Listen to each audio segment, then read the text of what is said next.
I've gathered a list of secrets you probably didn't know about every fruit in Blox fruits. But the fruit we're starting with is the rocket fruit. Now the rocket fruit is interesting because it didn't used to be called the rocket fruit at all. In fact, it used to be called the kilo fruit. And it wasn't until update 20 where the kilo fruit got removed from the game and replaced by the rocket fruit. Now, if we eat the rocket fruit, we're gonna find out two more interesting facts about it. First one being that this is the cheapest fruit in the game that you can get that has a flight ability, which is obvious since it's the first fruit you can even get in the game. And while we're on the topic of flights, the rocket blast off flight is actually the fastest flight out of any common fruit in the game. Another cool fact about the rocket fruit is if you go to the doghouse in Second Sea and talk to this NPC Wenlock, you will see it'll allow you to buy a physical rocket for 97 Robux, which is an absolute scam, but it's cool because this makes rocket the only physical fruit you can buy from an NPC in the entire game. Now those are just a few of some of the many more fruit facts we're going to be going over in this video, and some of the ones later on in the video just might surprise you. But up next we have the spin fruit. Now one interesting fact about this fruit is if you go in the Blox fruit shop, this fruit along with rocket will always be in stock no matter what. And just to prove it to you guys can see rocket and spin are in stock right now, and the fruit is about to renew in 8 seconds. 3, 2, 1, and renew. And if we refresh the Blox fruit dealer, you can see they're both still in stock. Another interesting fact about the spin fruit is in update 20 it actually got a revamp, making the moves look a lot better visually and some of the moves even better. But if you teleport to the Great Tree in Third Sea and go over to these rear admirals, you will see they use the old unreworked version of spin. All you have to do is go a little bit of distance from them and you'll see they'll use the spin move, just like that. That is how the spin cyclone used to look. Now our next fact is about the chop fruit. Now when you eat the chop fruit, we all know that it allows you to be immune to sword damage. You guys can see I'm dodging these swords as if I were a Logia. And even more interesting, chop fruit still can't be hit by swords even if they have armament hockey, unlike elementals that can be hit while they have armament. But despite chop being immune to swords, this does not work on bosses. As you have to see here, we are taking massive damage from this boss. So don't think the chop's gonna make you immune to bosses. Another interesting fact about the chop fruit is that it is the only fruit other than rocket to have a flight move be its ultimate. And it takes 80 mastery to unlock the flight, making it the second highest mastery flight requirement move in the game. And now we move on to this fruit. And there's not really much interesting about this fruit other than it can go faster than light. Now if you eat the spring fruit, you can see we have a move called Spring Leap. And on its own, this move doesn't give you much mobility. What makes it interesting though is it can bounce off objects and in the right scenarios, bounce infinitely. For in the case of this bridge, you guys can see if you angle it right on this bottom wall, Spring Leap will propel you as much as we have walls to propel off of. And the time it takes me to get through this bridge is actually faster than a light fruit could get through there. So yeah, in the right scenario, Spring is actually one of the fastest fruits in the game. Now the next facts are about none other than the bomb fruit. Now the interesting thing about the bomb fruit is that this fruit has been in the game since it came out in update 1. And on top of that, it also used to be the worst fruit in the game. Nowadays we recognize fruits like rocket, spin, chop, and spring as the worst, but these didn't used to exist at all in update 1, and it used to be the bomb fruit at bottom. And speaking of fruits that have been in the game since it released, we have next up the smoke fruit. This also released in update 1 alongside Grom. But unlike bomb, smoke was considered not that bad of a fruit back then. Another interesting fact about smoke is it is the lowest value elemental you can get your hands on in the game, being only valued at 100,000 belly. This fruit is one of 2 of the only elemental fruits in the game that doesn't have an awakening. And we'll get into more of the other fruit later, but for now we're moving on to the spike fruit. Now there's not really anything interesting about this fruit in particular other than that it's known as the Walmart version of dough fruit, because if you eat it, you guys can see it shares somewhat of a similarity to dough abilities, specifically with the spiky ball. And the only other interesting fact I can find is that back in update 17.3, Spike used to only have 2 moves, which were Z, Rush, and X spiky ball. So despite how bad Spike is right now, there were times where this used to be even worse. That was the end of the common rarity. Now we're moving up to the uncommon rarity, starting with Flame. And there are a few interesting facts about the Flame fruit, like how this was the first fruit in the game to receive an awakening. Back in update 11, which released on July 10th, 2020, Flame, Ice, and Quake all got an awakenings, making these 3 the first ones of the game. Flame fruit is also only valued at 250,000 belly, which makes this the cheapest fruit with awakening that you can obtain in the game.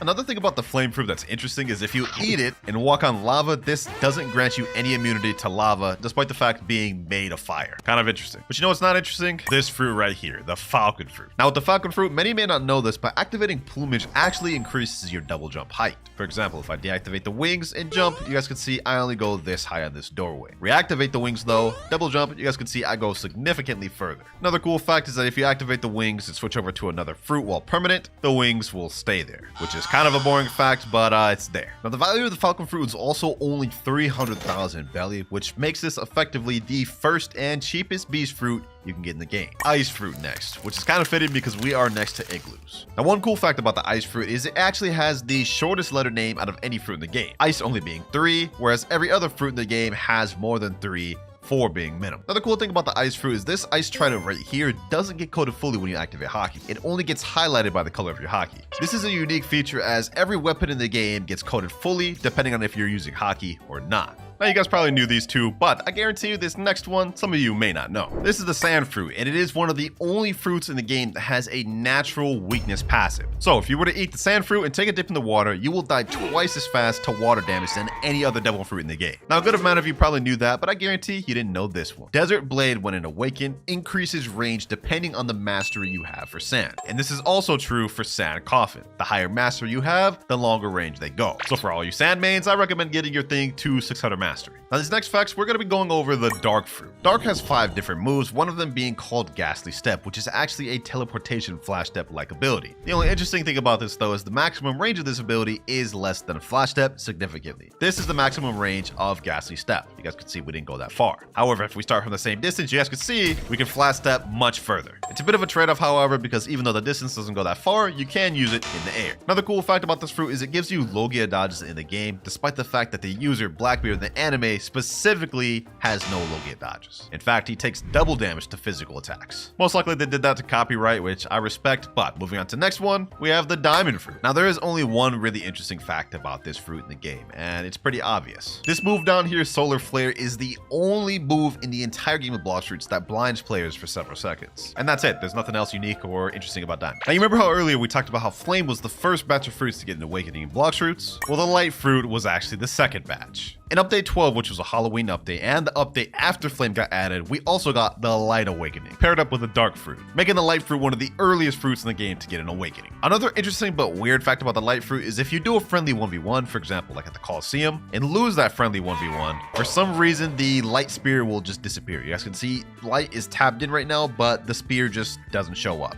The only way to get it to come back is if you reset. You guys can see now it's back. And on top of that, you remember how the ice trident didn't get coated by hockey earlier? Well, the light one does. If we press J, you can see the entire thing becomes black and coated in hockey, which makes me wonder why they didn't make it like that for the ice fruit. Maybe it's a visual glitch, maybe it was on purpose, who knows? But what I do know is that this next fruit holds a record that no other fruit could beat in the game. Now, we already know how Rubber is immune to Rumble. I got my ult right here and he has Rubber equipped. You guys can see no matter what I do, none of these Rumble moves will hit him or even stun him. However, this does not stand true for Pole V1 and Pole V2 because if I equip those and use the moves, you guys can see he now can be attacked and stunned. Another thing players also know is that Rubber is immune to guns. So if you try to use Kabucha, Serpent Bow, or Soul Guitar moves, it won't do anything. However, you may be interested to know that even though they can't take damage, they still get stunned. You can see the move stunned them and pushed them up. So even though they don't get damage from Soul Guitar, you can still use the stun to start a combo. Now, you may have knew all those facts about Rubber, but I guarantee you some of you didn't know this. If you equip the electric fighting style and try to use moves on Rubber, it's completely immune to this fighting style. However, despite the fact that it's immune to electric, it is not immune to electric claw. Now, as for that record I talked about earlier, Rubber in the game holds the record for the most immunities out of any fruit in the game, and I don't think any other fruit will end up beating that. And the last interesting fact about Rubber is Rubber is the only fruit in the game to have an M1 before you even have any moves at all. You guys can see my mastery is only 1 mastery on Rubber. We have no moves, but we have an M1. It's the only fruit to be able to do that. So we actually had a lot of facts with the Rubber fruit, but I'll tell you what, this next one doesn't. The Barrier fruit. Nothing really interesting about this fruit. I couldn't even find any interesting or unique facts about it other than one. Barrier Wall doesn't block any moves whatsoever. So if we throw that move out, walk up to it like this, go on my alt account and throw a move out,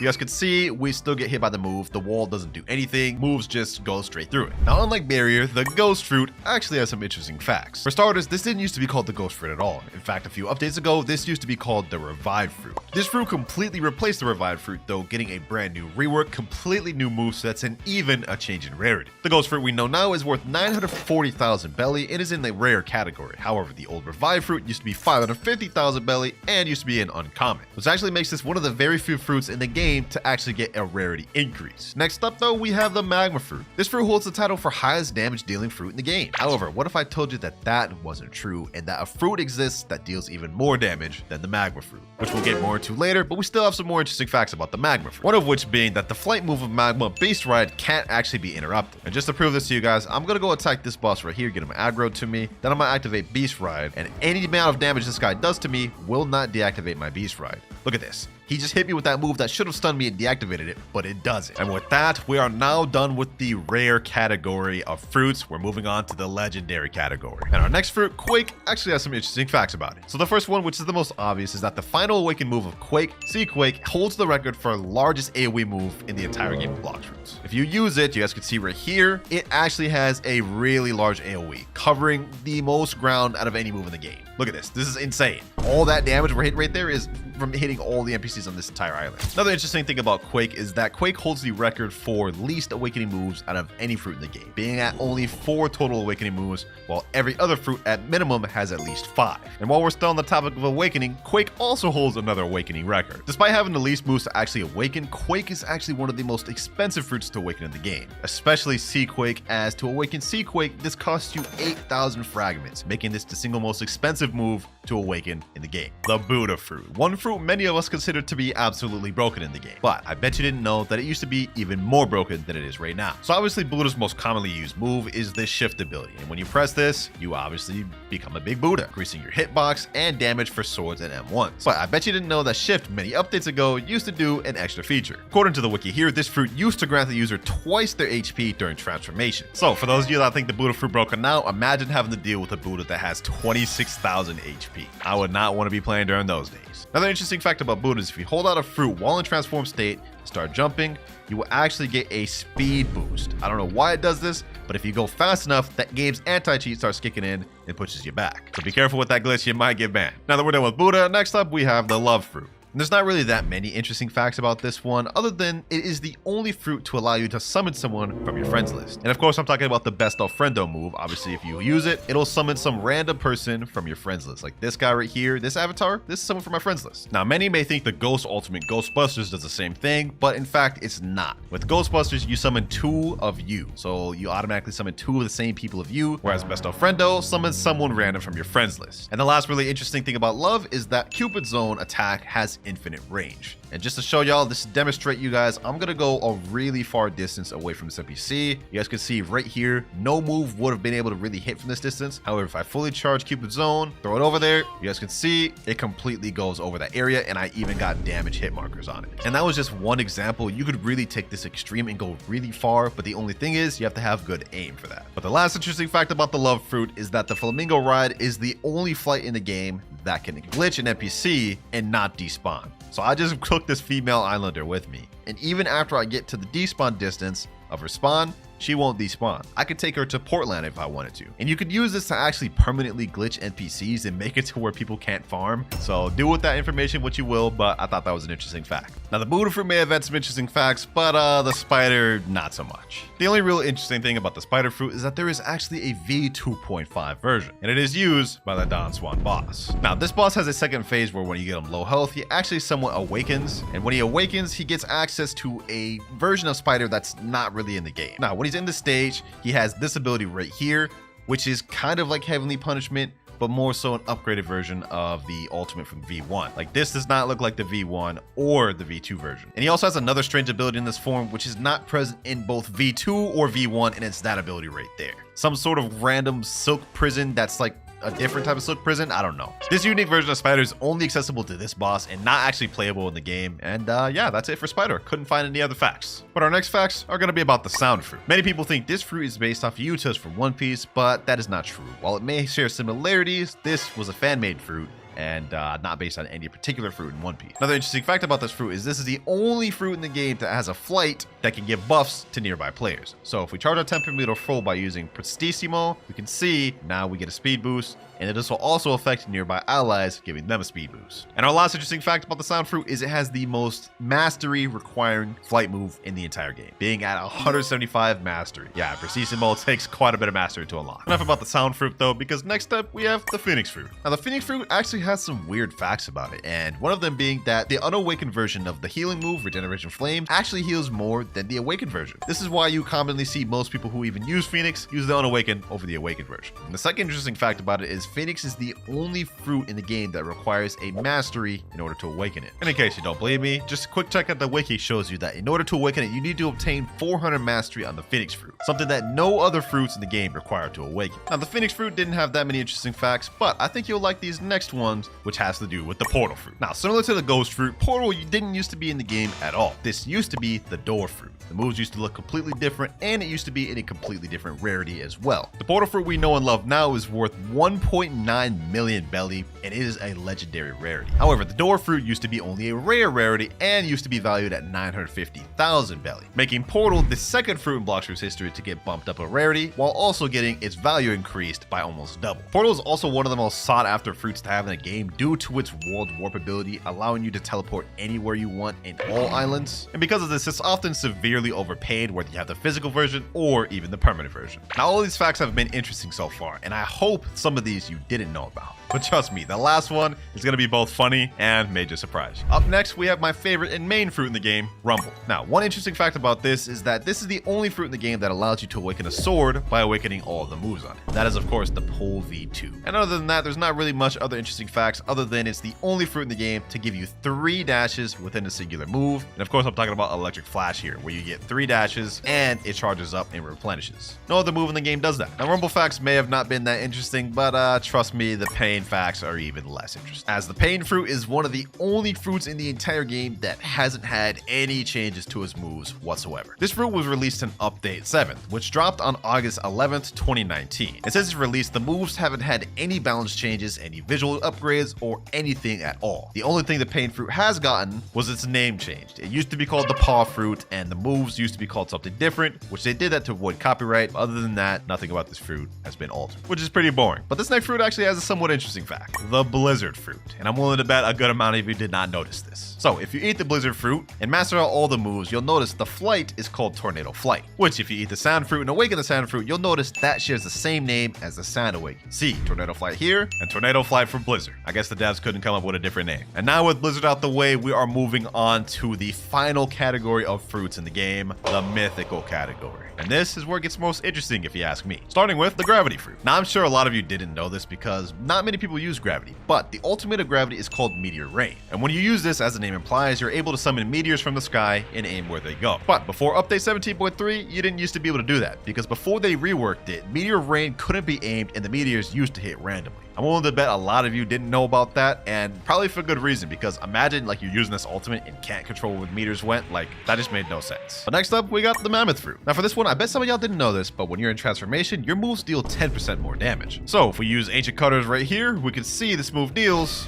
3,026 damage. However, while in transformation, that same move deals 3,531 now. Alongside that, Mammoth is the only fruit in the game to share the same belly value as another fruit. As we know, Mammoth is worth 2.7 million belly, which is the same value as T-Rex. Kind of interesting, right? Mammoth also has another interesting glitch where if you pull out the smoke fruit, transform and instantly pull out the smoke fruit before your transformation finishes, you guys will see you go invisible. And people use this glitch to troll a lot of people. I personally do all the time. It's kind of fun. To deactivate it, all you gotta do is transform again normally, and you'll be visible once again. And now for the T-Rex fruit. Not really much interesting facts about this one, other than one, it's the most recent fruit added to the game. This was the last update we've gotten on Blox fruits. And two, many of y'all probably haven't known this, but the T-Rex fruit has been nominated to be added to the game since update 7. And if you don't believe me, go to the wiki, look at T-Rex, and you can see the trivia. It shows this fruit was nominated to be added to the game since update 7. And if you look at it, update 7 came out on August 11th, 2019. So this fruit was destined to be added to the game from the start. Even more interesting though, next up we have the dough fruit, which actually has a surprisingly amount of facts about it. First one being that it is tied with Phoenix for the most expensive fruit to awaken in the game, costing 18,500 fragments. Second one being that it is the only elemental mythical fruit in the entire game. And just to prove it to you, Gravity is a natural, Mammoth is a beast, T-Rex beast, Shadow natural, natural, natural, natural, beast, beast, and Kitsune beast. But the interesting thing about that is even though it's an elemental fruit in the game, this is not how the fruit is at all in the anime. Because in the anime, they specifically specify that the dough fruit is a paramecia. Another cool thing about the dough fruit is every move correlates with your hockey color. So if I activate hockey, you guys can see I have red hockey, and if you hold the move, you can see the red hockey is coated around my dough move. And the last interesting fact about dough is this is the only fruit in the game that has a move that changes depending on whether you're in the air or the ground. And that is Pastry River. Obviously, if you stand on the ground, it does this, and when you use it in the air, it does this. So yeah, dough is the only fruit in the game that has two variants within one move. But enough of dough, because now we're moving on to the shadow fruit. And while there are not much interesting things about shadow, there is one, and that is Nightmare Leech. What this move does is when you use it, it takes the enemy's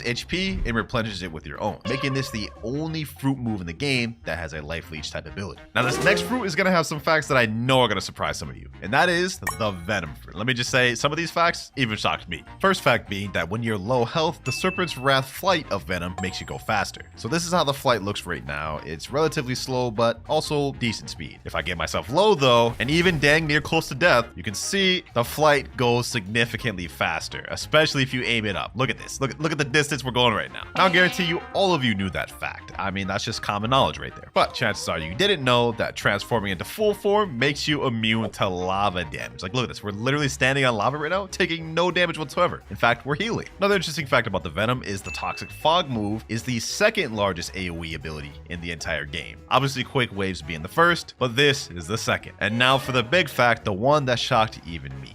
Venom has the highest damage dealing move in the entire game. Now, you remember earlier when I talked about how Magma wasn't in first place, but actually second place. Well, I'm about to prove it to you. You guys can see we have fruit stats here, and if we use Volcanic Storm, which is the highest damage dealing move on Magma on my ult right here, we can see that this move total deals 10,943 damage. Now, obviously, you can get a little bit more damage depending on how you aim it and if all of the little Magma moves hit on time, but I think max it deals like 12 to 13,000. However, if we switch over to Venom, transform, then use Toxic Fog, we can see that Venom deals, okay, we're going up, 7,000, 8,000, 9,000, 10,000, 11,861. I know, man. It's honestly surprising how much more damage Venom deals than Magma. And that's not even it. If you fully charge Noxus Shot and use Noxus Shot, you can see the total damage of Noxus Shot is still even more than the Magma Ultimate. Look at that, 10,000, 11,000, 12,000, 13,916 in full form. Venom damage on top, man. I guarantee some of you didn't know that. But moving on, our next fact is about the control fruit. Now, one interesting thing about this one is depending on how much mastery you have, the control area gets bigger. I just ate control on my ult right here, and he only has 1 mastery, and we have 365 mastery on this control. So let me activate my room fully. You can see the room is actually bigger than the Coliseum. However, if I activate control room on my ult, we can see the distance is significantly less, and this is the maximum I could have held it. One interesting fact about control is a change that actually got removed. In fact, years ago, whenever you used to use Gamma Rush on somebody, it would make the control room disappear when the Gamma Rush finished. Nowadays, obviously, though, that has changed. Is when you use Gamma Rush, the room gets smaller, but it doesn't disappear. 4 more mythicals left. And up next, we have the Spirit Fruit. Now, the only real interesting thing I could find about this fruit is that it used to be called the Soul Fruit and used to look more accurate to Big Mom's Soul Fruit in the anime. This, of course, got changed to Spirit due to copyright reasons. And yeah, that's pretty much the only interesting thing I can think about Spirit. Other than that, it's widely considered one of the best PvP fruits in the game due to its combo potential. For example, Wrath of Shu pairs together with End of Times, and that's without any weapon. Paired together with fighting styles of weapons, and you got one of the most deadly fruits in the game. And now we have the Dragon Fruit, ladies and gentlemen. One quick interesting fact about this is currently the rarest fruit in the entire game. Despite being placed lower value than Leopard and Kitsune, this is rarer because it's currently unobtainable. If you go in the shop and try to buy it, it'll say in progress, and the King of Fruits is temporarily off sale for enhancements. Stay tuned for its powerful return. You can't buy the fruit permanent. You can't get it from a notifier or a gacha or any way naturally. The only way you can get your hands on the fruit is if someone happened to have a physical fruit from before it got removed. But even more interesting, whenever in transformation form, the Dragon Fruit actually has the highest damage reduction perk out of any transformation in the game, and that includes Buddha. Another interesting fact about Dragon is the only fruit in the entire game that can change colors based on when you transform. And that obviously depends on the mastery you have for the fruit, but as you guys can see, these rings right here determine the color that your dragon can go to, making this the only fruit in the game to be able to do that. Like you guys can see right now, I'm blue, but if I de-transform or use some of my moves, now I'm purple. Now for the second to last fruit in the game, we have the Leopard Fruit. Added in Update 17 Part 3, the Leopard Fruit is one of the strongest fruits in the game, and obviously with that comes some interesting facts. First one being, after using the After Image Assault move while in transformation, you gain a little bit of a speed boost. You guys can see we have this fire ore around us, and now we go, I think, like 25 to 50% faster shortly. Another interesting fact that people don't know, upon transformation, there is actually a hitbox that does a little bit of stun and knockback. You guys can see there, we dealt 2,543 damage just for transforming. And those two were probably the most interesting facts I could find about Leopard. Kind of boring, but trust me, this last one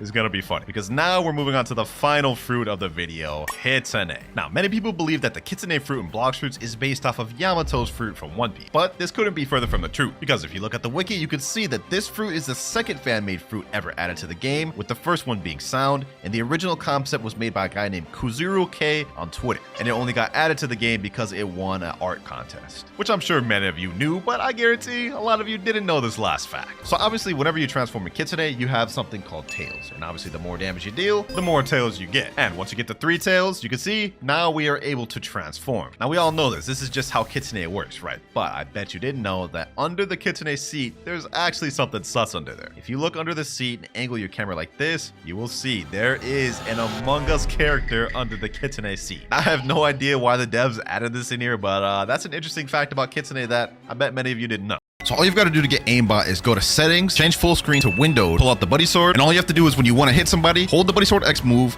right click the window at the top, and let it go. You can see even though the target was moving, it hit where his hitbox used to be, basically giving you aimbot. Now that there was just one of the 39 more insane glitches that we have to test. And trust me, the last one is crazy. For glitch number 2, we have a slingshot glitch. And for this one, you need 2 people, so I've got my boy, the glitch master, Fulgurus. So what I have to do is I have to go in the air and hold Curse to Katana X down. And what he's going to do is go in the air and hold Yama X down, and it's going to flingshot me right there. You guys can see right there. Pretty weird glitch, but it's also interesting. Now, if you thought that was cool, I think you're really gonna like this one. For number 3, we have an E-Claw fling glitch. So for this glitch, you obviously need E-Claw equipped. And then the next step is you need to go to settings and put your full screen to windowed once again. Then what you need to do is hold E-Claw X, go up to the top, let go, then freeze for a second.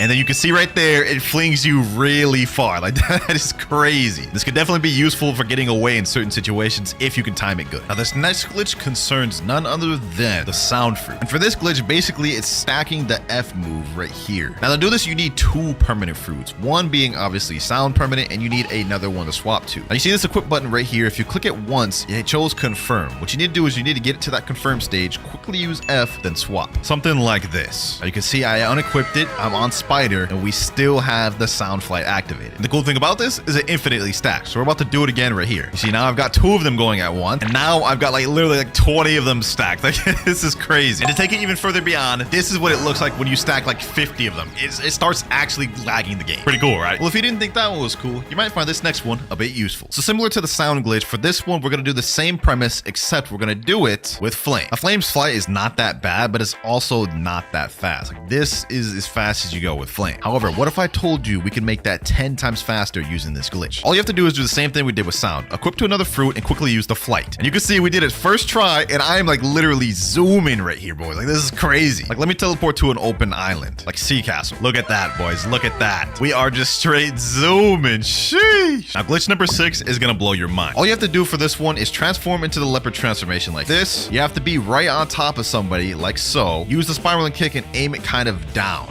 Now, it didn't work that time there because you have to be aligned fully, so it may take us a while. Just so you guys can see proof, we are in the safe zone right now, and we are not allied.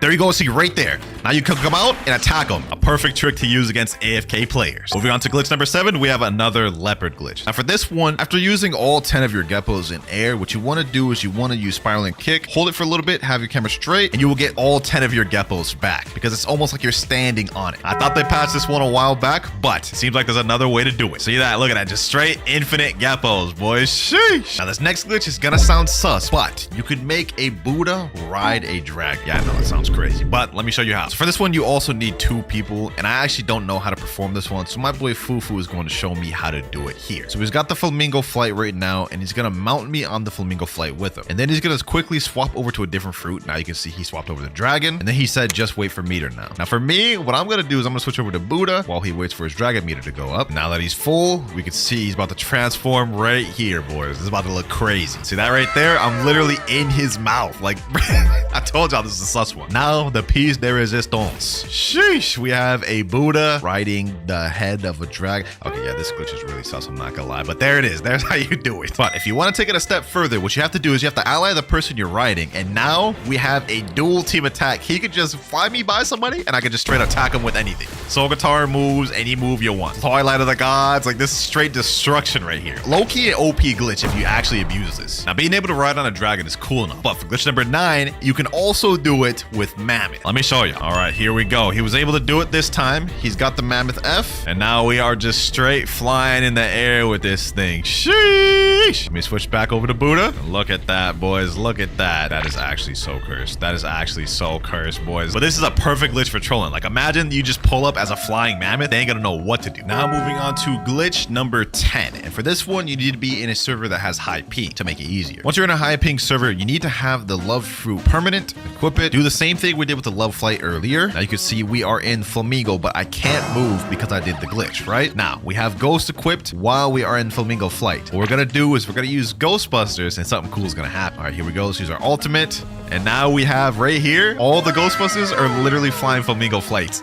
They're using 2 fruits at once. Look at that. Look at them, boys. Keep posing out here. And while we're on the Flamingo flight, for our next glitch, number 11, you could use multiple moves while on Flamingo flight. Now, normally, as you guys can see right here, you can only use love moves while on Flamingo flight. All the other icons down at the bottom are grayed out, meaning I can't click on E-Claw, my other weapons, or guns. However, my friend Fufu found the glitch to where you're able to. I don't know how to do the glitch, and I wouldn't be able to anyways because you need a controller to do it. But you can see in this clip right here, he's clearly flying on the Flamingo flight. He's able to use his Curse Dual Katana moves, his Dragon Talon moves, and Soul Guitar moves all at once while being able to use the love moves as well. This is kind of OP and low-key too toxic, so I'm not going to show y'all how to do that one, but it's there nonetheless. For glitch number 12, this one can actually get you banned, so tread lightly. So to do this one, what you need is you need to have E-Claw equipped as well as Convander. And you also need to pull out a trusty auto clicker. Once you activate your auto clicker, you guys can see I'm clicking right now. What you want to do is you want to swap between Convander and Electric Claw as fast as you can. And basically, you guys can see right here, I'm constantly swapping, which is allowing me to float. And if you do this long enough, you will be kicked from the game, which we're going to try to showcase right now. You guys can see right there, you were kicked from the experience. Stop trying to lag the server or you will be banned.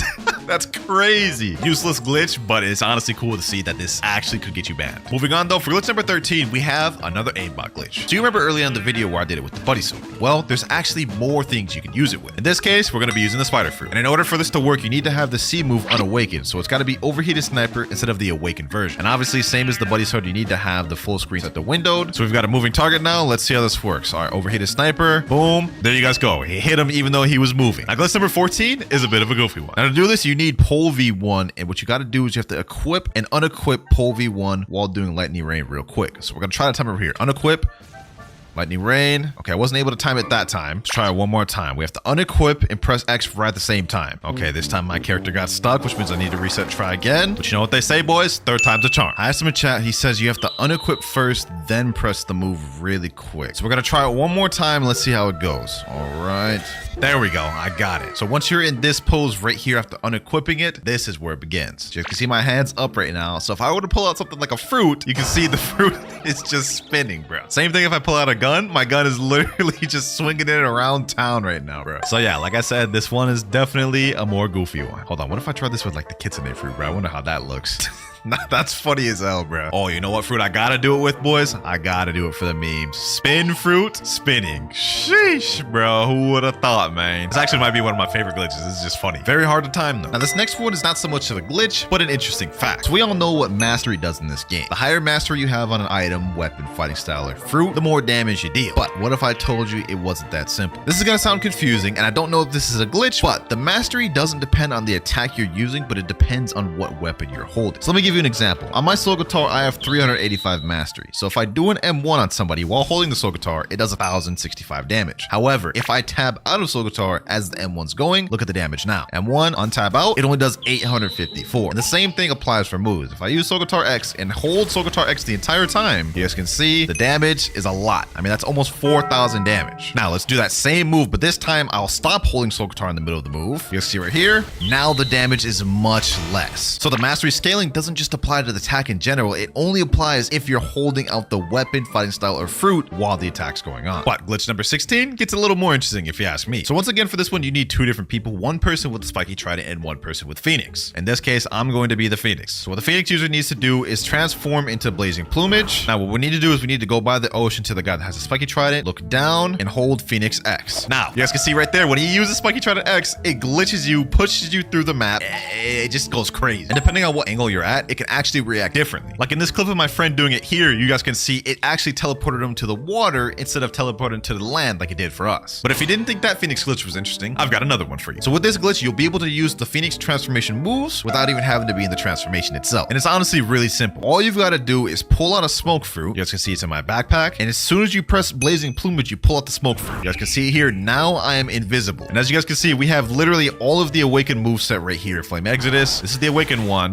right? M1. We have Swift Flight right here, which is an awakened moveset, and I'm not even in transformation. Only caveat though is if you use cremation flames, it'll put you in transformation and deactivate it. Definitely a good glitch to troll people with. Moving on though, for glitch number 18, we have a way to glitch boats on land. All you need for this is to have the barrier fruit. I have it right here, so let's go ahead and equip. What you need to do is you need to use the X move while sitting at the same time to glitch the boat on land. So we're gonna try to time this as good as we can. Let's see. Here we go. Let's do it right here. There we go. We got the boat glitched on land. So you have to kind of sit first, jump, and then you have to aim it right there. However, this isn't the best place to do it. So we're gonna go to Sea Castle so you guys can see a better demonstration. Here we go. We got the miracle boat. I'm gonna have my boy Fufu do it since he's more consistent at it.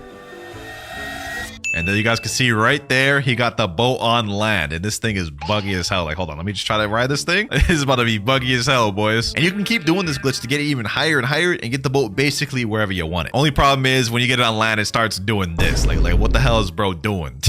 And while we're on the topic of boats, this next glitch actually lets you fly a boat. Now to do this one is super easy. All you got to do is just spawn the boat, go in Phoenix Flight, and try to sit as you activate the Phoenix Flight. You can see my boy Fufu is doing it right now. May take a few tries, you may get flung a few times, but once you get it, you'll be flying pretty. Here he goes, he's about to do it right now. It's all about the timing. Gotta sit and use the flight at the same time. There he goes right there. Now we have a flying boat. Look at that. You can roll up on people in the air. Like, look at this, bro. Sheesh. Drive-by. You can do drive-bys in this game, man. Honestly, a crazy glitch. But if by chance you didn't think that was crazy, let me show you what you can do with this. This next one allows you to scoop players out of safe zone with the flight boat glitch. So just to show y'all guys, I'm in combat right now. I'm gonna reset so we can be in safe zone. Say you're an AFK player just standing right here, right? He's gonna swoop me up out of safe zone. All he's got to do is just position the boat like this, and it literally puts you in there, and they can just put you out of safe zone and kill you like this. But moving on to glitch number 21, this one is gonna be game changing. So we all know about admin Uzoth and his ability to use OP fun, which basically makes it to where you have no cooldowns and can spam abilities constantly. But what if I told you that there was a glitch that grants you OP fun? Well, kind of. So in order to do this, you need to leave a game and rejoin to a brand new server. Now the timing is kind of hard for this, so you may have to do this multiple times. But once you join a server, what you have to do is you have to go to items, go all the way down to the GT sword, and before you click equip, quickly tab in and tab out of the number where your sword is on the hotbar. So it should go something like this, like that. How you know you did it correctly is the weapon down below will be highlighted blue, but there will be no HUD or UI on the right. Now to demonstrate this ability, you guys can see right here, GTX, I'm able to spam it multiple times over, basically giving me OP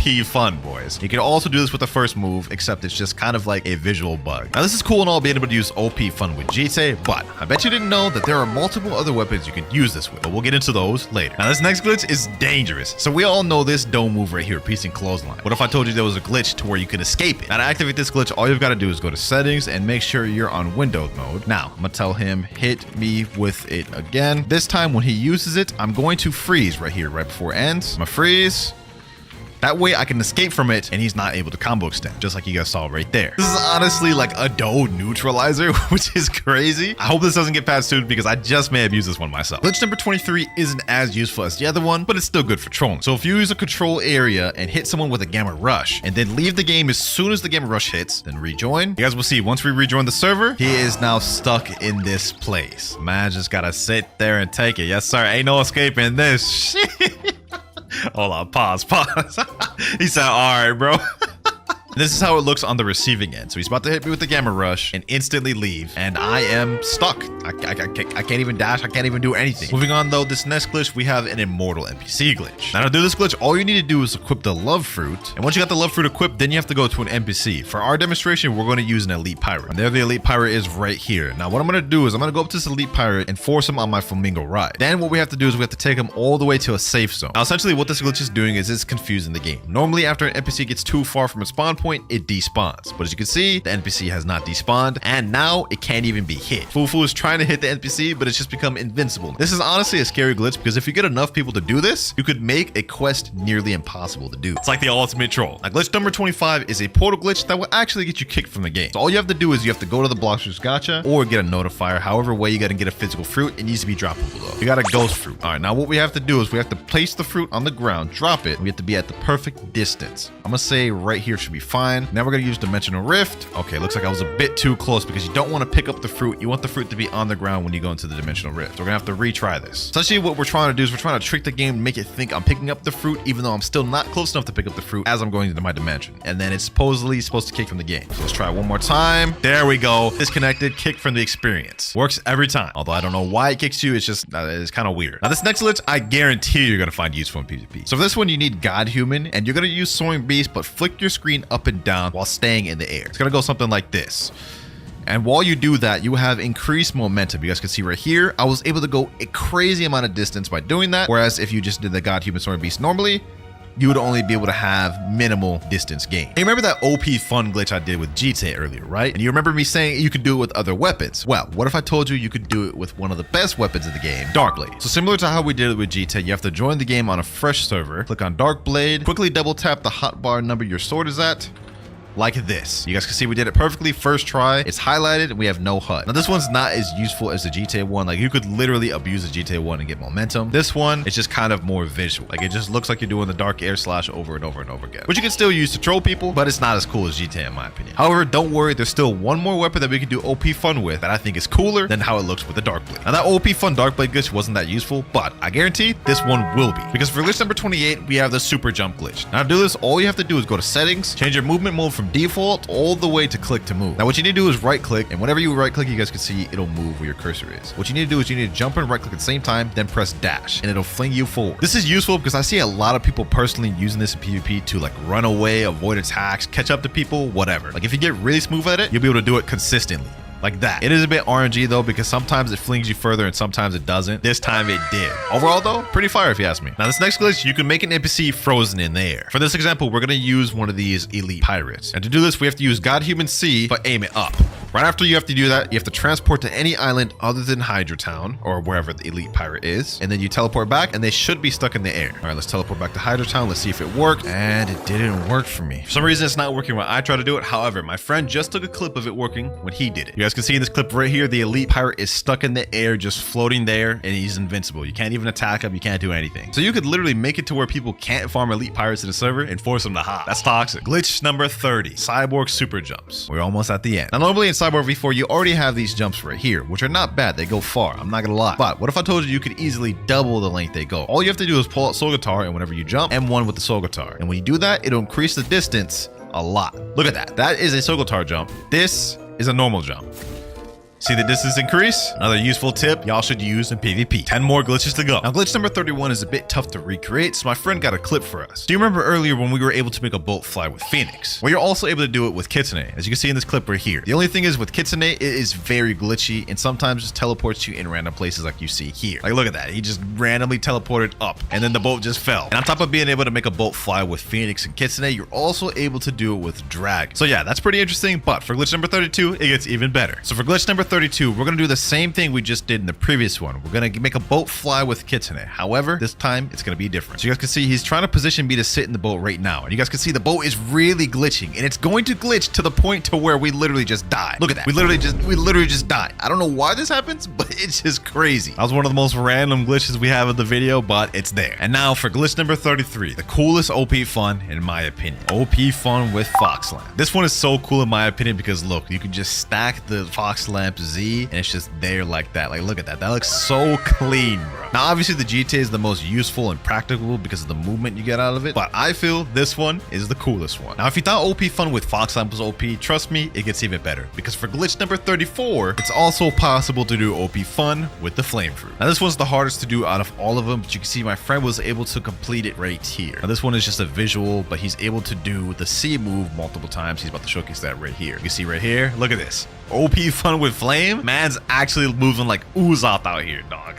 But to do the OP fun glitch with fruits versus weapons, it's a lot more difficult, and I was not able to do it myself. But aside from that, glitch 35, we have beast fruit stacking. This one's super easy to do, and honestly one of my favorites. You need to have 2 people that have permanent Kitsune, or at least a physical Kitsune. Both Kitsune users have to get all their tails available so they can transform. So let's go ahead and do that real quick. That's 1 tail, 2 tail, and that's 3 tails right there. Next up, you have to ally with the person that's transformed into Kitsune. Now that we're allied, you mount him. Then he has to go over to this NPC right here, remove Blox fruit. And once he removes it, I can transform while I'm mounted to him. And we are now on top of each other. Pause. That's really sus. And there's no limit to how many you can stack this. If you have a server full of 12 Kitsunes, all 12 could stack onto each other and you could have a tower of Kitsune. Pretty fire. Glitch number 36, invisible beast fruit. This works with multiple different fruits such as Mammoth, T-Rex, Leopard, and Dragon. In my case, I'm going to do it with Mammoth. So all you have to do is equip Mammoth, and as you're about to transform, pull out a smoke fruit or any fruit in general. Let's go ahead and transform, and I mistimed it that time. Help me. Let's try that one more time. Transform, smoke fruit, and there you guys go. You can see I'm invisible right now, and we have the hitbox of a Buddha. Look at this. Like, look how big this fox lamp is. Pause.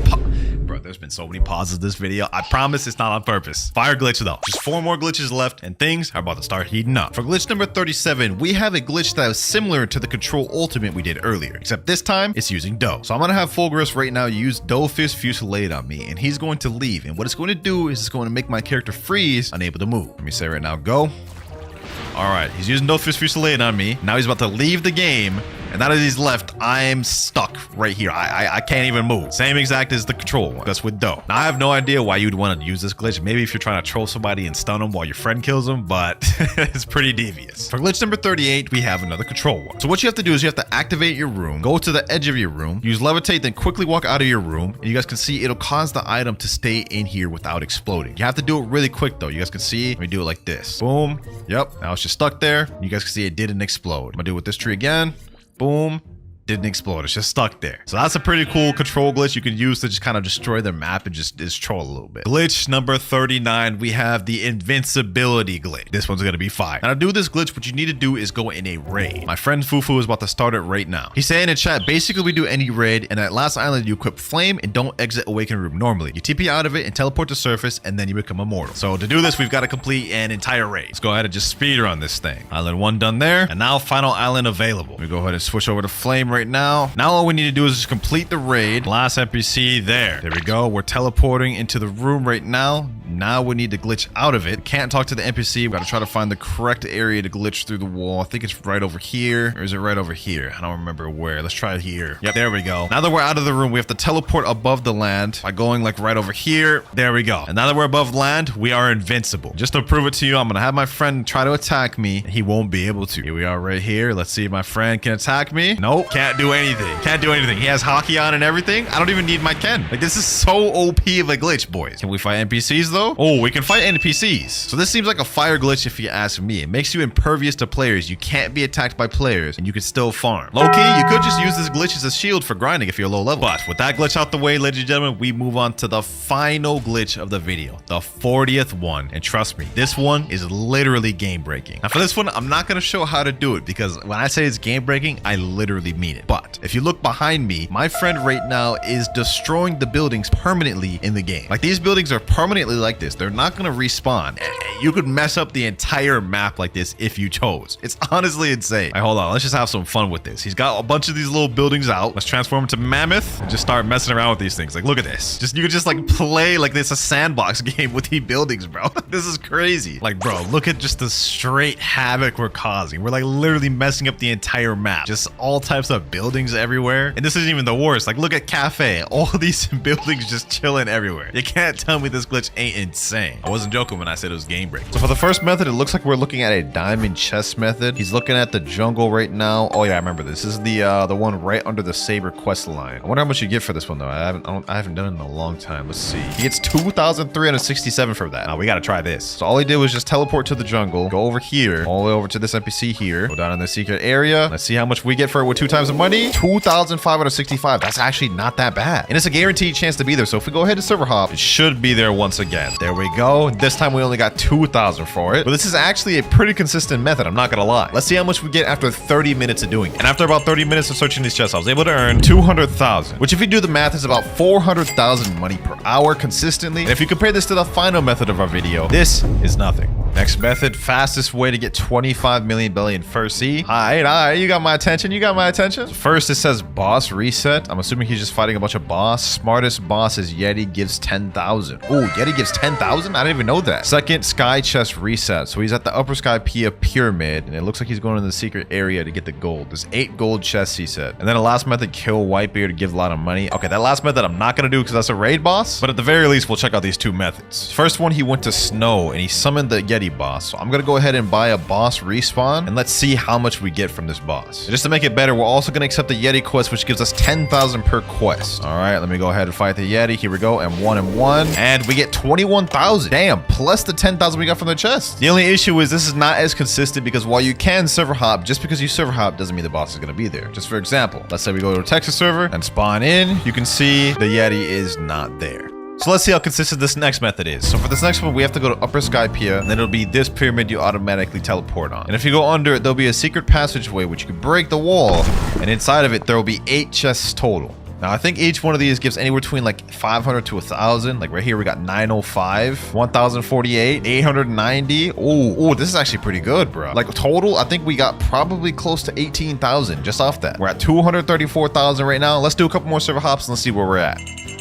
All right, second time rolling through. Let's get it. There we go. All the chests, and we're already at 253,000. Sheesh. This method ended up being so effective. I ended up farming it for an hour, and it got me 1.5 million. We are now 1% done with the final goal. We've just got to get 99 more million before we're done. But this method ended up actually being pretty good. We started off with 250K and ended up with 1.5 million. So if you do the math, that's 1.2 million per hour, which is not bad, I'm not gonna lie, but we need better. Lucky for us though, according to this wiki, the next method we are going to grind is considered to be the best first sea method. How to grind money fast in first sea? Okay, looks like he's at the Marine Fortress. First method is to kill Vice Admiral. Really? Vice Admiral? This is like one of the best first sea methods? You will need to do the Vice Admiral's quest and kill it. Okay. It gives 15K money and it's easy to kill. Oh, 15K money to kill him. That's actually not that bad, bro. That's 30K with 2 times money. And if you have premium, I think you get like 10% more. So it should be like 34K. All right, let's go to Marine Fortress. Hopefully he's here. Yep, there he is right there. All right, so I guess the quest gives 15,000 EXP and I think we get about 1,000 for killing him. Let's go ahead and find out. Boom. 31,500 belly plus 1,000 for killing him. That is actually not bad. And I killed him in 2 moves. Now, similar to the Yeti, this is an issue because every time you server hop, he's not guaranteed to be there. But let's go ahead and server hop and let's see if he's there. There he is right there. We got lucky a second time, boys. All right, say less. We're already almost at 1.6 million money. So you get almost 100,000 for just killing him twice. I can see why this is a lot faster. This is definitely a better method than the other one. I can tell already. And last Vice Admiral there. 21 hours remain. We spent about 2 hours farming this guy, but I would say it was well worth it because we hit $10 million. 10% of the way there, and I must say this was honestly such a fire method. But we got to speed things up because if I don't hit 100 million before the timer runs out, I've got to give away 5 permanent Kitsunes. So it's time for the second sea methods, where everything from bosses, chests, and even NPCs gives slightly more money. How to get $10 million a day. Okay, you got my attention. This is a second sea method, our first one. His step says go to Snow Mountain. Okay, go here. What's he doing? What type of method is this going to be? Do Buddha glitch. Oh, is this going to be like an AFK type of method where you just like stand there with an auto clicker? Yep. Okay. I like the way this sounds. It's like 3 a.m. right now anyway, so I could just put this on and then go to sleep. He says enjoy being rich at the end. Hey, I'll be the judge of that. All right, so we got to teleport to snow. Then we got to equip the Buddha fruit. Now he used the fighting style, but I'm going to use a sword just to get extra AoE. And also I'm going to stand right here instead of where he said because I believe this gives me better coverage. All right, it's time to pull out the auto clicker. Let's see if this works. Okay. Oh, I'm hitting both NPCs at the same time. All right, that's not bad. 1,500, 1,800 money per NPC. Now we're at 10 million belly right now while I'm starting this method. And we've currently got 20 hours, 52 minutes remaining. I'm going to let this run while I take a nap. And let's see how much money we get after a few hours.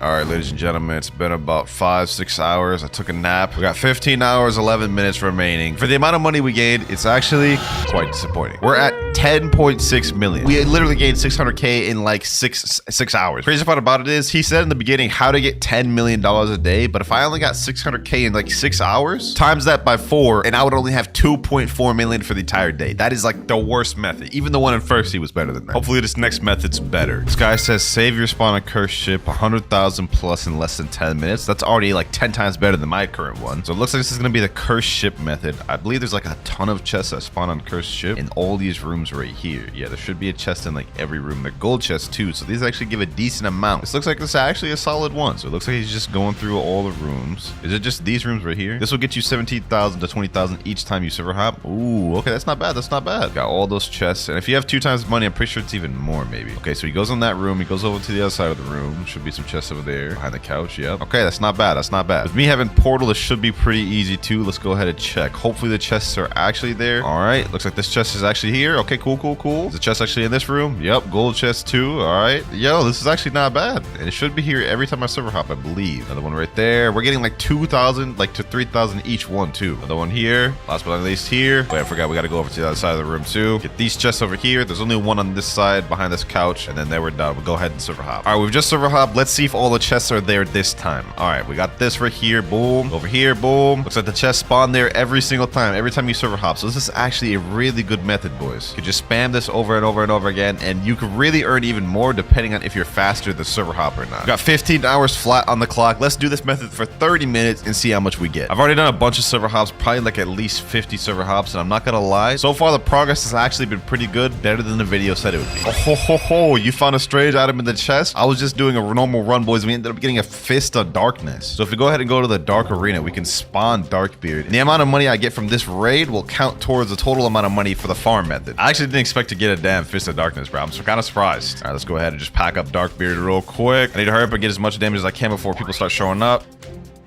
I can see people showing up right now in the distance. Is that a max level player? Okay, hold on. I'll deal with him after this. Let me go ahead and just... Oh, he has V4 active. Okay, okay, okay, okay. That's interesting. That's interesting. That is interesting right there. Okay, hold on, hold on, hold on. Let me just deal with this player right here. Boom.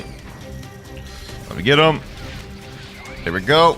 Oh my god, a Kitsune? Oh, brother. Oh, brother. I can't even just farm bosses anymore, boys. Can't even just farm bosses anymore. There we go. Boom. What the heck is going on here? Bro's using dragon? Oh, nah. Oh, nah. I'm about to put an end to this. I'm about to put an end to this whole thing, bro. Hold up. Hold up. Boom. Boom. Boom. Last but not least, took care of that dragon user. Sheesh. Now I gotta take care of this Kitsune, bro.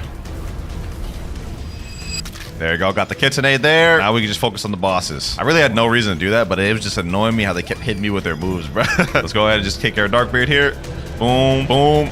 And last but not least, there we go. We got 127,000 for killing him. Yo, that's fire. All right, with that boss out the way, let's go back to Haunted Ship and continue the farm. 14 hours, 30 minutes, 56 seconds left. We have enough time for one more run. Here we go. Last run here. Let's go ahead and get all the chests. This method actually ended up being quite a bit better than I initially thought it would be, especially with us getting a Fist of Darkness. That really helped us out. We got like 150k from that one boss. Here we go. Last chest right over here. There we go. 30 minutes are now up, and we got to 11.7 million money for the 30 minutes. So that puts this method at about $1 million per 30 minutes, $2 million per hour. Literally 10 times better than the other one, because I spent like 6 hours for the other one and only got 600k. Still though, with only 14 hours, 29 minutes remaining on the clock, this method is not going to be good enough. We got to get something better. Money farm if you just went to second sea. Looks like he's in the Kingdom of Rose right now. Is this going to be the hidden chest area thing? If so, I don't think this method is as good, but we're obviously here to test him out. Yep, looks like he's going to do the hidden wall thing. There's a hidden wall there that can be broken, and I think there's like 3 or 4 chests in there. I think these will give the same amount as the ones in Haunted Ship. They're gold chests. If so, this method's automatically worse, but I mean, it could be quicker though. Let's just test it out. All right, let's go spawn in. Boom. We spawned right over here, so that's actually pretty close to the spawn point. Break this wall,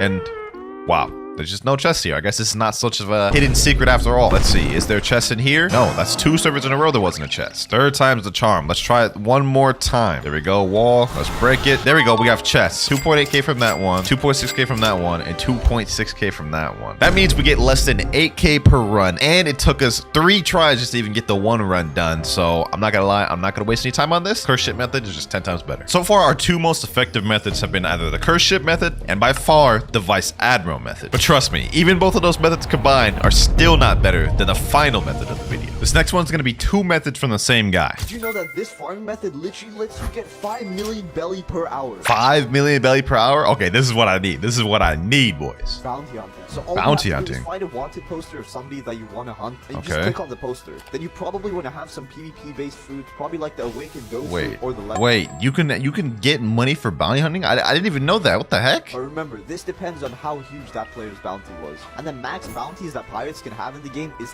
30 million. You know what, boys? I think we just found a good method. So I did some research, and it turns out you have to be on the marine side in order to accept wanted poster bounty. So we've got to hop on marine. Now that we're on marine, let's go ahead and look at the cafe. Here we got the wanted posters over here. What the hell is that avatar? Dead or alive, Jar Man Gunnels S8. We gotta accept this bounty. Click. There we go, right here. Defeat Jar Man Gunnels 8. Let's see, where is he at? Hopefully he's out in the safe zone, and that man is not outside the safe zone. In fact, he is right here. I'm Alex 2K 50,000 for that. All right, say less. For this one, I'm gonna equip Shark Anchor and Portal. That way we have the quickest bounty hunting build possible. Let's also equip Pale Scarf. Here he is right here, boys. Here he is right here. I'm sorry, Alex. Player died recently. You can't attack them yet. Oh my gosh, boys. Why is the one poster even there if his bounty is off? Next one poster we have Spellsneaka. There he is over there on Skull Island. What's good, Spellsneaka? What's good? He ain't gonna know what hit you, bro. He was not about to know what hit you. Boom. All right, armor breaker. Boom. Get in with these. We actually successfully got a target, boys. We got successfully a target, and you're not running away. Not while I'm on my main build, huh? Matter of fact, come in my dimensional rift. Making sure you ain't getting away today. Boom. Get him there. End it off with this. Ooh, we got 100,000 from that because 2 times money. PPL 1679. Oh, he's right here. We didn't even have to go far for this one. And his PvP's off. PvP, please. You're max level. You can do it. Chill. If you beat me, I'll give you a mythical fruit. Wait a minute. Aren't you a YouTuber? Yeah, I am. And you'll find out when you see this video why I wanted to kill you. It's this a vid? Yes, sir. Okay, then say less. Hey, man, that's one way to get him. Which technically I'm not lying, but now that he's here, let the fighting commence. All right. Boom. There we go. Boom, boom, boom. Let's make this quick. Uh-oh. No. This is not good. This is not good. Now that we have another dude in here, I suppose it's good for me to tell y'all that if somebody else kills your target while you're in the middle of hunting them, you can no longer get the bounty poster because, well, they would have already died. So we have to be quick and get him right now. Trying to run, huh? Sorry, I can't let that happen because I need this bounty. Thank you for the 100K. This is actually not bad. We're already at 12 million money. And lastly, another guy here. That's about 30 minutes spent hunting wanted posters. And while this may be the most fun method for me, it's not the most effective because majority of times you go into a server, the person you try to get their wanted poster will be too level for you. And even if you do get a person, they'll probably be in safe zone like this guy right here. He did end up reaching 12.3 million though, which is about 500,000 for the 30 minutes I spent. Probably could get more if you went to 3rd seed because you'd find more consistent and higher level players, but this is honestly not the best method. Next method. So next up we have raids. Raids are how you awaken your fruits, but you also get a huge amount of money on the side. And the best thing about raids is that you can trade in like the worst fruits in the games to start one, or you can buy them every 2 hours. Overall, depending on how difficult your raid is, it gives you a different amount of money, so it's best to choose one that's more for your skill level. When doing a raid, you should always be using the butter fruit. It makes raids extremely easy. This is actually really interesting, bro. I didn't even know you get money from raids. Like, I know you get fragments, but money? I didn't know. But he did say the more difficult the raid, the more money you get. So you know what I'm thinking, boys? I'm going straight for the dual raid, boys. Yes, sir. And let's see how much we get from one raid. Another thing I just thought about is you're going to get money from the raid and also every NPC you kill, so this would be interesting. We're starting off at 12.4 million right now. We're getting about 217 to 250 money per NPC. So the NPCs actually don't really give you that much. All right, last NPC on the first island here. There we go. Second island now. Let's just quickly get through this. This right here is island 3 done. Now, final island available. In order to actually find out if this is an effective method, we kind of do have to test more than one raid because he said the harder the raid, the more money you get. We're about to find out if that's really true after all. All right, all we got is the boss left, boys. The final showdown. 1 and 1 and 1 and 1 and 1. There we go, boys. 3, 2, and the boss is done. Oh, we got 100,000 for defeating him. Wait, that's it? Just 100,000 for the amount of time it took, because that was almost like 8 minutes. That's not worth it, man. That's not worth it. Only 13 hours 44 minutes remaining, and we're only at 12 million money, not even half of the goal, and we've already almost used up half of the time. We really got to start kicking things into second gear, otherwise my wallet is about to be in so much pain. So far, Second Sea has been very disappointing, but there's still one final method in Second Sea that I think will be a hit. Best way of making money in Blox fruits is by grinding sea beast, or is it? You can make a lot of money XP grinding hunting sea beast, but boy can it get boring. That is true, it can get kind of boring doing sea beast, but he is spinning there. For the last method in Second Sea, we have sea beasts. Now in Second Sea, the best way to sea beast farm is you go to Dock 2, which is where you spawn in Second Sea, talk to the luxury boat dealer or just regular boat, spawn a lantern, and what you do is you go straight ahead until you reach the sea. And the best recommended fruit for sea beast farming is the magma fruit. Now apparently this is the best and most effective money farming method in Second Sea, which I hope so because all of the other ones have been dookie except the haunted ship, and we need to start making some real progress, boys. Oh, you know what I forgot, boys? We are a ghoul race right now, and that is just not gonna fly. We need to be shark race because against sea beasts, you're probably gonna hit the water, and I'm not trying to drown. This one's gotta be shark. This one's gotta be shark. Yes, sir. And now we just wait for a sea beast to spawn. 13 hours, 42 minutes left on the timer. Hopefully this goes quick. It has now been 5 minutes and still no sea beast. I'm starting to have doubts in this method, boys. Because it's taking so long, I pinged my Discord and now we've got a server full of people. Apparently, the more boats you have, the higher chance you have of spawning a sea beast. So hopefully this will speed it up. Here we go, boys. Here we go. After about 10 minutes, our first official sea beast. Okay, we got the whole squad. We got the whole squad. Let's get it. Boom, boom.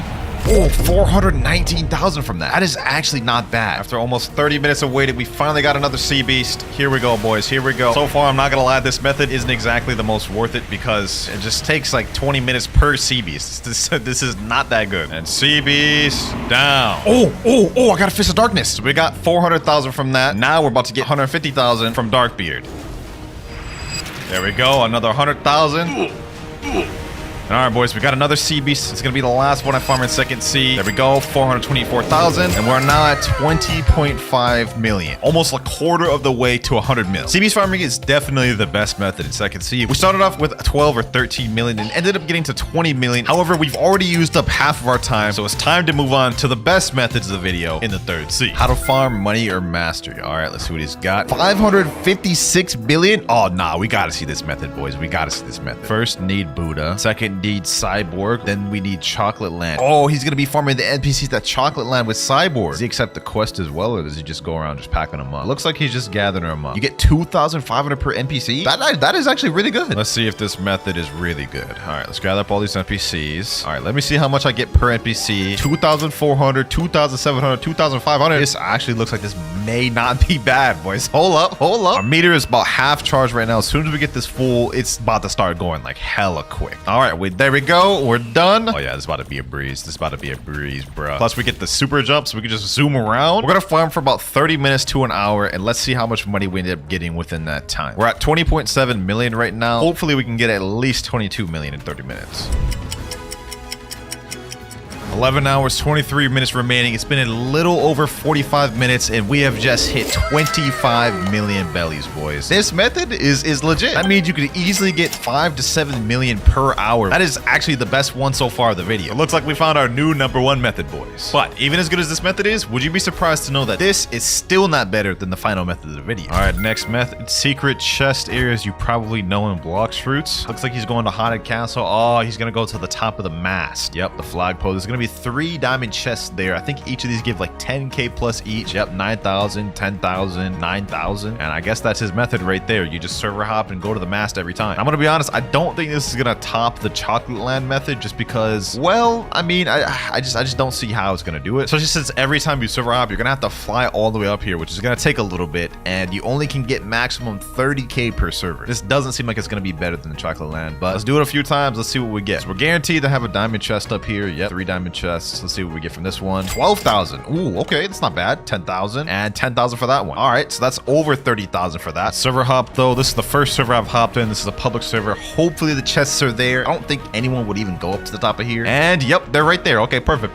10,000, 10,000, and 11,000. And they're there again. Okay, this is actually pretty consistent. 12,000, 10,000, and another 11,000. That's not bad, I won't lie, especially because this is probably gonna be there every time nobody goes up here. But still, we spent a couple minutes hopping those 3 servers only to get 100k maybe. Yeah, the chocolate method is 10 times better. So I'm not gonna waste any more time on this. We only have 11 hours, 20 seconds remaining. We gotta check out some other methods. I'm one of the very few people that have 1 billion money. He has 1 billion money? That's literally the max you can get in Blox fruits. All right, so I gotta trust what this guy says then. All right, the next method is AFK farming. AFK farming. We did that in second C for like 6 hours. We ended up only getting 600k, so I'm kinda skeptical about this, but let's see what he's got. Looks like for his method, he AFKs at Haunted Castle using Quake fruit. Stands right next to this tree. He also uses a chop accessory, which reduces cooldown by 15%. Let's see, how much money does he get per run though? So he's just spamming a bunch of sea quakes. It looks like he spams a bunch over. Oh, that's a lot of money. You know what? I actually have an idea of how I can make the method even better. So if you go over to second C and go over to the haunted ship, we can go get the ghoul race from this NPC here. With the ghoul race, we'll be able to go in V4, and then the cooldowns will be significantly reduced. And if we couple that with the chopper hat, we'll be able to use the sea quake a lot more. And now the premise is we use dual tsunami, and then since we have ghoul V3, we'll be able to use it even when it's at 40% cooldown. So we get to use it twice in the span of 1 full cooldown. So you guys can see dual tsunami is still on cooldown. I'm gonna activate V3, and now I get to use it again right there. So this is gonna go by a lot quicker. And I just realized I'm stupid. I have sword stats. Looks like it takes about 4 sea quakes total to kill an NPC. Let's see what we get now. Okay, 2200, 2200, 2200. That's not bad. That's not bad. Okay. For an AFK method, this isn't bad. This is almost as good as the Chocolate Land method. Obviously, it's a bit slower. Yep, all the NPCs dead here. We got probably like a good like 30k from that, which is not bad for an AFK method. I could see how this could be good if you're doing it overnight. However, we don't have overnight. We have less than 11 hours remaining, and I'm not gonna lie, this method is basically a worse version of the Chocolate Land method. Best way to farm money and mastery in third C. All right, let's see what he got. Requirements, you have to have Longma boss unlocked. Okay, so I guess we're gonna be doing Longma boss farming. Okay, so he goes in the Longma room, gets the chest. Ooh, that's 4,000 per chest. Okay, 11,002 gives around 20k. Gives around 20k. Oh, for the chests, and then you kill the boss. Okay, how much do you even get for Longma? Let me see. Oh, 50k. So 20 plus 50k, 25k without game pass, 70k each run. You also get 1.5 million XP if you have 2 times mastery. Let's go ahead and try this out. I should have Longma spawned. I've been in the private server for quite a bit. Let's see. Yes, sir. There we go. Longma in here. All right, so you said to get all the chests. One, that's 4,900. It's 5,011. And then we have a diamond chest here, which is 11,000. All right, now we just pack up Longma. Hopefully they didn't nerf this boss because that video was pretty old. I swear if he doesn't get 50k. Ooh, 49k. 70k per run. That's actually not bad. All right, server hop. Here we go. Ooh, Longma boss is spawned, but somebody's fighting him. Hold on. We try to make it there quick. Please. No, he just killed him just as I showed up. No, bro. Oh, we can still get the chests here. Let me just see. Just so this run is not a complete waste, we can still get about 20k from all these chests total. There we go. Server number 3. It looks like llama's actually spawned in there. Okay. Pretty consistent. Although this does seem like a pretty competitive boss because a lot of people are trying to fight Longma. It is, you know what I'm saying, a sought after boss to grind mastery. And most people need it just to even get Cursed Dual Katana. All right, boom, there we go. 59k that time. Oh, so you have a chance to get even higher. All right. So we got over 80k this run. This method is not it. Half the time, he's not even here in the servers, and the amount of effort it takes to kill him and money you get is just not worth it. We got about 1 million for the 30 minutes I used on him though, so it's not bad, but I mean, it's just not comparable to the Chocolate Land method earlier. 10 hours, 27 minutes left. Is this even possible at this point, boys? All right, we got this clip here. Today, I'll be showing you the fastest way to get money in Blox fruits. Yes, sir, that's what we're here for. Farming CBs is the easiest way to get money fast because you just have to AFK. Well, that's true, you do just have to AFK, but it took a long time for us to get CBs in second C. However, I did hear that CB spawn much quicker in third C. But there's one more thing about third C. Not only do CB spawn more frequently, but we also have a chance of getting something called a Rumbling Waters, where 3 CBs will spawn at once. So you do the math. If we get 400k per CB, times that by 3, we're getting over a million per run almost. Now the best way to find Rumbling Waters is you have to go to Tiki Outpost, go over to this backside here, spawn a boat of your choice. I'm gonna go with the Miracle. And then you have to set out to sail and go to a danger level 4 or 5 for the highest chance to get a Rumbling Waters. Here we go. We got a CBs here. First CBs in here. In second C, we got about 400k per CBs. Let's see, does it give more here?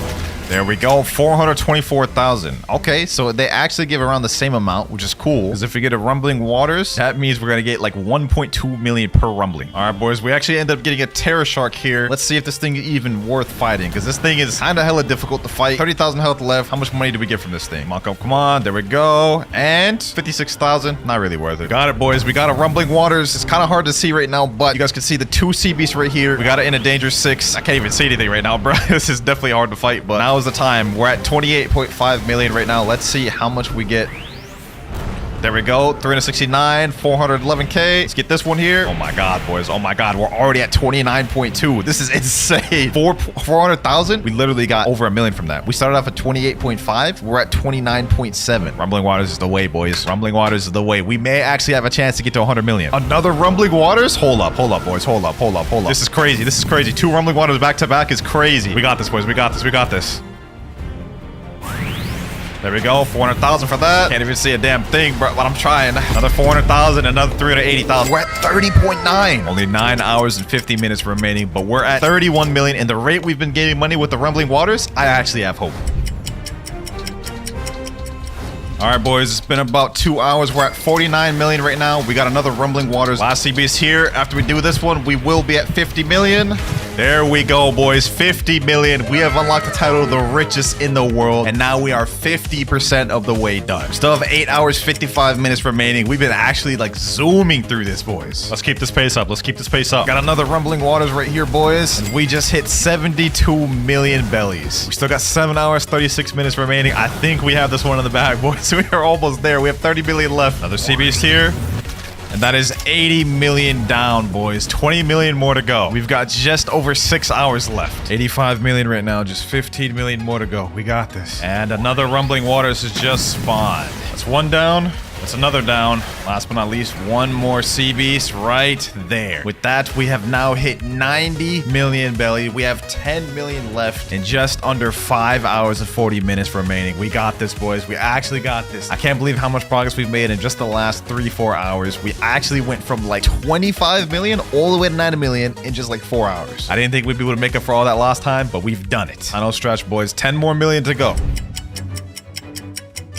Ladies and gentlemen, only 4 hours and 11 minutes remaining. And we are now on our final sea beast of the video. 24 hours straight of grinding. We actually cut it so close, a lot closer than I thought we would, bro. I did not think we would be able to do it. But with this sea beast here, we are going to hit 100 million. There we go, ladies and gentlemen. 100,158,658 money in just 24 hours. Secret 2, and for this one, you need to be at the cafe. And once you're at the cafe, if you go over to this staircase down here, you will see there's an underground area. Go straight, and straight to the left, you will see there's a room that says classified on it. You can't reach this room normally. However, if you click shift lock, you can flash step in it and reach this secret room. Now, this room literally serves zero purpose. Like, you can't do anything with it except maybe hide fruits. But there is this sign right here where if you look at it, it says King Toad's house. And you're not going to want to forget this Toad guy, because later on in the video, we have even more secrets about this guy. Now, obviously, everyone knows about the frog room, but maybe you didn't know this next one. Did you know that marine ships are actually cheaper than pirate ships? So if we go talk to the boat dealer right here and click next, we can see that brigade ships are 1,000 and grand brigade ships are 4,000. However, if you spawn in as marine, you can see the brigade is 600 and the grand brigade is 2,000. So it's almost half the price. Pretty cool, right? What if I told you it went even deeper? For secret number 4, a marine sloop is better than a pirate brigade. All right, we have our marine sloop right here, and this is a very inexpensive ship, being only at 150 berries. The HP this thing has 2,500. As we saw earlier, a pirate brigade is over 1,000 bellies and is much more expensive. However, it only has 2,000 HP. And to make matters worse, the sloop is also faster than the pirate brigade. Just to show you guys proof, we're gonna race in 3, 2, 1, go. Okay, we're both going right now. You guys can see the sloop is ahead by quite a bit. Look at this. Look at this. It's slowly just pulling ahead. Kind of sad for the pirates, man. Kind of sad for the pirates. Secret 5 is gonna be in the middle town. If you go over to the left side of the middle town, you will find there is a secret room. And if you go inside it, we'll find some interesting things. First, we have an ore editor. On the left, we have this robot mega NPC, which can help you upgrade your dark blade to V2. But most importantly, we have this poster here, Wenlock Toad. I told you guys to remember his name. And then there's also this random letter wishing Wenlock Toad a happy new year. And just like I said before, don't forget Wenlock Toad, because we still have much more secrets to unfold about him later on in the video. Secret 6, if you go up to Skylands and go to this building with the little clock on it, go inside and look up, you will see there is a code that says FUD10. The kicker though is if you try to use this code, it literally gives you only 1 belly. So it's just a troll code. Secret 7, we have at the desert. Once you spawn at the desert, you will see this pyramid, and there's going to be a chest conspicuously placed right here. Most players just ignore this, but if you go get it, you'll see there's a hole that leads to an NPC. Go down this little maze here, and it will lead to this guy named Hassan. Now, Hassan sells an accessory, which, albeit is a terrible accessory, but it is pretty interesting nonetheless. Now, you're probably thinking, I know all these secrets, but trust me, you're gonna want to stick around because for the last secret, I guarantee you haven't seen. Next up, though, did you know the character on the pirate menu in Blox Fruits used to be completely different? Instead, years ago, the character that used to be on that menu used to be Buggy the Clown, as you guys can see right here. Obviously, this had to be changed due to copyright reasons, but I will say Buggy the Clown looked way better in that spot. Secret 9. If you go over to Upper Skypea, go over to the pyramid here and go under, there will be a secret area you can go inside with a false wall, which you can destroy. And inside, you guys can see there will be chests, which you can farm to get money. Each of these chests give anywhere between I think 500 to over 1,000 belly each. So it's pretty good for farming if you're in First Sea. I know for a fact all of y'all know that last secret, but maybe you didn't know this one. Did you know that there is a secret NPC behind the factory raid? If you go up to it, go up to the top in these little ridges right here, there will be a secret NPC right about here. Yup, it's Cyborg Frankie. And if you talk to him, this is actually how you obtain the Sun Ship, otherwise known as the Thousand Sunny, which is pretty interesting, but not as much as this next secret. For secret 10, if you go up top the mansion in Kingdom of Rose and go over to this side here, you guys will see two things. First, we have a ball which has the map of Thailand on it. And to the left of it, we have a cube which has the map of Brazil on it. Now, personally, I have no idea why the Thailand ball even exists or why it's here, but don't forget about the Brazilian cube because later on in the video, we're going to be revealing even more secrets about it. Secret number 13. Did you know you could reach the raid room without even having to do a raid? All you have to do is go to cafe, go to the underground area here again, but instead of going left, this time we're going to go right. Have shift lock on. We're going to look inside the wall, and then you're going to try to flash step over here.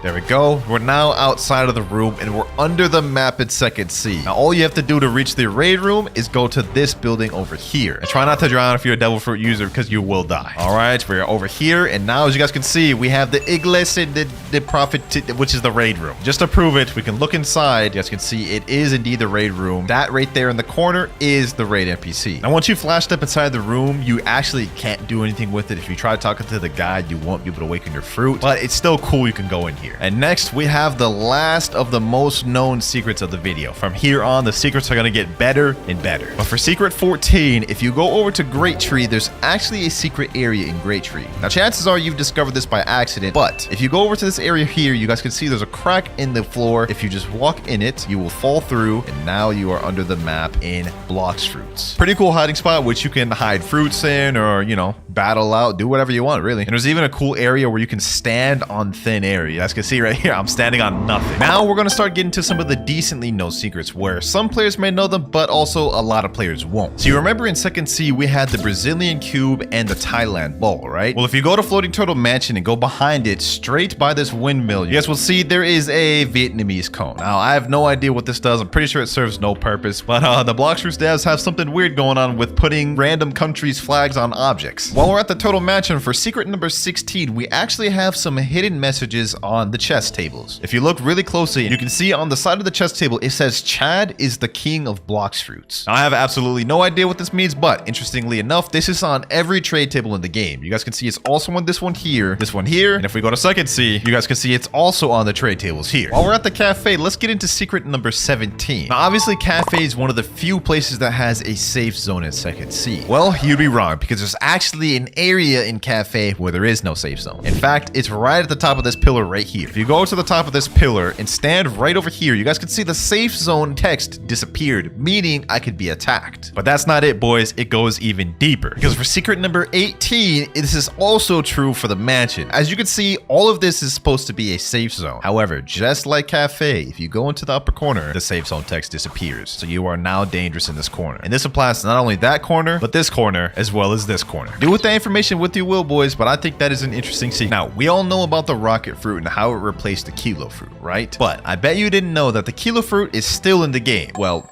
technically. Now, if you go outside of mansion and go straight left until you reach this broken building here, you guys will see there is an NPC named Wenlock. Sounds familiar, right? Well, if you talk to Wenlock, he will say you can buy a physical kilo fruit from him for 97 Robux. Now, of course, if you actually buy this, it just gives you a physical rocket fruit, but technically the kilo text is still in game. Now, okay, a lot of y'all probably knew that last one, but for secret 20, I doubt you do. If you go over to the Skull Island, head over to around the area where Tidekeeper spawns, spawns. Go on top of this rock at specifically this angle. Equip the light fruit and start flying up. You will find a secret sky island. This is gonna take a while though. All right, boys, here we go. We're finally about to find it. That's the island right there. It took me like 5 to 8 minutes, but we found it. So yeah, in case y'all didn't know, this is the Pole V2 island. You come to this island after you complete a rumble raid. And once you talk to the thunder, Ooh, how much just fell back down, bro. Once you talk to this guy right here, he'll evolve your Pole V1, which is this weapon here, to Pole V2. Normally, you need to complete a rumble raid in order to get to this island, but as you guys can see, well, I guess you can't see, but the world is under there and you can reach this island from the regular world. Also cool enough, if you step into this gate, you go into a raid room. Now that was cool, but did you know that there is a Rip Idra NPC? So if you teleport over to the graveyard, go over to this little rock thingy, and next to the rock thingy, there will be this pillar. There is a Rip Idra NPC. Now, if you talk to him while holding a dark blade, he will say, what do you wish to do with your dark blade skin? Enable or disable. What that does is, as you guys can see right now, my dark blade skin is white, which is the Slayer skin. But if I disable it, you guys can see now it's just green. It's a normal dark blade. Now, chances are you probably knew that. But did you know that Chandler from Mr. Beast has his very own code in Blox Fruits? Yeah, he actually does. If you go over to the codes thing and type in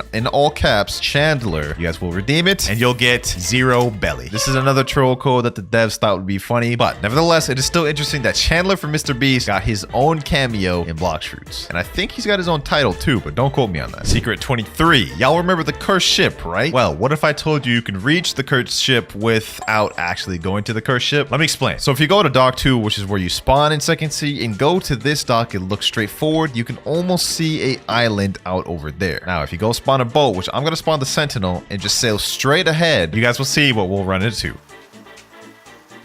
Just to make this quicker, I'm gonna go equip light fruit. Let's fly over there. There it is, ladies and gentlemen. This is the inside of the haunted ship. So whenever you get teleported to the haunted ship, it really just takes you here, which is kind of weird, but you know what I'm saying, they gotta put it somewhere. Another interesting fact though is if you touch it, you will start to die. As you guys can see right here, it's almost the same effect as if you were underwater. You guys can see I am now dying as I'm moving around. And while we're on the topic of cursed ship, for secret number 24, you can reach the area I was just at from the inside of cursed ship. So all you have to do is just go inside cursed ship, go in this room right here, which is the main room of cursed ship. Go on top of this chandelier here, look up and flash step, and now we're in the same area that we just spent 2 minutes sailing to in the matter of seconds. Secret 25, there is a hollow building outside a cafe. Now this one can be useful if you're ever getting chased in PvP. Now you guys can see this wall right here. It looks like it should be solid and you shouldn't be able to go through it, right? Well, that is true for this part right here. You can't go through it. However, if you go right here, you're able to go straight through the entire thing and get to the other side, which can be useful if you're getting chased down in PvP. You can get through this to throw your opponent off and confuse them. Now I'm not gonna lie, that wasn't the coolest or most insane secret, but trust me, the last secret of this video is gonna blow your mind. But this next secret, I bet you didn't know. So if you go to Haunted Castle and go all the way at the top of the mast, there will be a special treat waiting for you. And I bet many of y'all didn't know this. We're at the top of the mast. There will be 3 diamond chests up here every single time. Guaranteed to spawn 100%, and they give you like 10k each bellies. Pretty fire. But just in case you knew that one, I'm going to present you one that I guarantee you only 10% of players actually realize. Having Falcon equipped gives you higher jump length. And just to prove this to y'all, I'm going to do a double jump right now, and make sure to take note of the distance I jump. All right, let's do the double jump. There we go. So that was the maximum height I could jump without Falcon. Now let's go equip Falcon, and make sure to equip the plumage. Then let's do a double jump here.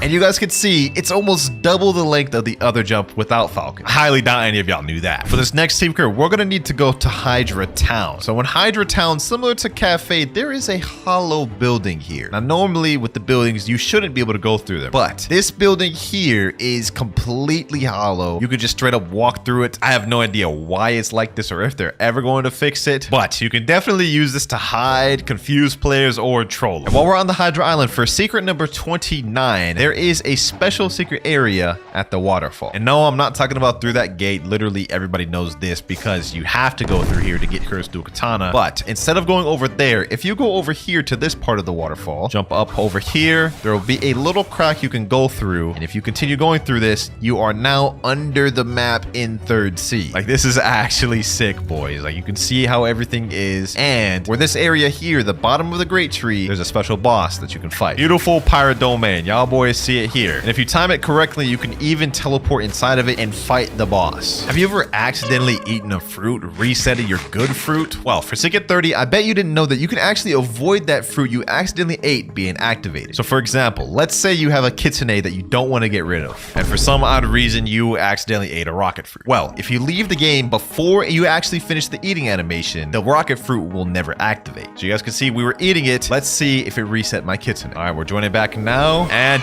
yep, we are still Kitsune. So if y'all ever accidentally eat a fruit, make sure to leave as quickly as possible to avoid resetting the fruit you actually want to keep. And while we're on the top of Kitsune, for secret number 31, Kitsune actually has 2 M1 variations. So obviously we already know the regular Kitsune M1. You got 5 M1s, which ends in a down slam. Pay attention to that. On the 5th M1, it slams them to the ground. However, did you know that if you're in the air, it gives a different variant? When you're in the air on the last M1, instead of doing a down slam, it does a kick. See the difference between the down slam versus the kick? Now, Secret 32 is not as useful to know as that, but it's still pretty cool. So you remember the fight between King Redhead and Rip Indra that you had to watch in order to get the 3rd C? Well, you can watch that cinematic scene again for some reason. All you've got to do is go to Sea Castle, talk to this person here, Aaron, say, let me see, and then you can watch the full cinematic again, which I don't know why you would want to. It was it was actually kind of boring. And speaking of Rip Indra, for secret number 33, did you know that you can actually reach the island to fight him on without having to be teleported to it? All right, now to find this island, first thing you got to do is teleport to lava. Then I'm going to equip the light fruit. We're going to go to the top of this factory raid, and we're going to look over about to the left of this area right about here. And what you're going to do once you get to the top of this is you're going to look straight ahead here, and then you just fly. I'm going to go a little bit more left right around here. That should be good.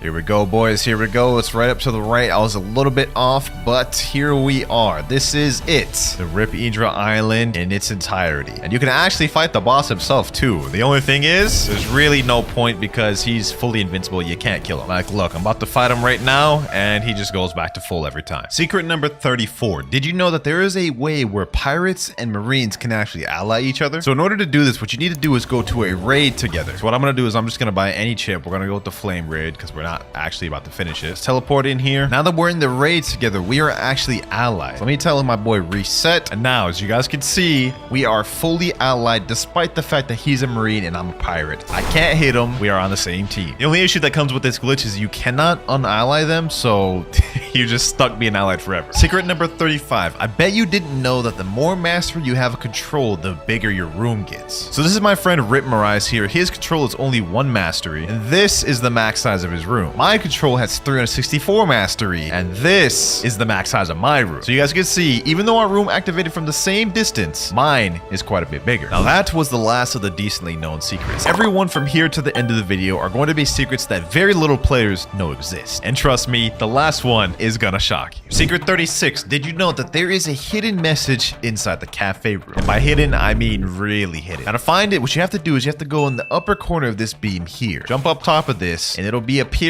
right here. You guys can barely make out what it says, but it says it exists. Now to see this text better, you can activate fast mode, and it'll appear a bit more clear. You guys can see there, it clearly says it exists. The question is, what exists? Well, we'll be explaining that a little bit later. But while we're in the cafe room, we have another secret here. So obviously we know about the frog room, right? This is how it looks now, and as you guys notice, it is kind of destroyed. I mean, there's like just stuff all over the place, nothing's organized. But did you know this isn't how the frog room used to always look? Here we have a 3-year-old video from Uncle Kizaru, which shows what the room used to look like. First of all, as you guys can notice right here, it's no longer says classified, and the door is very clearly open. And if you went inside, you guys can see it looks way more organized. I mean, like everything, like it looks like someone's living in this room. The suitcases are full, the couch is, you know, nice. Also, it says right there, King's Toad House, also known as Wenlock Toad. And even more interesting is you can see right here, the Awakening Expert used to be in this room. Now, I don't know why they decided to destroy Wenlock's room, but trust me, this isn't the last we're going to hear of him because we still have more secrets to unfold about Wenlock in this video. So you remember the Brazil cube we talked about earlier, right? Well, there's actually more to it than we talked about earlier. Now, what this cube actually is, it is an admin spec that when an admin uses a certain command, teleports a player player to a maze, and if the player completes that maze, they win a free dark blade. And we actually have some footage here, which is by official newbie. This, you guys can see Rip Indra is spawning the Brazil cube, and whoever touched it would get granted a free dark blade. You guys can see right there, official newbie just received the dark blade for free from Rip Indra, which is honestly really fire. I wish the admins did more events like that nowadays. Secret number 39. Did you know you cannot buy scrolls in second and first seed? So obviously every player knows about legendary and mythical scrolls. Obviously, if you go to the shop, you can buy 5 legendary scrolls and 3 mythical scrolls, which you can then use to get enchants on your weapons. But did you know that you cannot buy these in second and first seed? If I go talk to the experienced captain right now and open up the shop, you will see the 2 slots where the legendary and mythical scroll would have been are now grayed out and you cannot buy it. And the same is true for first seed. And while we're on the topic of first seed, for secret number 40, did you know that the amount of money you can buy from the shop scales with what seed you're in? So while we're in first seed, the max amount of money you can buy from the shop is 500k, which is going to run you 14.99 Robux, which is an absolute scam. But if you go to second seed, you guys can see now you can buy up to 1.5 million bellies for the same price. And in third seed, you can get up to 3 million, which is honestly kind of weird. I don't know why they did that, but now that you know, never buy cash from the shop in first seed. Now you remember that secret message in cafe that said it exists, right? Well, there's another secret message in the raid room. If you go over to the left of the mysterious entity, over to this wall, you will see there is some text that says something form. I believe it says life form. If we equip fast mode, we should be able to see it better. Yup, it says life form. And this isn't the only secret message. We actually have one more which will tie together the entire puzzle, but we'll get into that bit later. For the next secret, we actually have another one about Wenlock Toad. So while we're here in the raid room, you guys can see this mysterious entity, right? Well, this is the NPC you talk to awaken your fruits. But did you know that this NPC used to be Wenlock Toad? Or,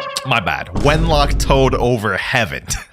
Yes, it is true. This NPC used to be Wenlock, but he was removed and replaced by this boring guy right here. Secret number 43. Did you know that you can reach the Awakening Temple of Time without even having to go to the Great Tree? So as you guys can see, I'm in a random area in Danger Zone 4, right in third seed. Now, if you guys look up, you guys can see that little island in the air right there is the Temple of Time. All you've got to do is just use light or whatever sort of mobility fruit you want and fly up to it.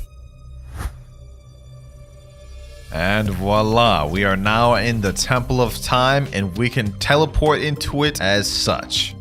And while we're in the Temple of Time, I bet you didn't know that Blox Truths may be insinuating there's a new race coming soon. So if you reach the top of the Temple of Time, you will run into this, an ancient clock. And as you can see, on both sides of the ancient clock, we have a ghoul flag, and on the right side, we have a shark flag. And inside the ancient clock room, there are 6 flags total, each of them having the icons of each race: human, ghoul, meek, shark, angel, and cyborg. But did you know that if you look directly behind the ancient clock, there will be another banner, but it has nothing on it? Now, this isn't fully confirming that there's going to be a new race coming, but it insinuates that because there's 7 banners that is empty, they're going to come up with a new one and it'll release eventually. Secret number 45, we have a hidden room in Tiki Outpost. So if you teleport to Tiki Outpost, come over to this side here, right where this little slope is, stand on this thing, equip shift lock, go to the side, and quickly just try to shimmy through. You will now be under the temple in Tiki Outpost. Honestly, a pretty cool little hiding spot. Don't really know what you could do here. Maybe troll, chill, store some fruits. Who knows? But for secret number 46, we have an even cooler hidden spot. And I bet you didn't know this one. So if you go to Turtle Mansion and go over by the God-Human Trainer, this tree right here, go inside this little branch here. And once you're inside the tree, what you have to do is you have to jump up here and flash step at the same time. Now we are at the top of the tree, and it is a pretty cool hiding spot because you can go down here, jump up, go down here, and it's just a cool little area. Like, look at this. This is fire. And to wrap up the hidden spots, for the last one I have of the video, if you go to Port Town, all the way to the beach area, which is straight over here, there is one last hidden area. Once you're at the little beach area, if you go right here, you guys can see there's almost like a door right here. Like, it's like a false wall, and you could teleport inside this, and it is pretty much just a little room. I don't know if the devs are planning to do anything with this. It's almost like a perfect little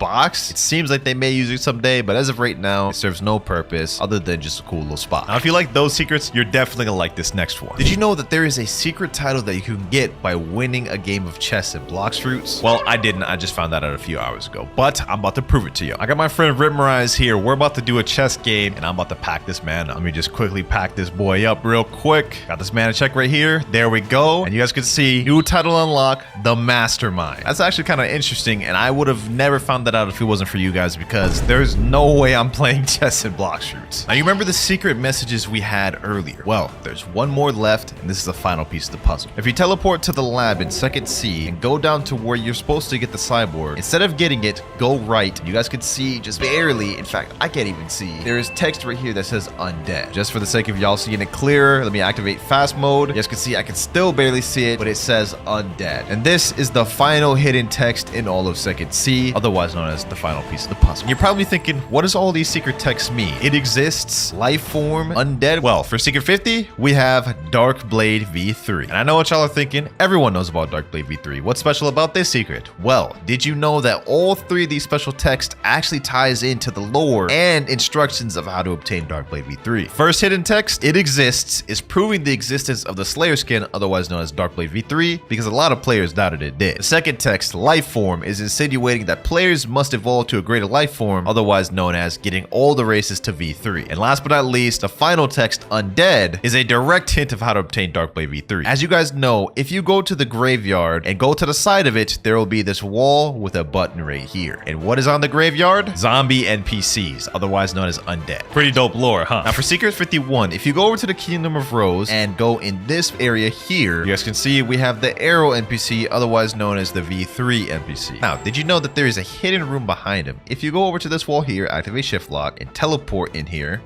you guys will see we are now under the Kingdom of Rose tree, and it's a pretty cool hide spot. And while we're already at Arrow's place for secret number 52, did you know that Arrow didn't used to always be the V3 Awakening NPC? Can you guess who it used to be? Well, if you guessed Wenlock Toad, you'd be correct. A few years back, Wenlock Toad used to be the person you talked to awaken your race. And as you guys can see in the footage here, there he is. Right there, the man himself, Wenlock Toad. Unfortunately, though, he was later removed and obviously replaced by the Arrow NPC, similar to the Awakening one earlier that was replaced by the mysterious entity. But the question is, why was Wenlock Toad removed from the game? First, it was his room under Cafe that's completely destroyed now. Wenlock also used to be the Awakening NPC, which also got removed. And as we just went over, he used to also be the V3 NPC, which obviously got removed. The answer to all these questions lies in secret number 53. If you teleport over to the graveyard, on one of the tombstones, there's a secret message. Wenlock, dead for disrespecting his master, we will always remember you. Now, Wenlock used to be a developer on the team of Blox fruits, and while I can't say 100% if this is fact, the rumor has it he did something that he wasn't supposed to, and as such, he had to be removed from the team and removed from the game. Kind of sad considering how invested all of his lore was in the game, now that I'm digging deep into it, but still an interesting secret nonetheless. Secret number 54. Did you know that there is a hidden fruit inside Blox fruits, but none of you will ever be able to obtain it? Of course, I'm talking about the meme fruit, which is a unobtainable admin fruit. Now, this fruit is not very good. I mean, as the name implies, it's a meme fruit. It literally only has one ability, and it's called Traffic Cone. And I have footage right here which showcase what it is. It has infinite range, but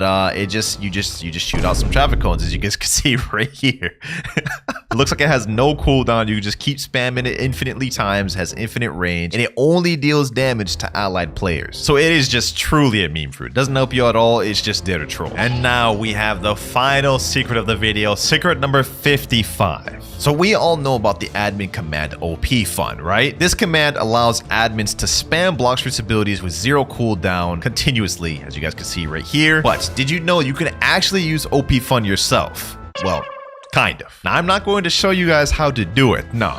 That would be too OP, and I would have to deal with that daily. But I have a clip of a friend of mine who performed this glitch, and I'm about to show y'all here. So here's the clip right here. You can only do this with certain weapons. It's not something you could do with every weapon, but as you guys can see here, he could just spam the GTA abilities over and over and over again, just like an admin would with OP Fun. It's honestly one of the most insane glitches I've ever seen. Like, if you use that in PvP, it's just not even fair. It's not fair. No one will be able to beat you. And for mythical trick number 1, if you get 3 people to go around the gacha and say /Clouds Luck V5, you will roll a mythic. All right, that's easy enough. I've already got 3 people right here lined up. My boys, look at them lined up. All right, let's do this. Clouds Luck V5, Clouds Luck V5, Clouds Luck V5. All right, let's see if this works. We've activated the Clouds Luck V5 luck. Will we get a good fruit? 3, 2, 1, and Oh, yo, we actually got a legendary fruit, but we didn't get a mythical, so that definitely didn't work. That's not bad, though. Now, that trick may not have worked, but we have a bunch of others to test. And for the next one, sent in by Bukan Nara, he says, we're all dragon-related stuff. And he actually sent in a clip of him doing this. He literally has Dragon Talon, Dragon, Dragon Heart, and Dragon Storm equipped. He's doing a gacha right now, and let's see what he gets. He actually got Blizzard from that, so we should expect to get at least a legendary, right? My boy Mariah's account, he does have everything dragon-related. Dragon Heart right here, equip. Scroll down a bit, Dragon Storm, equip. Let's go to permanent fruits. We also got Dragon right here, equip. I'm gonna go with the Western. And last but not least, we have one more thing, and that's Dragon Talon. Let's go up to the Dragon Dojo, talk to my boy Uzoth. And you know what? I'm even gonna go a step further. We're gonna wear Dino Hood, and we're gonna go switch over to the Draco race. So we're literally full dragon down to the race. Draco right here. All right, let me spam a bunch of abilities. Let's see if this gives us some extra luck. And now we're ready. Gacha time. If we don't get at least a legendary for Mist, this is crazy. 3, 2, 1, and we get a sand fruit. Okay, yeah, that just does not work. This next guy's strategy is if you kill a player using a mythic fruit, then reset with a mythic fruit, your next gacha will be a mythic. Well, I would hope so, because this is gonna be insane. I mean, I'm on my boy Eric's account right here. He's about to lose a mythic fruit. Hopefully he has something like a gravity. Let me see. Okay, he's got a gravity. Perfect. Now, the killing the person with the mythical fruit will be easy. I mean, I'm pretty decent at PvP. Let me see. What can I switch to? We got Doe. Oh, that's perfect. Actually, you know what? Let's go with Yeti. Let's make this easy. All right, now we gotta find somebody real quick. Let's see. Is there anybody over here? Nope. Okay, what about in Hydra? Anybody over here? Oh, there is somebody over here. All right. They didn't say we had to get bounty from the person we killed with the mythic fruit. They just said we had to kill someone with a mythic fruit. So I'm about to do it, boys. I'm about to do it. I'm sorry. You're level 1600, but we gotta do it. Arctic Clap. GG's. No reward level is too high, but we did kill him with Yeti. That's a mythical. All right, that's step 1 of the ritual complete. Next step, we have to reset with a mythical. I'm not going to waste any of Eric's good mythics. I'm just going to waste the gravity. I'm sure he's not going to care. And if he does, I'll replenish Eric. Fruit added to backpack. We got the gravity in our inventory. You know what? Just to make sure this does affect, we're going to reset it in front of Zeolus. Zeolus, you see this gravity right here, right? You see this. I'm about to lose this. You better replenish me with another mythic. Gravity down. Oh, that feels so painful to do. Now let's see if it works, ladies and gentlemen. Let's see if it works. And... yo, it didn't work, but we got a Buddha fruit. That's actually insane. That's actually insane. We may not have gotten a mythical, but we did get one of the highest valued legendary fruit, so I'm gonna take that. Gravity for this, W. I'm gonna say that was a W method. All right, now this next one says do/jet ski luck. You will get a mythical. I've gotten so many mythicals since. Yeah, I've heard a thing or two about this jet ski luck. Hey, let's put it to the test. So let's go ahead and type it in. Jet ski luck V4. Let me click redeem, and let's get to rolling, bro. I've actually witnessed him pull a blessing after typing this, so let's see if it works for us, boys. You gotta be kidding me. You gotta be kidding me, bro. The jet ski luck does not exist, bro. It does not exist. A spin? Really? Next method sent in by the Dark Lord. He says do 6 different emotes, then reset with a rocket to get a mythical. I mean, that's doable, bro. But do I even have 5 emotes? I mean, I know I got dance 1, dance 2, dance 3. I think I gotta buy 3 others. All right, we have Roblox Marketplace. Let me go down. Let me filter out emotes. Oh, we got free ones. Tilt, applaud. Okay, let me add these with free ones. Hey, we love saving money. Let me also add board in there. Let me go to my cart and let's buy all that. All right, we're ready. We got 6 different emotes. Let's do it. First off, let me do /E point. That's 1. Let me do /E point 2. That's 2. Let me do /E board. That's 3. Oh, this is actually kind of a fire mode too. Hey, that's kind of saucy. Then we got the classic /E hello, the little wave. What is that? 4. /E tilt. That's 5. And last but not least, /E stadium. All right, that's all 6. Now let's go ahead and do the roll. Are we gonna get a mythic this time? Are we gonna get a mythic? Is this gonna be the one? Nope, this is not the one at all. We got a dang chop fruit. But moving on, sent it by Mystic, have V4 and V3 active at the same time while rolling. And he said this one got me a T-Rex once. You know, strangely, I actually have a good feeling about this one. All right, first things first, I've got to get V4 active. Luckily, I do have V4 on this account. I did that for a video. So let me go ahead and fight these NPCs. Let's see how quick we can get this. All right, this is 1 NPC down. Looks like 2 NPCs gets me about a full bar, especially if I'm taking damage. So this actually shouldn't take that long. There we go, right there. We have human V4 activated. I don't know why somebody's fighting me right now. What is this, Buddha? Oh my god. Okay, hold on. Before we can even get to the damn ritual, we gotta kill this guy. Windbreaker. All right. Oh, now he's running. Look at that. Quickly attacked me, but he's running. But none of that matters. We got V4 active. Let me activate V3. Okay, let me quickly do a gacha. Let's hope this works. And we got a rubber, but that's actually not the worst thing we could have gotten. Definitely not a mythical though. You know, now I'm upset. I want to kill this guy. GG's. Yeah, so far we haven't got a single mythical yet. It's looking like I may have to gift y'all 5 permanent fruits. You know, actually forget that. I'm not losing hope. We got plenty more to test. One of these got to be bound to work. But for our next method, sent in by this guy, he says, clap beautiful pirate, then wait till night to roll. I mean, that's not hard, but that also seems like very dumb. But I guess this video is me testing out your guys' fruit spinning tricks. So let's try it out. First things first, let me respawn bosses. And now we've got to successfully beat the beautiful pirate. Let's see if we can even do that. We do have Cursed Dual Katana, luckily. So hopefully it's not too difficult. Let me see. Do I have Buddha on this account? Hold on. Let me see. Let me see. If we have Buddha, this is going to be all the more quicker. Do we have Buddha? Yes, we do. Perfect. All right. Say less. We can just Buddha spam it out then. Yeah, we got this. We got this in the bag. I don't even know why I doubted myself. Buddha spam for the win, boys. Buddha spam for the... Wait, what the heck? Where'd he go? Okay, there he is right there. Yeah, Buddha spam for the win. This is going to be a light work, bro. Light work now. About to enter second phase any minute now. A couple more M1s. You probably will be there. Yep, there we go. Okay. Went back to full health. Now we just got to... whittle him back down again. Actually, hold on. I'm actually getting kind of low. Hold on. I'm actually getting kind of low. Yo, this is kind of sad, bro. This is kind of sad. Hold on. Back off, bro. Charge this thing fully up. Hit him like that. Get a couple M1s in there. Cheeky M1s. Uh-oh. He still hit me. He still hit me. Okay, hold on. Hold on.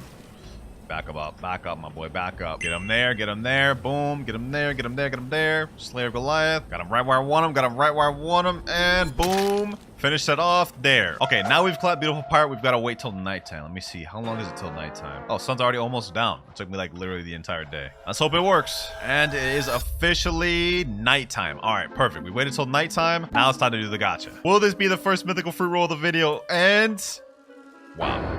That's that is straight up garbage. That's so garbage, in fact, that I'm compelled to do this. We dropping this one straight in the ocean. Trick number 7, reset 5 times in a private server, leave, rejoin, then type /5 good luck and you'll get a good fruit. That's an interesting one, and it's so simple that I actually like it. All right, all we got to do is reset 5 times. That's 1, 2, 3, 4th one, and the final 5th reset here. Now we leave the game and then rejoin the game, but I think we have to rejoin back to that private server. And last but not least, type in chat /5 good luck. There we go, boys. All the requirements have been met. Let's see if this gives us a good fruit. You don't have enough money? Oh, that's kind of embarrassing. Okay, let me fix that real quick. 150k. That should be 200. Do it one more time. All right, we're ready. That was a little embarrassing, I'm not gonna lie, but we brought it back. We brought it back. Now it's time to do this gacha, and we get dark. Definitely not a mythical, but maybe this next trick will work. If you use /WinterKloudz luck 45 after killing 5 players, you get no less than a mythical fruit. Hey, I like the sound of that, and we get to have some fun PvPing. I'm down. All right, I'm on my Bombay account right here just because this is like my bounty hunting account. Let's get to the rampage, boys. Got this guy here. What the heck? Does this guy have his PvP active? Huh? All right, I guess this guy doesn't have his PvP active, but maybe this guy over here does. Let me see. All right, let me do this. Boom. Okay, boom. Boom, boom. That's 1 kill. Okay, looks like we got our next kill lined up. We need 4 more kills, 4 more kills. All right, all right. Got him there. Boom. Okay. Wait, what? How did this guy survive all that? Oh my god, I'm literally selling. Okay, okay. You know, this guy... Oh, wait, I got a next kill lined up. What are we doing? Playing Ring Around the Rosie, bro? Oh my god. No, no, no. Don't steal my kill. Don't steal my kill. Don't steal my kill. Please, please, please. Bro, he stole my kill. Yo, you're so bad. You're so bad, bro. All right, you're about to get it, bucko. You're about to get it. Oh, wait, I have Meek. I have Meek. What am I doing? Pull him in. Boom. And let me finish him off like this. Lunar Blitz. Got him. That's 2 kills down. Now this diamond guy came back out, so I'll be able to get him. Finish him off. Pause. Got him right there. Get him like this. Boom. Get him like this. Lunar Blitz. And that's him dead with V4. All right. That's 3 kills. Boom. Got him here. Oh, my God. Are we just playing Are we just playing like tag, bro? Like tag, you're it? Like I kill one of them, then the other one comes back. Then I kill the other and the other one comes back. But you know what? That's actually perfectly fine with me because then that means it makes my life all the more easy. 4th kill there. There he goes. This guy. There this guy strikes again. There this guy strikes again, bro. There this guy strikes again. I can't believe my eyes. I can't believe my eyes. Okay. Well, you know what? You know who else I'm tired of? This damn diamond user, bro. It's like they're just playing tag, bro. Like tag, you're it. I'm just going to go after you now. Oh my god, why? Okay, you know what? I'm Blox fruit stats? No wonder I'm struggling, bro. Oh my gosh, no wonder I'm struggling to kill him. Hold on. I understand it now. Whole time I'm a Blox fruit stat, bro. Whole time I'm Blox fruit stat. I get it now. Get him here. Boom, pull him in. Boom, boom, boom, boom. GG's. 5 kills right there. We're done. Oh, that took a lot longer than I thought it would. Hey, he didn't say it had to be 5 different people. He just said 5 kills. But now we have the final step. /WinterKloudz luck 45.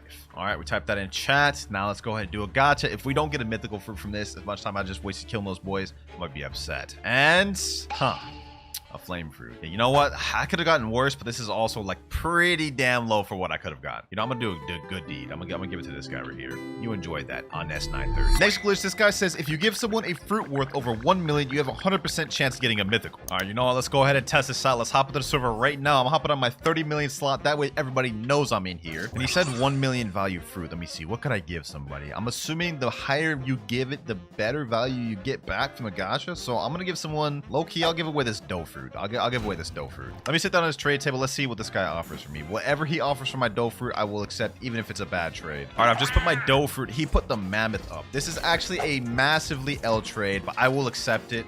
And we'll see what we get from the gacha after this, bro. I'm literally losing out on a dough here. This is worth like 35 million value. I think Mammoth's like 7, but here we go. 3, 2, 1. And that is the trade given away, bro. He just got a free dough. And he's only level 1,778, so that's going to help him. He said, oh my god. Yeah, I hope you enjoy that. Now let's see. Will this work and give us a mythical fruit? Will we get the mythical fruit this time? And we get... Bro, I just lost a dough for this. No. Trick number 10. If you punch the gacha 3 times, complete a raid, come back and punch him 3 times again, you'll get a mythical. All right, we're pulling up to the gacha right now. Let me punch this man. 1, 2, 3. All right, now that we did that, we got to go and fly over to the raids. I don't have portals unlocked on this account, so we got to use the light fruit and fly this way. Bear with me. All right, we're pulling up to the sea castle. Let me go ahead and switch over to the Buddha fruit. And, you know, let's just complete the quickest raid we can complete. I think that will be the flame raid. Yep. All right, got the chip. Let's get this thing started. For some reason on this account, the only sword that I actually have moves on is Coco sword. So this is I guess what we're using. I also don't have race V4 on this account, but I do have race V3. Luckily, we got the Buddha fruit. We should be good with this. I'm gonna try to speed run this as quick as I possibly can. All right, last NPC right here of this first island. There we go. Island 1 complete. Now we're on Island 2. Let's go ahead and speedrun this. Island 2 cleared right there. And now we're starting with Island 3. We're almost done. 2 more islands to go after this.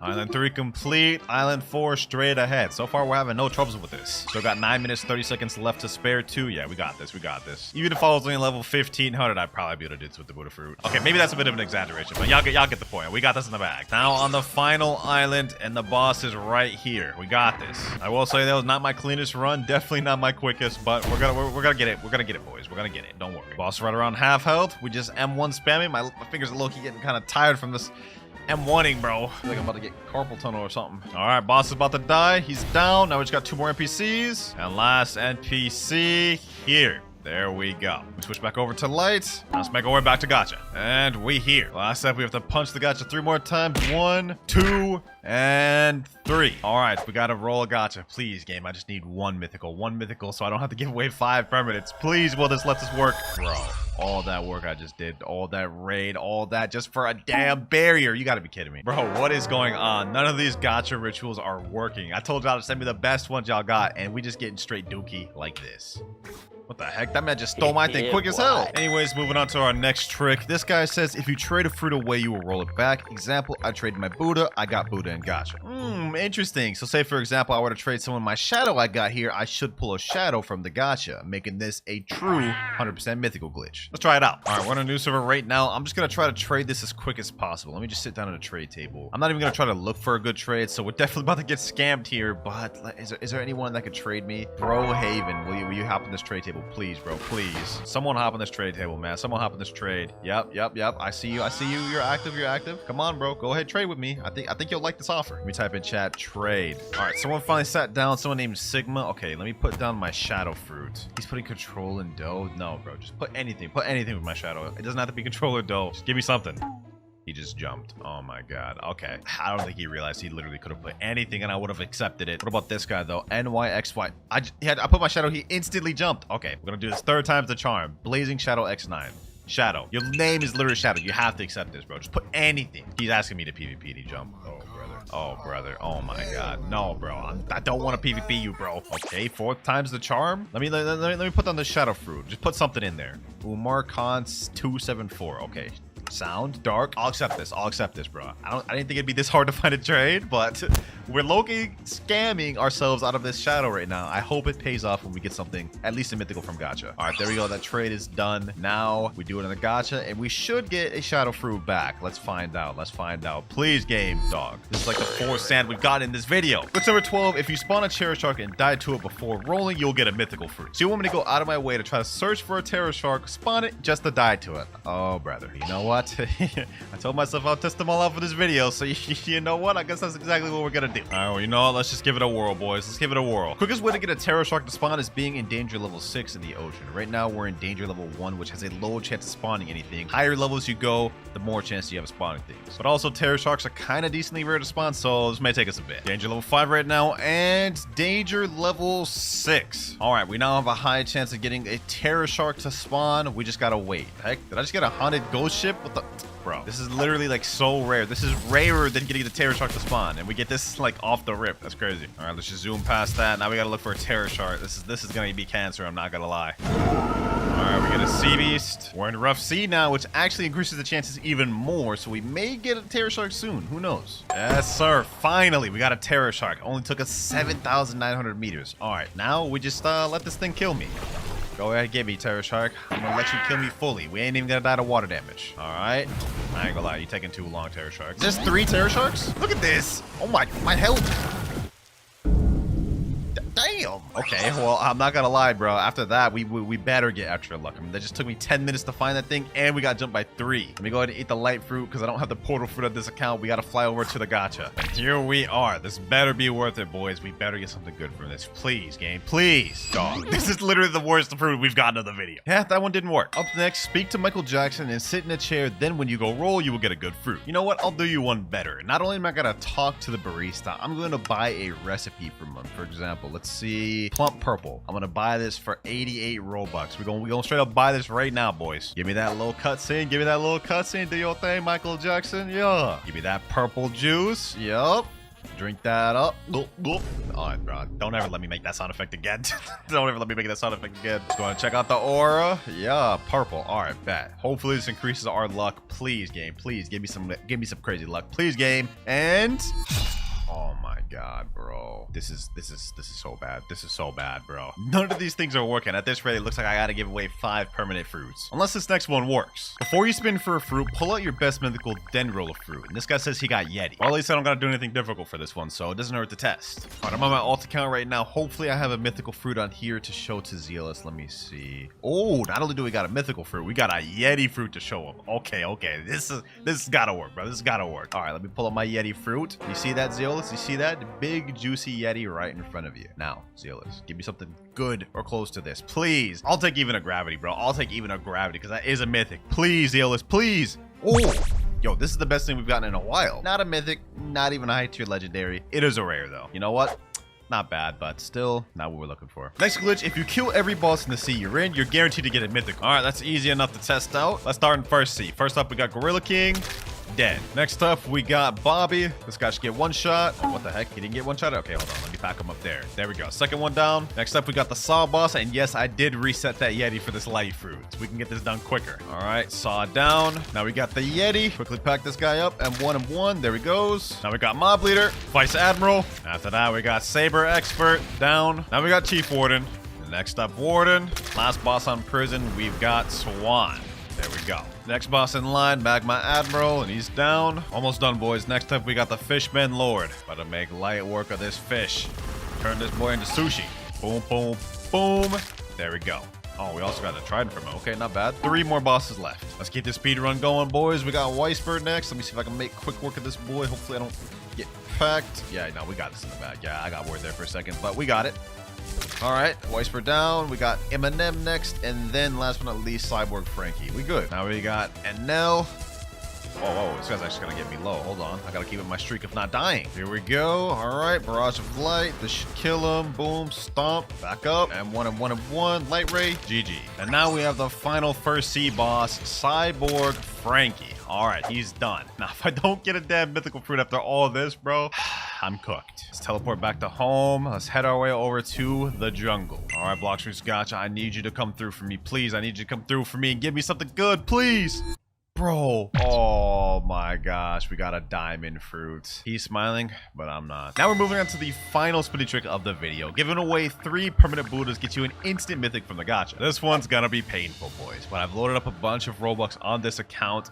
Let's just get it over with. Let's just get it over with. Permanent Buddha, 1650 Robux a pop. Let me just gift it to someone random. Let's gift it to this person right here. That's 1 permanent Buddha gifted. Another person, Bonbon 13297. Second permanent Buddha gifted. Third one, let's just give it to this person named Purple Dragon. And this is about to be the 3rd permanent Buddha gifted. There we go. Oh, that was so much Robux right there. Now, this is the final spinning glitch of the video. If I don't get a mythical fruit from this, I have to give away 5 permanent fruits to 5 of you. Let's see, boys. Let's see. Does this one work? Does this one work? Can we end this off on a bang? And we get a magma fruit. No, bro, that's insane. That is so crazy. Yeah, not a single mythical fruit gained throughout this video. None of these methods work. They're all fake. For the first myth, apparently Cyborg V3 can one-shot a boat. So to do this, I'm gonna have one of my friends summon a boat. Normally this ship has 1,200 health. Let me activate V3, and damn, that thing didn't even last at all. So it took care of that ship easy. We're gonna see if this can one-shot the biggest ship. This is the boat that has the most health in the game other than Beast Hunter, 2,500. Let's see if Cyborg V3 takes this out, and oh, this one's surviving longer, and it's still drowned. Okay, wow. So this myth is true. Cyborg V3 actually does one-shot a ship. Now, that was a pretty cool myth, but for myth number 2, apparently if you use parallel escape while standing on lava, you take no damage. So now let's try it with parallel escape. Let's see if we take damage on lava, and we very much do. I am dying quick, bruh. So that myth is false. That was just not true at all. Myth number 3, the age-old question. Do you get better fruits the higher sea you're in? Now, to start this off, we're gonna head over to first sea, do a gacha. Then we'll go to second sea, do a gacha, compare the first versus second sea, and lastly, we'll do third sea. Me personally, I think this is fake, but we're about to find out right now, boys. First sea, let's see what we get. And we got a spike fruit. Yeah, that's pretty dookie, bro. That's dookie. Now let's head back to second sea. I got my friend Jason about to do a gacha right here. Let's see what he gets. He said best fruit, spike. Damn, he got spike too. That's crazy. So far, this myth's looking false, but I guess we're about to find out on third sea. Got my boy Husky doing a gacha, and let's see what he gets. And no shot. I ain't gonna ask you to drop it, man, but that's actually kind of crazy. Blizzard for the third sea, a legendary fruit. Even though technically third sea had the best roll, I'm still gonna say this myth is false because first and second sea there was literally no difference. It's just 100% luck based. So myth false. Myth number 4, portal parallel escape can negate water damage. All right, let's activate a parallel escape. Let's go in the water. Let's see. Oh, there's no damage. The moment it ended, I started taking damage again. Nah, that's actually fire. Let's see that one more time. All right. Parallel escape. Yeah, no damage. Look at that. That's kind of crazy. Now that one surprised me, but let's see if this next one will. For myth number 5, apparently the more mastery you have, the more damage you'll deal with weapons, fighting styles, or fruits. All right, now to test this out, what I'm gonna do is I'm gonna equip one of my lower mastery weapons like pipe or something. Now that we have equipped, let's go ahead and do an M1. Let's see how much damage this does. M1, 1,398. Now what I'm gonna do is I'm gonna kill a bunch of these NPCs so we can get our mastery up, and then we'll check the damage then. We're at 83 mastery right now. There we go, last NPC there. Now we're at 107 mastery. That's about a 20 mastery difference. Let's see how much gone up. Oh look, 1,410. That myth is actually true. I never even knew about that. The more mastery you have, the more damage your weapon, fighting style, and fruit deals. Myth number 6, if you start a raid while in combat, you can PvP inside the raid. So let me tell my boy, come to Sea Castle. There we go, we're in combat. Let me go ahead and buy a raid chip. Let's see, are we able to PvP?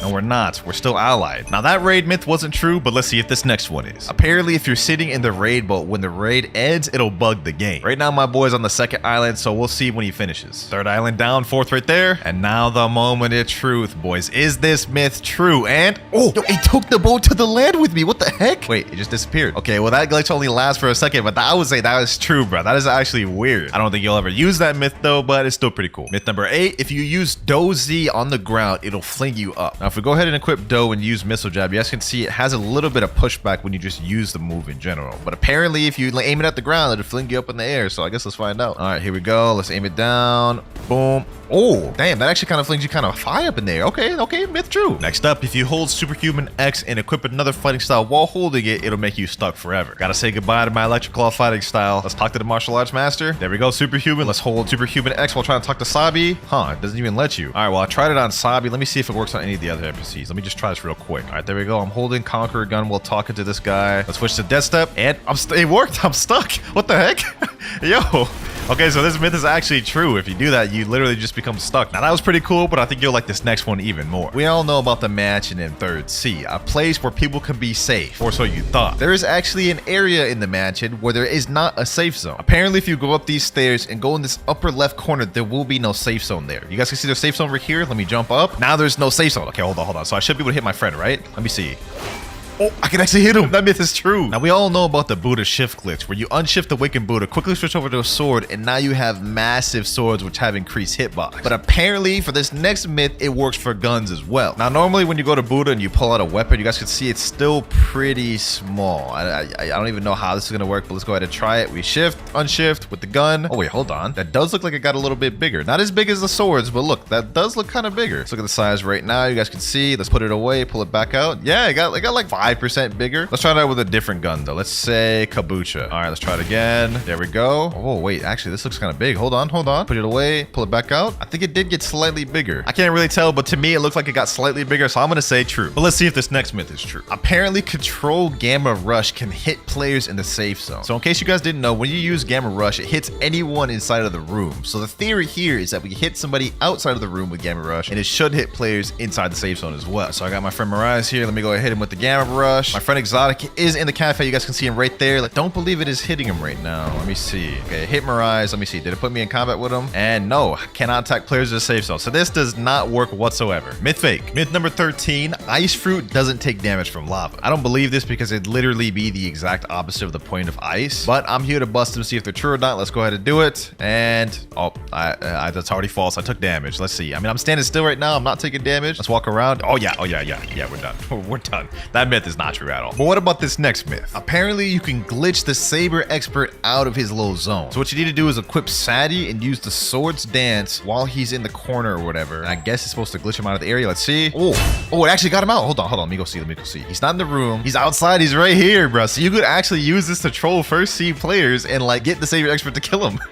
That's actually kind of cool, man. Myth confirmed. Myth number 15. If you use Rocket Flight and quickly switch over to another fruit, it'll bug you and make you fly forever. I don't know if the timing on this is hard, so let's go ahead and try. Let's do it. 3, 2, 1, boom. Oh, no, it didn't work. Okay, maybe I gotta try that again. Let's try this one more time. Let me click equip. Blast off. Oh, it worked. I'm literally floating. My hands aren't even on the keyboard right now, bro. My hands aren't even on the keyboard right now. I'm literally just floating infinitely. Okay, so that myth is confirmed. And that was a cool one, but I think this next one will be even better. Myth number 16. If you unequip Curse Dual Katana right after hitting someone with the Slayer of Goliath, it'll make them stuck forever. All right, so here's how we're gonna do this. Apparently, if I open my menu, now I use Slayer Goliath, right? Moment it hits, unequip, he can't move. He's literally stuck. He's literally stuck, bruh. And now I can do whatever I want with this man. Yes, sir. No, Diddy. I'm just playing, bruh. So that was how it looked like on him, but now I'm going to show you how it looks when he does it on me. And this will also tie into our next myth. He's got to do it real quick. There he goes. Boom. Now I'm stuck. For our next myth, if you teleport while being stuck like this, you'll get kicked from the game. So let me teleport somewhere far like Fountain. You guys can see my hands aren't on the keyboard. I'm literally like just flinging like this. And the game anti-cheat is going to kick in and kick me from the game any moment now. All right, I've been doing this for about 5 minutes and even teleporting to different islands to see how it would react and if it would kick me. I haven't gotten kicked yet. It's a cool glitch, but false myth nonetheless. Next myth though, Ice Admiral in First Sea is invincible if you don't have the quest active. So if you go over to Frozen Village and go under here, you can see there's this door, which normally would open if you had the quest line, but we don't, so we have to teleport through it like so. And you guys can see there's a Ice Admiral boss. Now, apparently he's gonna be invincible if you don't have the quest. Let's see, let's try to attack him.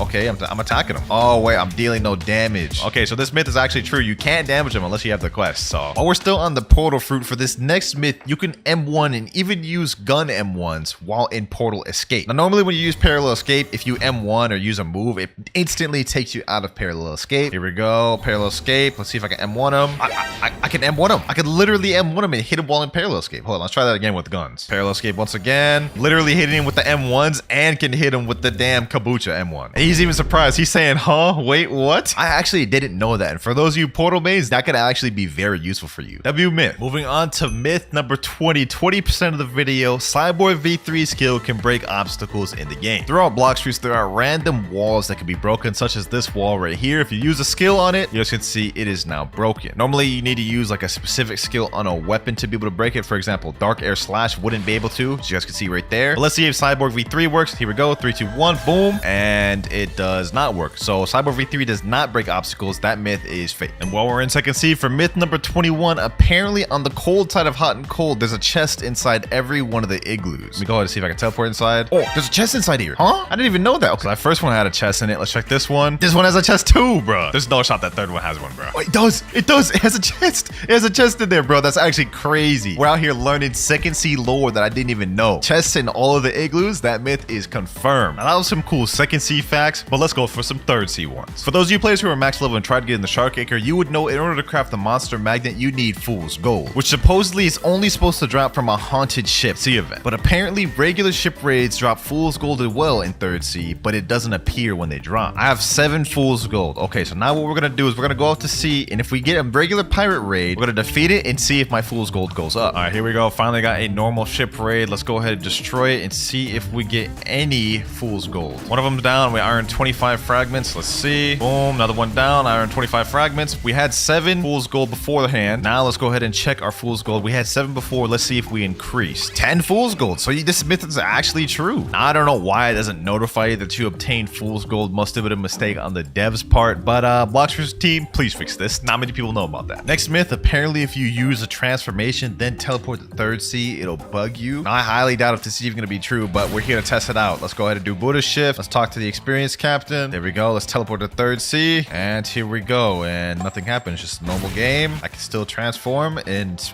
shift. Yeah, nothing happened. That was a little bit disappointing, but let's see if this next one isn't. Apparently, if you equip the magma fruit, spawn a boat and go out and sea, and go under the boat like this, and use magma shower, it'll give you magma arms, like a bug or something. So let's test this out. Let's go under the boat like this. Magma arms, magma shower. Oh, there we go. It worked. So you have to like kind of like drown yourself a little bit, go into the boat and use it to the point where it interrupts the move, and then it just creates this like blob of magma, bro. That's weird. Myth confirmed. Next myth, apparently Cyborg V4 is faster than Mink V4. Now, I don't really believe this one, but that's what we're here to find out. Got my friend Mirai here. He's gonna be Mink V4. I'm gonna be Cyborg V4. Let's go ahead and get each other V4 real quick. There we go. I got my V4. Now what we're gonna do is we're gonna race around this little circle and back here, and the first person to get here wins. Let me say 3, 2, 1, and go. So let's go ahead and do it. There we go. With the V4 jumps, I should have a decent lead, I'm pretty sure. I think we actually might be in the lead heavy here, boys. Damn, Cyborg V4 might actually be faster than Mink V4, boys. What the? Look at this. I won. I won. Wait, if I did another Cyborg jump at the end, I would have won, but he just barely won, man. He said, yeah, I think you won that. Yeah, I kind of messed up at the end by not doing another Cyborg jump, but like in terms of actual speed, Cyborg V4 with the super jumps is way faster. I clear way more distance. So that myth is actually confirmed, man. Now that was a cool one, but I'm interested to find out if this next one is true. For the next myth, apparently you can make Kitsune fly while in Angel V4. So first things first, I gotta reset my race. Hopefully we get Angel first try. There we go, Angel race. Now what I'm gonna do is get both Kitsune form and V4 at the same time. There we go, V4, let's activate it. Now let's go ahead and transform to Kitsune, and let's see. If I hold space, I should be able to fly, right? Okay, hold on. It's not working. Normally when you hold space, you should be able to float with Angel V4. It's not working. Okay, what about Q? I can't even glide with it. Okay, yeah, this just straight up does not work at all. I was hoping that would, because normally, as you guys can see right here, you can levitate and also glide and fly with Angel V4. Normally it works while holding moves, but it seems like with this, it does not. Myth sadly busted. But while we're on the Angel race, this next myth is not really kind of a myth, but just an experiment, I guess. But apparently using Gravity X with the Angel Bow is a one-shot. So let's go ahead and test it out. So I got my friend Mirai here. I got the Angel V4 active. Let's use Gravity Obeisance and go up to him. Let's see if this one-shots him. And it almost does, but it doesn't. Oh my gosh. Oh, it doesn't. It doesn't. I thought that would. Myth busted though. That does not one-shot. He is a 30 million bounty though. Let's see if it works on a 2.5 mil. Here we go. Let's use it. Gravity Obeisance with this. And oh, it did. It one-shot at a 2.5 million. So technically this myth is still confirmed, bro. Now that was pretty OP, but we have one more Angel V4 myth to test out, and it's that a Angel V4 can't make a Ghoul V4 Neo. Now, I'm gonna be honest, this has got to be cap, but we're here to test it out. Now let's put it to the test. He has his domain. I have my Angel domain. Let me step up closely and well, no more questioning about that. He definitely is kneeling, and that boy getting packed up. That myth was just straight up false. Fake myth. Now, you remember the Buddha sword glitch from earlier, right? Well, supposedly you can do it with T-Rex as well. So, as you can see, my sword is pretty massive right now. Okay, pause. So what you have to do is you have to get your Fury Meter full with T-Rex so you can transform. Next step, we have to pull out a smoke fruit. Hopefully I have one right there. And as we're transforming, we have to quickly switch out and pull the smoke fruit out. That way we can go invisible. So let's do it. 3, 2, 1. There we go. All right, I did that perfectly. Now we are an invisible T-Rex. Here's where the next step comes in. What we need to do is we need to switch over to the Warden Sword. There we go, equip that. Then we got to use the Z move. There we go. And you guys can see now I am back to normal, but my sword is literally twice as big. Also, if we switch to any other weapon while like this, it'll stay big as well. You guys can see, look at that. Now my shark anchor is like twice the size of what it would have been if I was normal size. Also, I don't know if y'all noticed, but my character's also like twice as big. So yeah, that myth is confirmed, but will it work for guns as well? I guess all we got to do to find out is pull out this gun, right? 3, 2, 1, boom. The gun is still small. Okay, so yeah, this does not work for gun. That myth is false. Now, we all know the rubber fruit is immune to rumble, right? As you guys can see, I'm not getting hit by this lightning. But apparently, the rubber fruit is also immune to pole V1 and V2 moves. Let me tell my friend, go ahead and equip pole V1 and try using a move on me. Go ahead, use a move. Okay, no, I still got hit by that. What about the second move? Yep, still got hit by that too. That's a little surprising. I thought I wouldn't get hit since it's lightning, technically, but maybe I'll still be immune to pole V2. Let's find out. And I am not immune. Now, that didn't work, but let's see if this next one does. Apparently, if you use El Diablo on Solgatar, it has life steal capabilities. So let me tell my friend to come here real quick. Get me low, my boy. All right, there we go. There we go. That's good enough. That's good enough. We have 2,700 health. I'm going to use El Diablo and let's see if my health goes up. Oh, it is going up a considerable amount. Damn, it just jumped up to 4,000. So that myth is actually confirmed. And while we're on Solgatar, this next myth may be interesting. Apparently, if you teleport to Haunted Castle, go over to the living skeleton and hit them with the Solgatar M1, it'll actually heal them. I don't believe that at all, but let's go ahead and just test it out. Let me get this boy low real quick. Let me hit him with the M1. No, it's still dealing damage. It is still dealing damage. I don't know who came up with that myth, but that is just not true. Apparently, you drown in water twice as fast when you have sand activated. Now, to test this out, we're going to go ahead and do it right now without sand. Let's see how quick I drown. I would say this is probably about like close to 10 seconds around there. Now let's go ahead and equip the sand fruit and see how quick we drown now. In the anime, canonically, sand is twice as weak to water than most other devil fruits, so they should make sense. Let's see. Oh yeah, that is quick. That is way quicker, bro. That myth is confirmed 100%. Next myth, apparently when you dash, you go further if you jump. Okay, normal dash goes what, like 1, 2, 3 squares. Let's do a dash and a jump. Oh, you do go further. You go like twice as far. Okay, that's actually interesting and useful. So if you're in PvP, make sure to utilize them jumps, boys. Myth number 36, you can get more than 3 rumble dashes. Now the timing on this is a bit hard to do, but what you have to do is you have to wait a little bit between each electric flash. Electric flash for 1, wait a second. Electric flash 2, wait a second. Electric flash 3, wait a second. Now let me start spamming it. Oh, I do not believe that worked. Here's a video of a guy doing it right here though, and he's about to demonstrate how you do it. So this myth, I believe, is confirmed. I just got the timing wrong. You guys can see right here, he's spamming the F button. 3, 4, 5, 6, 7. He got 7 dashes there. So clearly the myth works. I just couldn't get it down. Number 37, apparently if you activate V4, transform to Leopard, then reset in water, something crazy happens. Don't really know what that's gonna do. I think I'm just gonna end up dying. So like, let's just try to do it, bro. Okay, and I don't think anything happened. That myth is just false. But let's see if this next one isn't. Apparently, you can make a fruit invisible. And what you have to do is you have to reset, and as you're resetting, you drop the fruit, and apparently it'll become invisible. So what I'm gonna do right here, I'm gonna reset, boom, but I'm gonna drop the fruit. You guys can see I dropped that out of my inventory. It should be on the ground, right? In this exact area, I should be able to pick it up. Let me see. Let me go on the ground. Oh, I picked it up. It's invisible. It's in my inventory. It's in my hand, but I can't see it. Hold on, let me hand it over to my friend Husky. Let me see. Now he's literally holding the invisible fruit. That is actually kind of crazy. Now, apparently, Portal M1s can glitch you inside walls. For those of you who don't know what Portal M1 is, basically it's this right here. Now, I've never actually glitched inside of a wall with this, but let's go ahead and test it out here. Let's see. Let's aim it at this. Let's go in there. Oh, damn. I literally got that first try. So that myth is confirmed, bro. Like, there's no question about that. That one is confirmed. You can glitch inside walls with that 100%. Next myth, apparently if 2 T-Rexes use the C move on each other, it bugs the game. 3, 2, 1, go. Oh, damn, that bugged the game out, bro. I honestly didn't even expect that would work, bro, but that was kind of crazy. Next myth, if you equip Portal and use Dimensional Rift, you won't be able to use your World Warp while in Dimensional Rift. Now, I've actually never tried this. I've never tried teleporting while in my Dimensional Rift, but let's go ahead and try it. Okay, the gateway pops up, but will we be able to teleport? Let's click Sea Castle, and nothing happens. The portal appears there, and it went on cooldown, but you can't actually teleport. So yeah, that myth is true. Next myth, apparently if you join the game as a Marine, then switch over to Pirate, you won't be able to ally anybody. Start as a Marine. As you can see, there is no ally button. Normally, it'd be where my cursor is right now, but usually when you go switch to a pirate, the button should reappear. So let's go ahead and switch to a pirate and see if it does. And no, it doesn't. You see that little empty spot right there where my cursor is? That's where the ally button would normally be, but since I started off as a Marine and switched over, the ally button just glitched out, which is very weird. The devs should definitely patch that, but that is myth confirmed. Number 43, if you kill someone and then do a gacha, you're guaranteed to get a legendary fruit. So let me type in chat, someone come out here, please. Let me go ahead and quickly just pack up one of these boys, you know what I'm saying? Let me pack up this boy right here. Boom, boom, boom, boom. And one, finish him off. Now let's go ahead and do a Blox Fruits gotcha and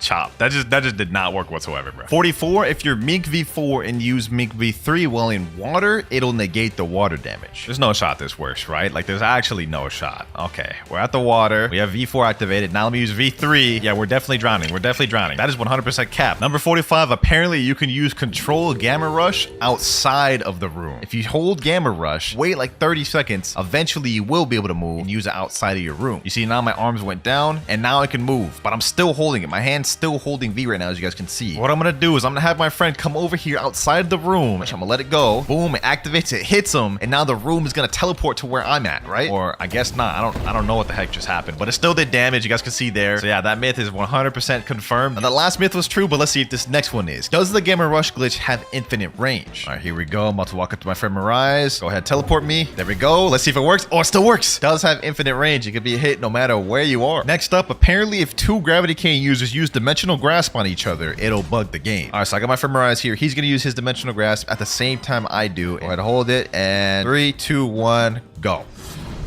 Yeah, nothing really interesting happened there. Okay, well, that myth is false. Now, it didn't work with Gravity Cane, but what about Midnight Blade? It's gonna be the same premise. We're both gonna use portal opening on each other and see what happens. All right, go.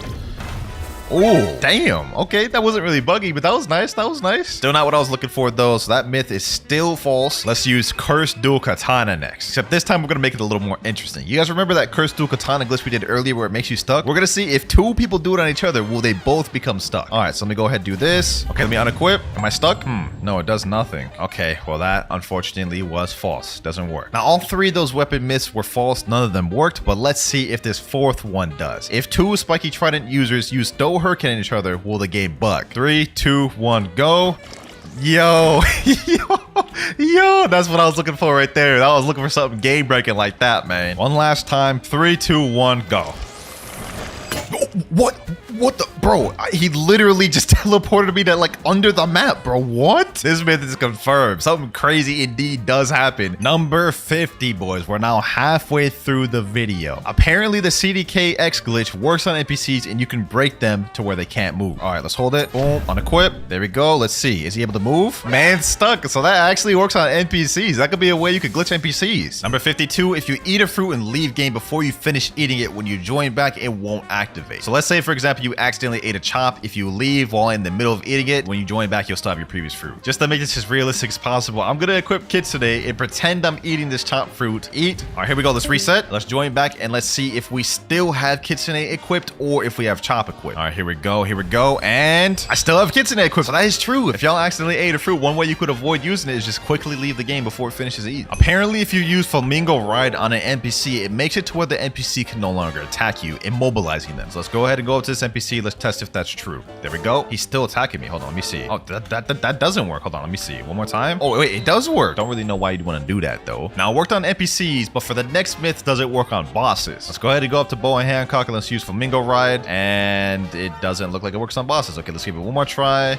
Yep, didn't even pick her up whatsoever. So that myth is false, but the first one is true. Next, apparently, if you go inside a Buddha, you won't be able to sky jump. So you guys can see right now, I can sky jump as usual, normal. Let me just go inside them, and now I won't be able to sky jump. You guys can see right there. For some reason, it's just disabled. You can't sky jump inside Buddhas. That myth is true. He said, what, you check it up there? What's it? Nah, bro. No Diddy, bro. No Diddy. Relax with the sus jokes. Next myth. Apparently, if someone summons a sea hunter boat and you go inside the boat like this and transform to Buddha, it'll make the boat fling. So let's go ahead and do it. Buddha. And it didn't really do much of anything. Okay, let's try that again. Maybe it's similar to the magma one where I got to be under the boat. Let me do it like this. Under the boat. Okay, let's do it like this. Yeah, nothing's happening. I'm drowning though. I'm drowning though. Just let me know in the comments down if this is true, but for me, it's looking like a false. Next one, if you use lightning thrust while using the teleport to home feature, it'll make you fling. Teleport to home, I'm gonna equip E-Claw, and the moment it gets to 1 second, I'm gonna use lightning thrust. Oh, it's supposed to put me on land when you teleport home, but lightning thrust, it made it like fling me like up in the air. That was weird. Okay, that myth is confirmed. So earlier, we couldn't sky jump inside of a Buddha, and that myth was confirmed, but apparently for this next myth, you also can't sky jump while inside of a boat. This one I think is a good one to try it out on. All right, so I'm gonna stand right here, and I'm gonna try to Geppo. I'm spamming my Geppo. It's not working. Let me go a little bit outside of the boat, and it's working. Let me go inside of it, and it no longer works, which is weird. I don't understand why that doesn't work. Number 59, spring is faster than the light fruit. All right, now to test this myth out, I have my friend Exotic right here with the light fruit. We're gonna race at the end of this bridge, and whoever gets to the end first wins. 3, 2, 1, and go.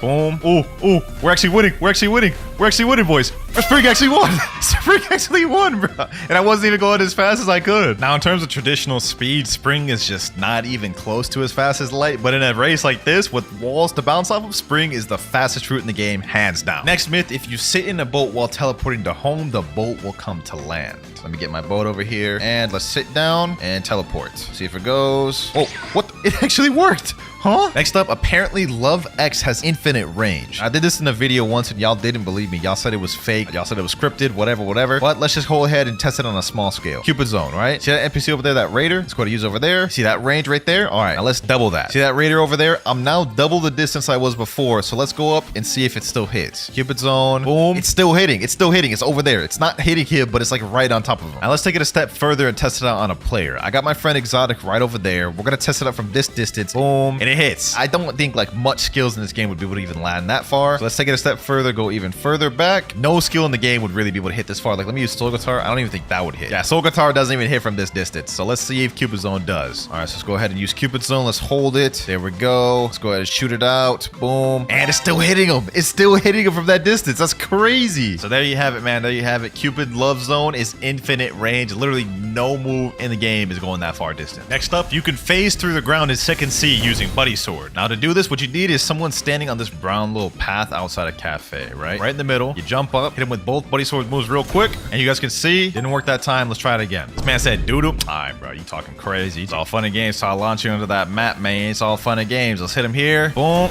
there we go. You guys can see I launched him under there, and man's just drowned from the water under the map. Number 62, apparently if you use Dragon Transformation in lava, it's immune to damage. So let's go ahead and go over here to the lava. Let's use the Dragon Transformation, and let's go down and see if we can be damaged. Trying to go down as far as I can. It's not letting me, so technically by default this myth is true. Number 63, there is a hidden area inside Haunted Ship. So if you equip Portal and teleport the Haunted Ship, and then you switch over to the T-Rex fruit, there we go, got max bar. Then you have to go in this room right here where the raid boss spawns, go up to the chandelier, go to the top of it right here, transform to T-Rex, and then hit teleport. So you guys can see this is now a secret area which is technically under the cursed ship. Now that myth is true, but let's see if this next one is. Technically this is under the cursed ship, which means you should be underwater. Can you move around in this without dying? Okay, let's take a step. Oh, damn, my health went down quick. Look at that. I went from 12,000 to 9,000 in like seconds. Look at this. I'm gonna move, watch my health. Went down like another 1,000. What if I flash step?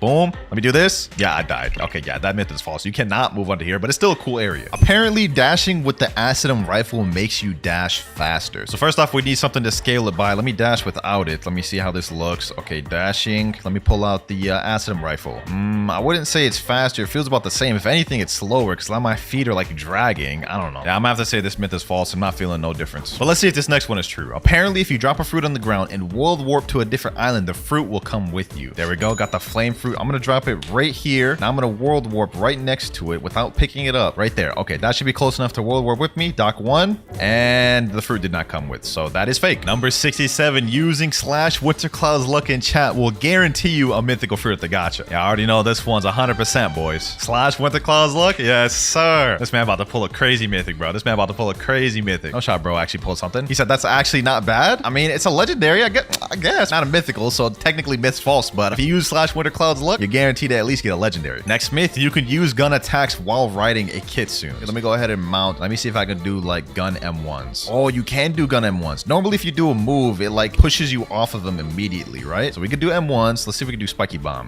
Nope, Spiky Bomb gets me off of them as well. So technically, this is true. You actually can use moves, or at least the M1 while riding Kitsune. Next up, if you drop a fruit on the ground and use Dofus Fuchilade, it'll make the fruit move. All right, so the fruit is right there. See, I'm gonna keep my cursor right there the entire time. If it moves, then we'll see it move off of the cursor.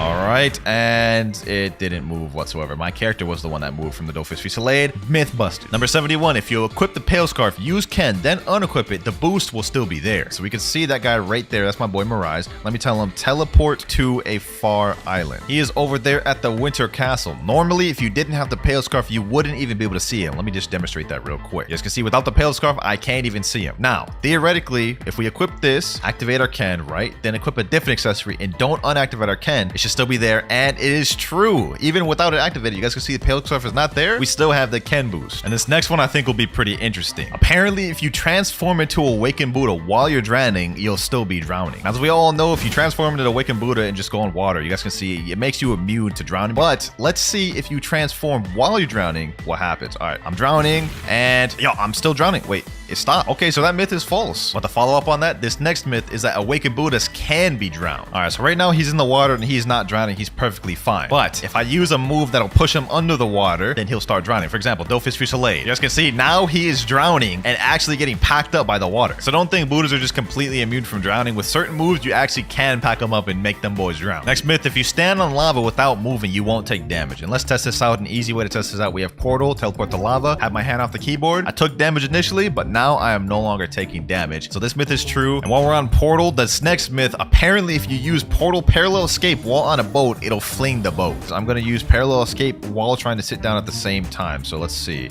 Parallel Escape. One more time. Parallel Escape. And yeah, none of it works. Okay, this myth is false. And continuing even further on the Portal myths, apparently you can't use World Warp and teleport when you're during a Law raid. All right, now I'm going to get this raid started by fighting Law like this. And then I'm going to try teleporting to Cafe. Oh, it's true. You can. Next up, if you use the best friend move off Love while fighting a Sea Beast, the Sea Beast will target the best friend instead of you. So we got a Sea Beast. Now's our time to shine. Let's see if he targets my best friend or me. Let's start hitting him. Oh, he is targeting my best friend. Look, he's shooting straight at my best friend. He's not even shooting me. He's straight up ignoring me. So this myth is actually true. All right, though, with that myth out the way, we have another one. Apparently, second CC beasts give more fragments than third CC beasts. So first off, we got to go kill the Sea Beast we have here. All right, here we go.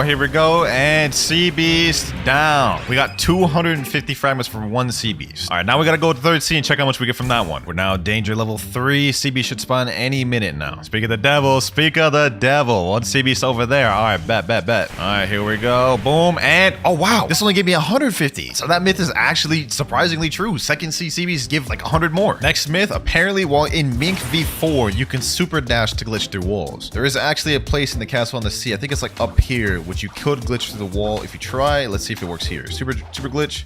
Boom. Okay, it doesn't do it. Let me try this wall. Oh, it went through that wall. Okay, let me try it again. Boom. Yes, sir. You can glitch through walls with this. 2 dragons using Draconic Claw on each other will bug the game. All right, I got my boy right here. We're going to hold Draconic Claw, and then when I say go, he's going to let it go, and we're both going to use it at the same time. 3, 2, 1. There we go. And damn, that was just like the spiky trident move we did, bro. It kind of flung us around a little bit. Okay, that myth is true, but what will it do if we do it in the air? Let's see this. Next myth, in the air. Let me tell him go. Oh, okay, that kind of bugged it a little bit more. Next myth, you can't go up the stairs to the Temple of Time without there being a full moon active. All right, here we go. Now we got to talk to this guy right here, Mysterious Force. We are now in the Temple of Time. Now this you can go into without a full moon just fine. But if you open this lever, go through this little doorway, go straight across the hall, you guys can see there's another entrance over here. And you guys can see it is completely blacked out. As you guys can see, no matter how much I go up these stairs, I'm never going to end up getting to the top of it because it's not a full moon. Now you may be thinking that the myth is true because of that, but it's false. My boy Mirage is currently up there even though it's not a full moon, and that is because he has his race completely maxed out and have all the gears. If you have those 2 things, you'll be able to go up there at will, whether it's a full moon or not. So this myth is false. You don't need a full moon to go up there. Number 82, Unawakened Magma Ultimate does more damage than the Awakened version. I'm gonna try to aim it right so all of them hit too. Magma Meteors, boom. Okay, there we go. It's doing a lot more this time. 3,597. Now let's go do the Awakened version and compare. Awakened Volcanic Storm, boom.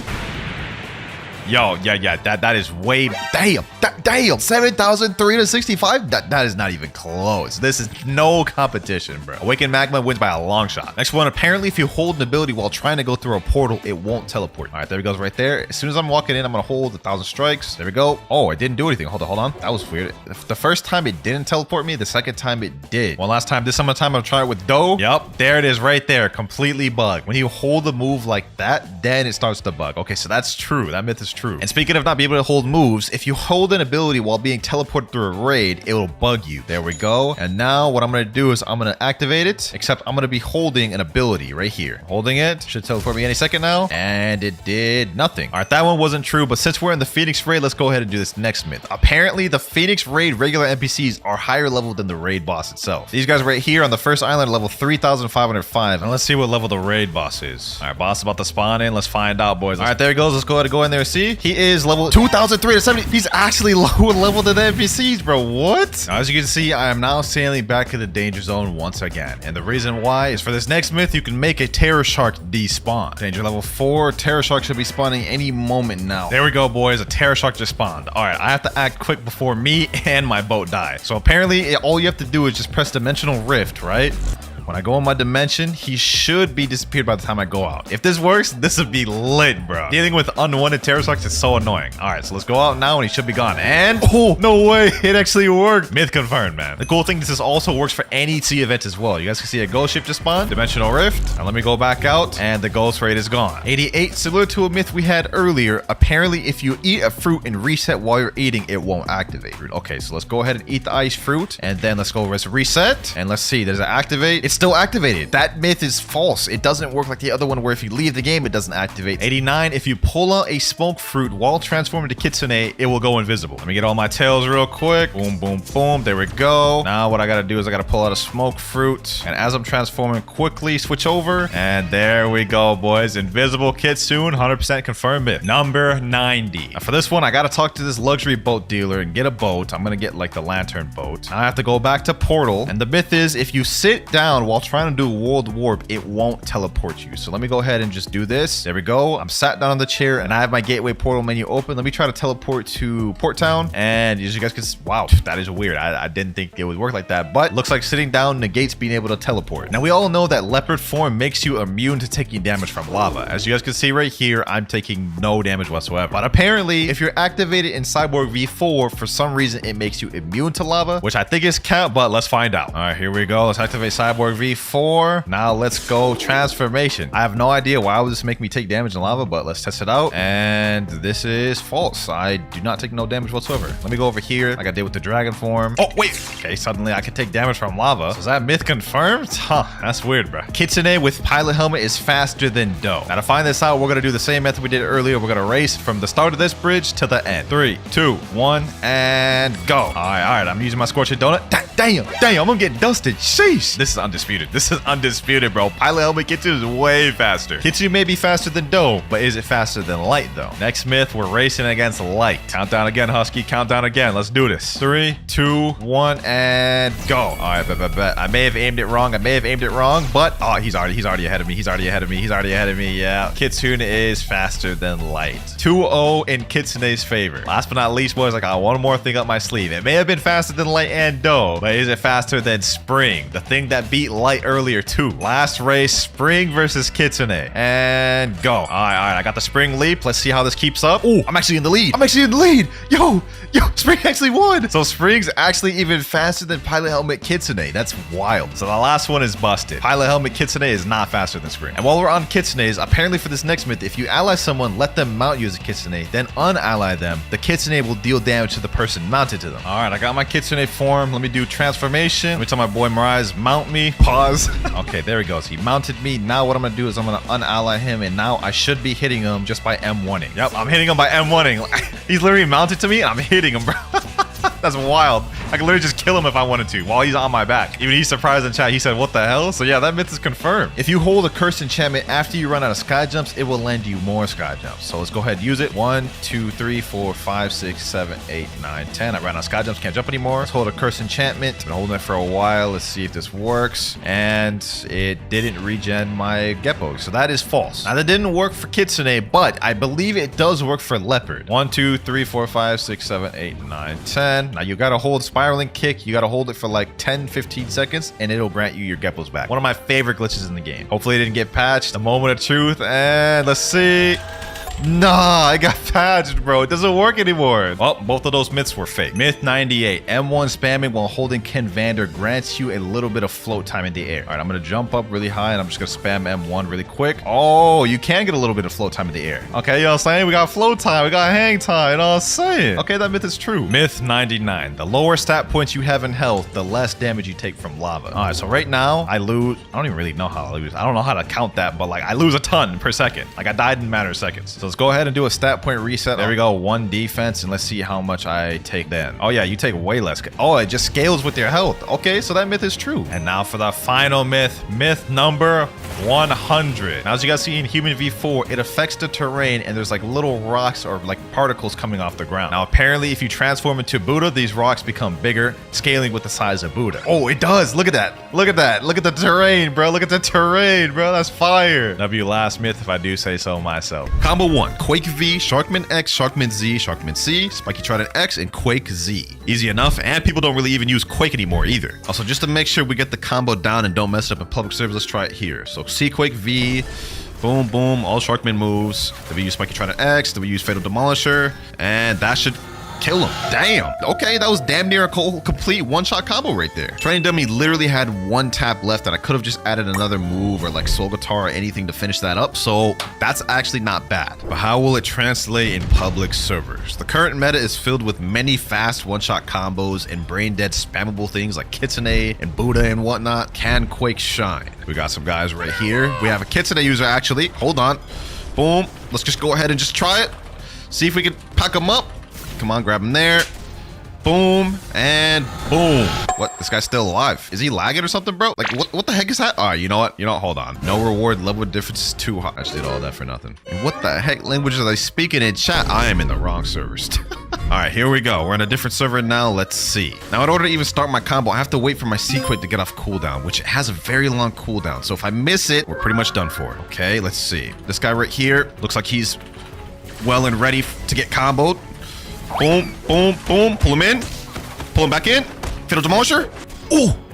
Oh, first combo landed perfectly. 13,000 honor just like that. Oh my gosh. That is actually really easy. For as easy as that is, that's hard to believe nobody really uses Quake like that. Like, that was brain dead almost. We started off kind of strong with this. I'm going to give this first combo an 8 out of 10. It holds up pretty well to today. The only issue is Portal hard counters it with the dimension. That there was just one of the many forgotten combos we're having to test today. And the final one, trust me, it's insane. Combo 2, Sand X, Kabucha X, Dragon Talon X, Spiky Trident X, Sand C, Sand V, Dragon Talon C. All right, this one's a bit more of a complicated combo, so we've got to practice this one out. Starts off with Sand Coffin. I'm gonna do Desert Blade, then Kabucha, then we do this, then we do this, Deep Sand, and Infernal Vortex. Ooh, 21,000 damage. Training Dummy was literally 1 tap from that. Now that is a bit of a longer combo, so if we run in teamers, it may be tough, but let's try it out. Here we go. All I've got to do is just land this stun. He just activated his Cyborg, so if we wait for that to be done, he won't have any defense boost. And there, oh, I missed it. I missed the Sand Coffin. That's toxic. I see what he's doing. He's doing the Buddha hitbox glitch. You know what? It's all good. It's all good. It's all good. Let's see if we can land it. Let's see if we can land it here. Come on, come on, come on. Get in there. Oh, we got him. Got him. Okay.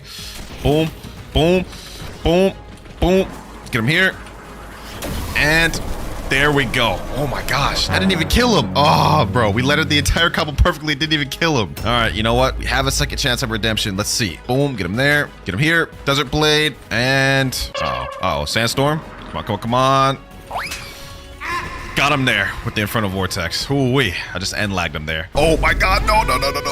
Come on. Let me get away. That's crazy. Straight after my match, and I was like 1 tap, bro. Come on. And bro said GG. How is killing me while I'm 1 tap a GG? That makes no sense. This sand combo was a bit of a stinker, I'm not gonna lie. Even landing the combo perfectly, I couldn't even one-shot. I think he was only like a 3 or 4 million bounty player. So I'm gonna give this one a 5 out of 10. But don't worry, Sand will get another chance to redeem itself because this build wasn't the only popular one-shot combo for Sand back in the day. Combo number 3 sent by Mr. Bacon, Kabucha X, Gravity V, Gravity X, God Human moves, and Spiky Trident. I didn't think we were going to see a gravity combo in this video, but I'm here for it. Combo for this one's pretty simple, so I should be able to grasp it without having to practice for real. Got a control user right here. What the heck? This is like 2 of the forgotten combos in one video, and I'm facing one right now. All right, let's see. Can I get him with the Kabucha X? Let's see. Can I snipe him here? Nope. I cannot snipe him with Kabucha X. He has the teleport with the control, so it's gonna be tough to actually combo this guy, man. I'm not gonna lie. Let's see if I can get him, though. Let's see if I can get him. Uh-oh. Oh, he tried to get me with the Echo Knife, just barely misses. Right now, it just appears to be a running game between me and him. Let's see if we can end this, though. Boom, boom. Get him there. Boom. Get him there. Meteor push. All right, we got a good combo. We got a good combo. Not exactly the combo we needed to land, but it's something. It's something. Let's try to see if we can avoid that. Yep, got that there. Boom, boom. Got him here. Woo-wee. Yes, sir. Got him. Boom, and there we go. It was a makeshift combo, but pretty much a different variation of the one we were trying to go for. 16,000 honor right there. Killed an 8 million bounty player with that. He said, dang, GG, 2 combo, W combo. Hey, appreciate that, my boy. He's actually a good sport about it. Let's give one more crack at this gravity combo. Got a guy right here. Let's see. Can we get him? Can we get him? Oh, my gosh. He avoided. He avoided. All right. Let's see. Maybe we're still not out the way, though. Come on, come on. Boom. Got him there. Okay. We got it. Boom, boom. Boom, boom. Oh, literally one tap because of Shark V3. Oh my gosh, that's so toxic. That is so toxic. Oh, we got the snipe. We got the snipe right there. Yo, that snipe was clean. Y'all gotta admit, bro. The prediction there, big brain clouds. Well, we landed the combo perfectly, but he only survived just because he had Shark V3. I must say, this is pretty deadly. I don't think the gravity combo was better than our first one, the Quake one, but I definitely do think it's much better than the second one. So for this, I'll give it a 7 out of 10. But I will say, I could definitely see why nobody uses the gravity fruit anymore. Combo number 4, which is sent in by me, Dark C, Kabucha X, Shisui X, Superhuman C, Shisui Z, Superhuman Z, Dark F, Superhuman X. I only put this in here because this used to be a pretty popular build, and for some reason, no one else decided to put this in there. Combo itself is pretty simple though. Allow me to demonstrate. Start with Endless Hole, Kabucha X, Shisui X, Superhuman C, Shisui Z, boom, Flash Step, and Superhuman X. Leaves the training dummy literally one tap, so it's one shot in majority of players. Let's hop to a public server. Skill builds and Blox fruits are kind of a dying breed. I mean, for good reason too. It's like, why would you use this when you could just use Kitsune and spam, right? But hopefully the skill builds still have some life left in them. I guess we're about to find out, right? Boom, boom, boom, boom. Let's get him back here. He's using Cyborg, so he's gonna be able to avoid most of the damage I can deal. But we did get him under half, and we landed that combo perfectly. I think that applied good pressure. I'm not gonna lie. Uh-oh. Let's see how this goes. Got him here. What? Oh my god, I'm getting teamed. Okay, we have a Rumble user, a Doe user I'm facing right now. I almost beat the Rumble user. Here he is right here. Yep, right there. You're not gonna get away from me. I see you. Get him here. Boom. All right, got him low again. He wasted his cyborg, so now we could chase him. All right, where'd he go? There you are. Trying to run away, huh? What are you gonna do when I do that, huh? See, this guy really doesn't know what he's doing. He's just kind of just spamming. Oh my god, how did he get that when I literally had him in my endless hole? Okay. So far, this doesn't seem to be doing that bad. I mean, Rumble is still pretty commonly used meta fruit, and this guy's using it with CDK, and we're actually holding in. So maybe this isn't too bad after all. Let's see. Got him there. Boom, boom. Let's get him here. Okay. Oh, he's literally one tap. Hold on. We need to seal the deal. We need to seal the deal right now. There we go. 17,000 honor from that. Oh, I just killed a 13 million bounty player with this build. You know what? I'll take that, boys. That is a straight fair W through and through. He is trying to come back right now to get that W. No, sir. You're not getting no rematch. And you definitely ain't getting that W from me. I think we've seen enough of what this dark build can do. I'm going to give this an 8 out of 10 because I think this matches the Quake one, except it has even more versatility than the Quake one. Definitely holds up pretty well in today, unless you're going against a Kitsune or something. But despite how solid that dark combo was, trust me, it's not as good as the last one in this video. This next combo is actually a video though, instead of a text, so let's go ahead and watch through it. Looks like he's using the love fruit down the bottom, which is considered a forgotten fruit. I mean, nobody uses this fruit, so I'm definitely interested in testing one of these combos out to see if it's actually good. So he starts off with a heart shot, then goes for fully charged God Human C, so I can try to pull, uses the C and X move from love, and finish it off with God Human moves. That looks simple enough. For this one, I don't think I'll be needing any practice. We should be able to land this one right off rip. All right, we've got a guy right here. Not exactly an ideal opponent because he's a Kitsune user, but you know what? We'll take it. All right, let me see. Oh my god, I literally just missed all my moves after I just said we should be able to land it without practicing. Okay. Luckily, this guy, I don't think he's that good. Let's see, what is his name? Oh, he's a 5.1 million bounty player. Okay, interestingly enough. Let me land that. Boom. Oh, he's got Shark.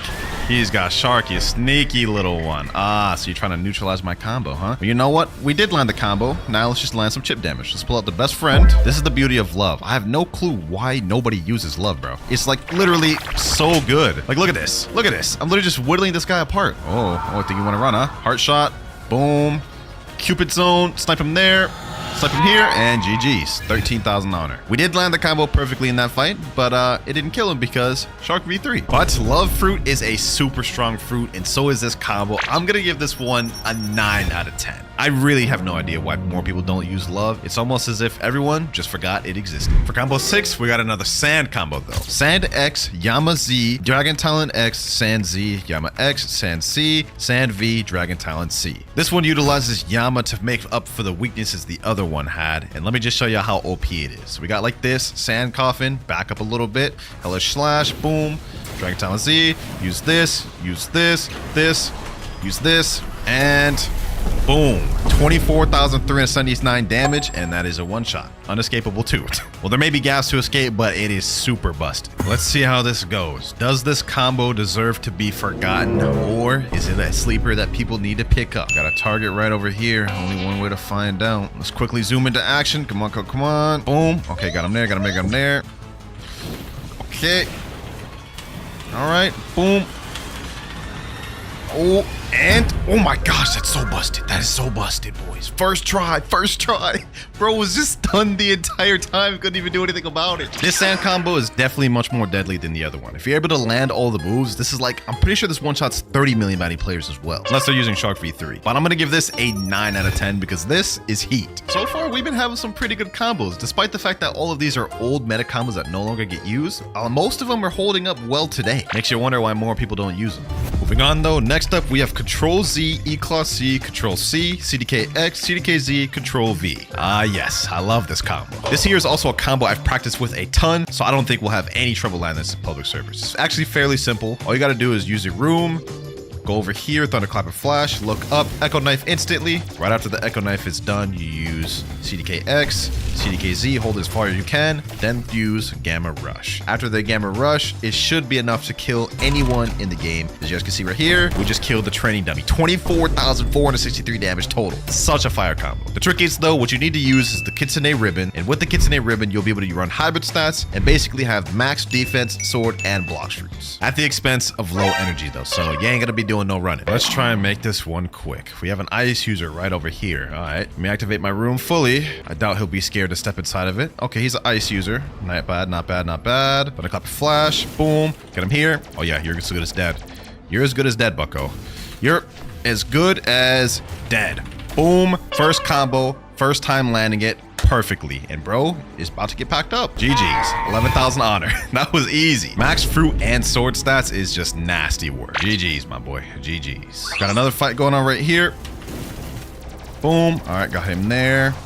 Let's get it. Let's get it.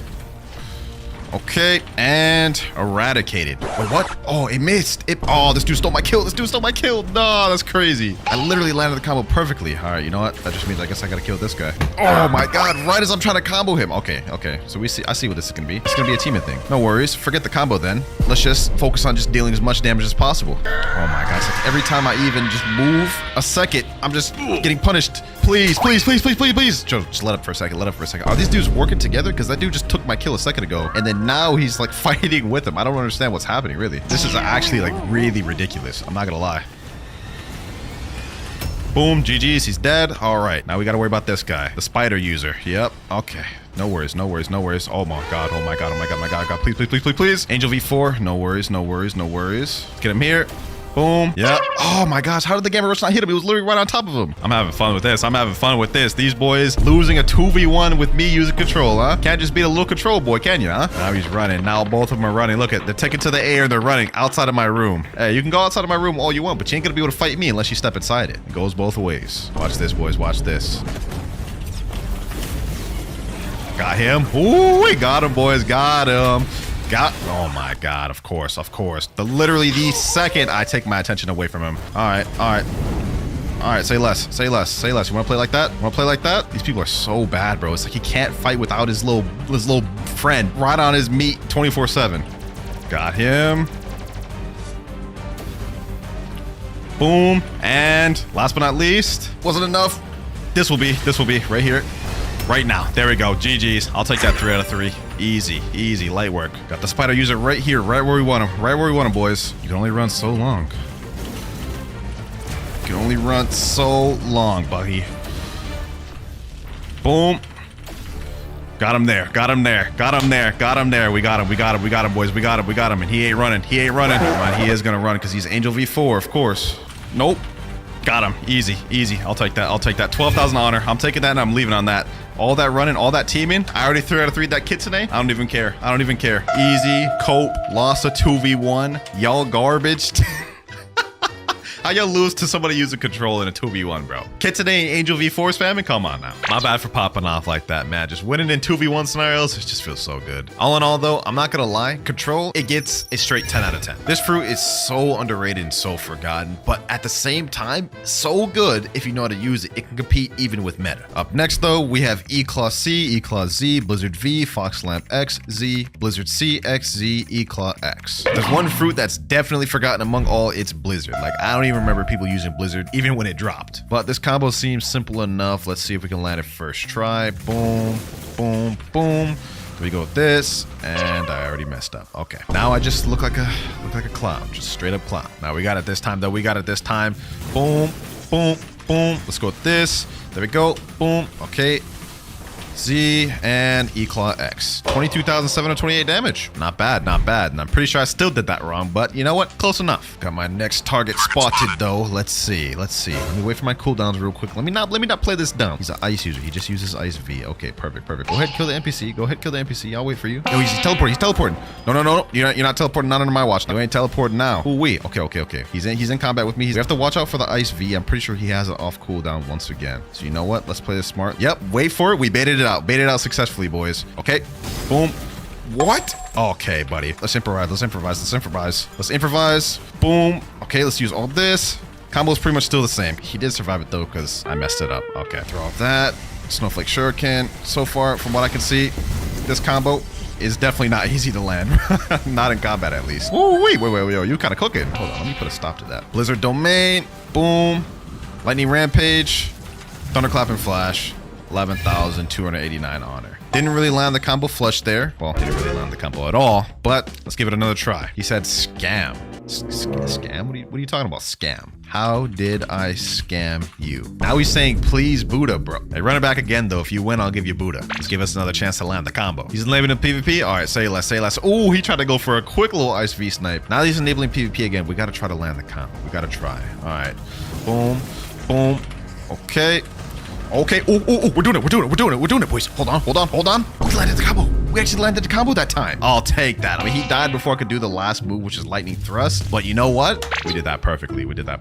I could still say I see why people don't really use you. You're not really that flashy, and it's just a little bit weird to work with. Still, though, this combo was not bad, and I would consider this viable for the most part. I'll give this a 7.5 out of 10. We're getting closer to our final combo of the video, boys, and I'm excited to show it to you. But for our next combo, we have Spider X, Spider Z, Superhuman C, Spiky Trident X, Spider V, and Spider C. I'm excited we get to finally use a spider build in this video. Like, this fruit is so underrated and actually really fun. We also got to get Superhuman with this, which is a little bit odd, but I understand this is like the forgotten combos, and back then this was a popular combo. We also need to unawaken our C, that way we can have this long range snipe. There we go. Now we're ready to go. Let's get it. Hopefully I got someone to fight. Looks like we do have somebody to fight right here. All right. Uh-oh. That's not good.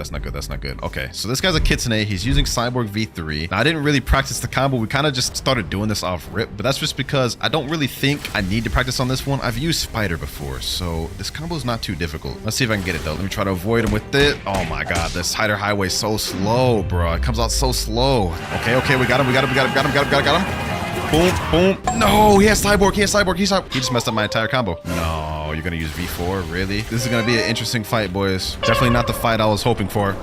Uh-oh. Snipe him here. Ooh, we actually sniped him. Oh my gosh, losing to Spider and Superhuman when you have Kitsune, Dragon Trident, and V4. However, we weren't able to pull off the combo a single time, so I really can't say anything until we try it again. And it looks like the same guy wants to fight once again, so you know what? I'll give it to him. Let me let him waste all of his abilities real quick. Boom. Come on, come on, come on. There we go. Got him. Oh my god. Not only did he use Cyborg V3, which completely neutralizes my combo, but we got third-partied. This is going to be a tough one, I'm not going to lie. With that Cyborg V3, kind of neutralizes everything. Got him here.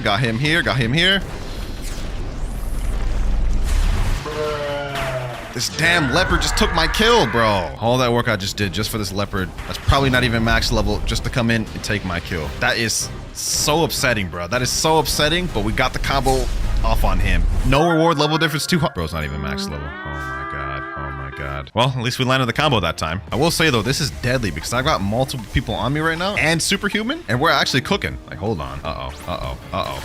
Just as I say that. Let me go V4. Oh my god, how is he hitting me out of superhuman moves? What? Nah, I'm upset. This Kitsune has got to go. This Kitsune has got to go right now. Got the Kitsune user right here. Can I snipe him? Let me see. Oh, I killed him there right as he went V4.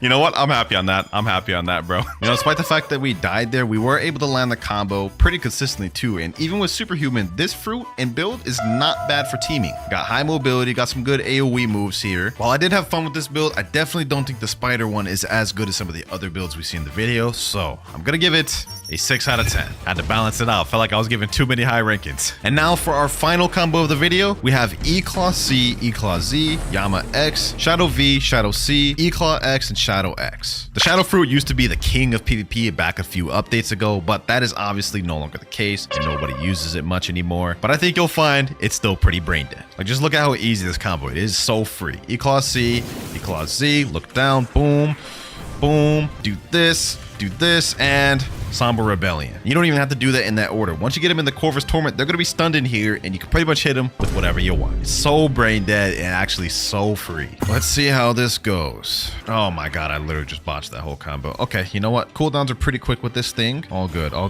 damn, he sniped that. Okay, we got ourselves a good guy on our hands. Yeah, all right, Mr. Flashy, let's see what you got. Can you continue like that? Uh-oh, he's a dough user. Let me try to interrupt that. There we go. If I could land the combo, that'd be very nice. Okay. Ooh, we're cooking, boys. He literally ran straight into my Corvus Torment again. All right, let's finish him off with this. Electric Rampage. GG's, bruh. Hold on. We got another guy? Somebody else wants to spawn? All right, say less. Hold on. Boom. Oh my god. Yo, we are cooking. This combo's so fire. It's not finished. Where's he at? Get him with this.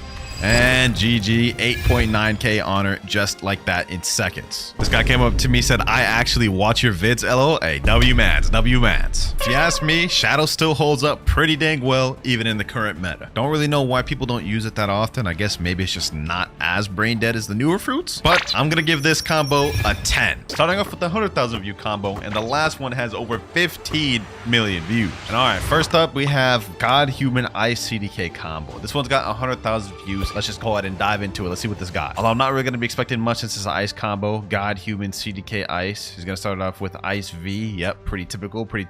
Ice C, God, Human moves. Yep, and then CDK moves in there. Yeah, pretty typical standard ice combo. I can see why this thing only has 100k views because literally everyone knows this combo. All right, we're at the training dummy. Let's see if we can land this first try ourselves. I'd be actually surprised if we miss this. All right, Ice V. Boom, spam Ice C. Boom.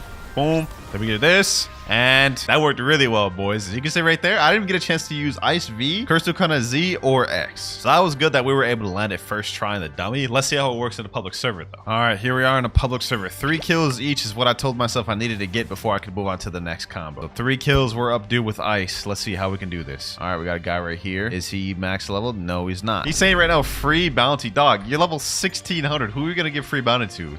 A low level? Definitely ain't going to be no giving no bounty to me. Hold on, let me see. Is this dude right here max level? Oh, this dude right here is. This dude right here is max level. Hold on. Boom. Let me get him. Uh-oh. Why did I do that? Okay, well, I already messed up the combo. I need to kill him with the combo. Let me see. Can I get him still here? Go ahead. Use your CDK. Go to use your CDK. Boom. Get him there. Boom. Oh, and I still got him with the combo, boys. I'm counting that 100%. That's a 1 out of 3. Good game, my boy. Good game. You tried it. Enabling PvP again. You sure you really want to do this, my boy? Are you sure you really want to do this? This ain't gonna end well for you. He said GG. Hey, GG, my boy. Respect. I respect it, but this isn't gonna end well for you, my boy. This is not gonna end well for you. Step out of safe zone. It ain't gonna end well. All right, say less. Boom. Let me get him. Get both of these guys. 2 for the price of 1. Boom. And damn, how did I kill both of them? I thought... Okay, I'll take that. Well, there's not much to say about this ice combo other than it definitely works. Although I'm not gonna lie, an ice combo is a bit bland and unoriginal. Everyone knows about this, but nevertheless, it is a very good one. So we're going with 8, starting off strong. Next short, we have a 500,000 view one, and it's titled Best Shark Killer Kitsune Fruit plus Dragon Talon plus Spiky Trident Cow. I lost my breath there. Golly, such a long title. Let's go ahead and watch though. Looks like he's looking up permanent Kitsune, so this is gonna be a Kitsune combo. Obviously, he said it in the title. Ain't like we haven't seen enough of those. Let's look at the stats though. He's running melee, defense, Blox routes, typical. All right, let's see how he starts this off. Kitsune C, Spiky X, Serpent X, Kitsune Z, Dragon Talon X, Dragon Talon Z, Kitsune Z, and 5M1's Kitsune X. And Talon C. Damn, that was a really long combo. I'm not gonna lie. That looks tough, but I think we got it. I think we got it. First things first, let me go ahead and go to Haunted Castle and get Dragon Talon. Then we gotta equip Kitsune. There we go. Last but not least, we need Spiky Trident. Let's see how it works in a public server though. Now, since this combo starts off by using Foxfire Disruption, I don't imagine it to be too difficult to land in public servers. That's the hope, at least. And it looks like we found someone to try it out on right now. Hold on, boys. Hold on. Wait a minute. This dude hacking? He's teleporting? Nah, there's no way this dude's hacking. Either that or he's just lagging really bad. He's shaking his character. No, you ain't trying to 1v1, my boy. You know, I ain't trying to mess around and find out either. You look like you was hacking. Mans was teleporting around. I don't know if I'm trying to find out about that, bro. All right, second server. Anyone here down to fight? Anyone? Anyone? Oh, we got someone. We got someone. We got someone. Boom. Boom. Oh my gosh. Okay. I couldn't land the combo. He hit me off rip. I wasn't expecting that. Let me see. Now, what I'm hoping is, since I can just throw out the Foxfire Disruption pretty easily, I should be able to snag him with that, right? Okay. Ah, I missed it. Okay. This is gonna be a lot more difficult than I thought, huh? Gonna be a lot more difficult than I initially thought, although I did snipe him with that. Good. All right, so this is not completely dead in the water. I've never really used Dragon Talon like that for PvP. That's my one worry going into this, but I think I got him there. Oh, come on. Hit him there. Boom. Ah, I didn't land the combo fully, but I kind of scuffed something together, bro. All right. This ends now. Enough of the combo game. We got to play with the Kitsune game. This is embarrassing, boys. This is embarrassing. I'm just like trying my hardest to land this combo and nothing's working. Hold on. We're going to get it right here. Foxfire Disruption. Boom. Stun him with this. Yep, get him there. You ain't running nowhere, my boy. You ain't running nowhere. Come on. Don't do this. You don't want to run away. Trust me. You don't want to run away. Oh my gosh, this guy's so annoying to fight, bro. He keeps running everywhere. There we go. Finally, I got him. That was genuinely tough, boys. This combo is difficult to land. I'm not gonna lie. Still got 2 more kills left to go, though. Let's see. Can I get this dude real quick? Okay, that's one more. Should I even count that? I didn't even do the combo that time. You know what? It doesn't matter. A kill's a kill. We need 1 more. Blox just spawned. Oh my god. You know what? If I was still doing that noob to pro, I would be going after that. But for now, we gotta focus in on this guy over here. I want to land this combo at least once correctly, man. And I'm not gonna give up until I've landed it. Boom. Oh my god, we mess it up, boys. We mess it up. You know what? It's GG's. Let's end it here. Never mind. It's not GG's. Oh my god. He's about to hit me with the first combo we did, boys. All right, boom. And that is it right there. You know what? We couldn't land that combo flush at all throughout the public survey run, but I'm gonna be honest, this combo is a 6. It's a 6. There are so many better Kitsune combos. I'm gonna be honest. Next up, we have our first 1 million view combo, and it's titled Best Sand Combo. This one's got 33,000 likes. Not bad. And y'all know I'm a fan of sand, so W whoever sent this one in. Let's see how it goes though. What's he doing right now? Talking to the Blox routes gotcha. Is he just equipping sand? This must be old or something. Why did he talk to the Blox routes gotcha to do that? Okay, let's see the stats. He's running melee, defense, and sword. He's not max, so I'm assuming this is an older video, but looks like he's using Curse to Katana though, and Sharkman Karate, and he's got 4 million bounty. Not bad. He's testing his out on a 14 million bounty. Okay, not bad. Goes with the ultimate first. That's weird. Then he goes for Sand Coffin. Okay, then he goes for the Sandstorm. Then he goes for the Sharkman Karate Z, CDK Z, and then honestly, I forgot what else he did there, but looks like a pretty good combo. Oh, W, he typed it in chat below. I think we can manage that. All right, here we go. Let me go ahead and learn Fisherman Karate. Let's see if I can get this thing first try. That'd be W's if I could. Okay, so he did like this. Deep Sand, right? Then he did Sand Coffin. Then he did this. Then he did this. Boom. Then he did these. Then he did this. Okay, and wow, that actually was really effective. I got that first try. I like this combo, bro. That's not bad. If this combo is half as good in real combat as it was against that dummy, this may be in my new rotation. But let's see. We got somebody right here. Oh, unfortunate. Boom. Okay, let me get him here. Yep, get him there. Boom. Woo, okay, we actually landed a combo on that guy first try. Too bad we didn't kill him with it because he has Shark V4. But let me hit him with this. Boom. Come on. Secure this kill. Come on.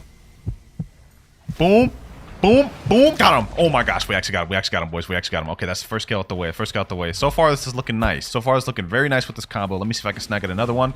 Oh, never mind. We couldn't snag that guy. We couldn't snag that guy. Uh-oh. What did I just get caught in between? All right, let me see if I can get this guy here. Boom. Come on, come on. Ooh, we got him there. Got him there. Boom. Get him there. Boom. Boom. Where'd he go? I did not land the combo that time whatsoever, but you know what? It's all good. Let me see if I can still snag the kill. Where's he at? Oh, there he is. Boom. Boom. Come on. Snag me this kill. Come on over here, bucko. Boom. There we go. Got the kill. I'll take it. We didn't land the combo that time at all. I'm going to be honest. In fact, that was very sloppy, but I'm counting it. We just need one more kill with this. Pirates spotted our coaching castle, though. That is good for us. That means there'll be people here, hopefully. Oh, yep. Already one dude here. All good. Boom. Oh. You want to try jumping me? Back? Boom. Oh, we got him, boys. We got him, boys. Perfect combo. Oh, my gosh. Yo. This dude's done. Get him there. Wow. Okay, I guess we're gonna finish him up with that. But we landed that combo perfectly, boys. Y'all saw that right there? Sheesh, I'll take that. Third kill with sand. Now, to give this combo a rating, I will say it is kind of bad for teaming. There was a lot of parts that I didn't record that I was just struggling with teamers. Combo itself, though, if you can land it, is nice. I'm gonna give this an 8.5. First high rating of the video. So far, I've liked all the combos you guys have sent me. We haven't had a bad one yet. However, don't be fooled. Just because the next shorts we're going to be viewing are more viral doesn't necessarily mean they'll be a good combo. For example, this next one here, we have best leopard combo, and this one has 1.8 million views. Let's see what he's got. It looks like this is the older video too, because those are old fruit models. Yeah, this is definitely an older video. Hopefully this combo is still even up to date or valid, but he just ate the leopard. Let's see, what does it look like he's going to be using? Melee, defense, and fruit stats. Okay, pretty typical. Let's see what he's got. Finger revolver, the X, the C. Wait, is he serious? Is this actually the combo? He literally just comboed all 3 leopard moves into it. That's crazy. But it's up to us to test it and see if it's actually a good combo. I think I got this though, boys. I think I got this. Hopefully we can land this combo first try. Ooh, we're fighting out here for Sea Castle raid. All right. And we got 2 people fighting out here. Okay. Let's see how this works. Okay, I completely did that out of order. Oh my gosh. How did I do the spiky trident pull before the X? He said in chat, another leopard spammer trying to protect his boyfriend. Wow, I don't even know who that is. What do you mean? I just joined. What is you talking about? LOL. I don't even know who this guy is. This is a guy right here, thing 1. He's a 10 million bounty player. God, human, portal, true triple katana. Hey, I'll fight you, bro. I'll fight you. Come on, stop arguing in chat, bro. Stop arguing in chat. Are you gonna fight me or not, man? I guess not. He's ignoring me. Let's see if this server will be the one. Uh-oh. I already hear a leopard fighting. Okay, that's not good. That's not good. All right, well, we already have 2 people fighting this server. Interesting. Uh-oh. How did I just get myself caught into the middle of this? Okay, buddy. Okay, got him. Boom. All right. Ooh, okay. We're caught in the middle of this right now. Smack dead in the center of this. And I don't want to get caught between these 2 people. Especially this guy, since he has Cyborg V4. They just went in little portals. Ooh, if they jump back out in these portals, I got him. Let me just wait here. Actually, wait, no, that's probably not smart. Yeah, I knew it. They're out here fighting. Oh my God. Yo, relax, my boy. Relax. All right. Okay, damn, my health. What the heck is happening to my health? Okay, boom. All right, let me pop V4 just because why not? I haven't had a chance to land the combo yet. Now, don't get me wrong, but I think we can land it right here. Actually, you know what? Chances are I'm probably not going to land that on this guy. I'm going to be honest. I'm just going to keep it a buck. Okay, boom.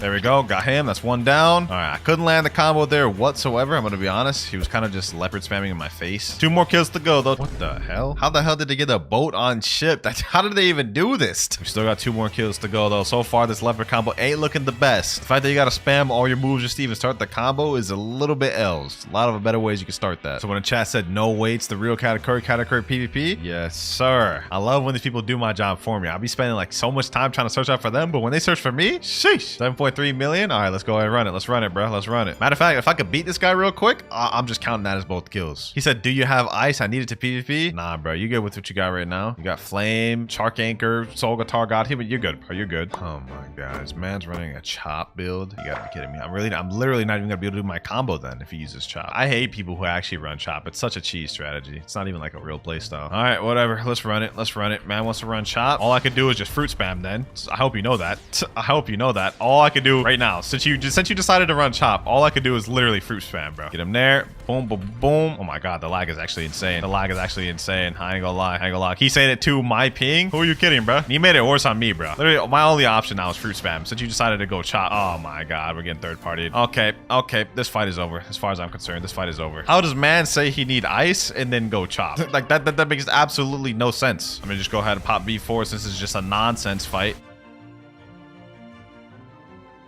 Get this guy here. Leopard spam for the win, boys. Leopard spam for the win. Now we just gotta deal with this guy right here.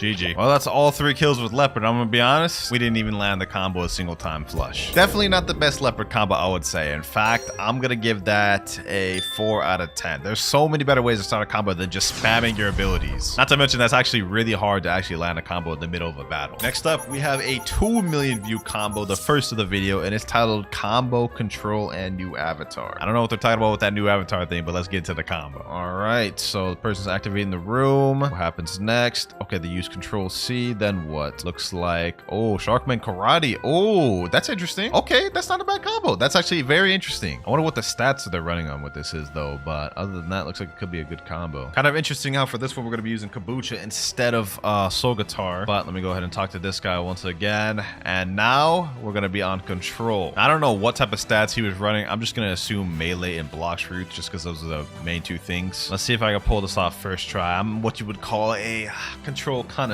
Let's see how this goes though. Let's see how this goes though. All right, Echo Knife, boom. Okay, then after Echo Knife, we do Great Spear, boom.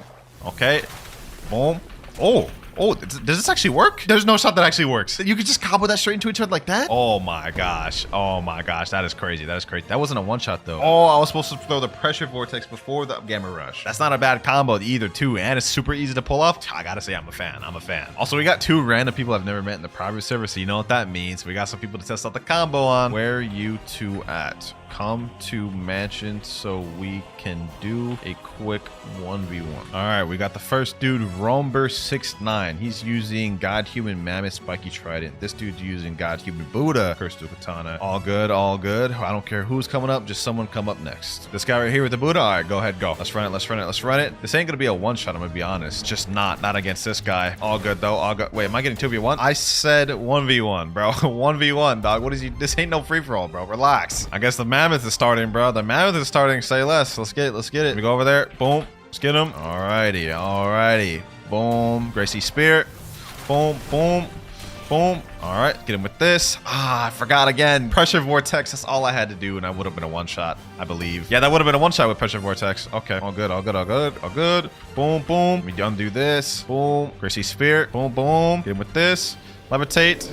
Sheesh. GG. Killed him with a rock. All right. All right. This combo's nice. This combo's nice. It's not bad. It's not bad. All right. Echo Knife. Got him. Can't escape me with that big hitbox. Boom. Hit him with this.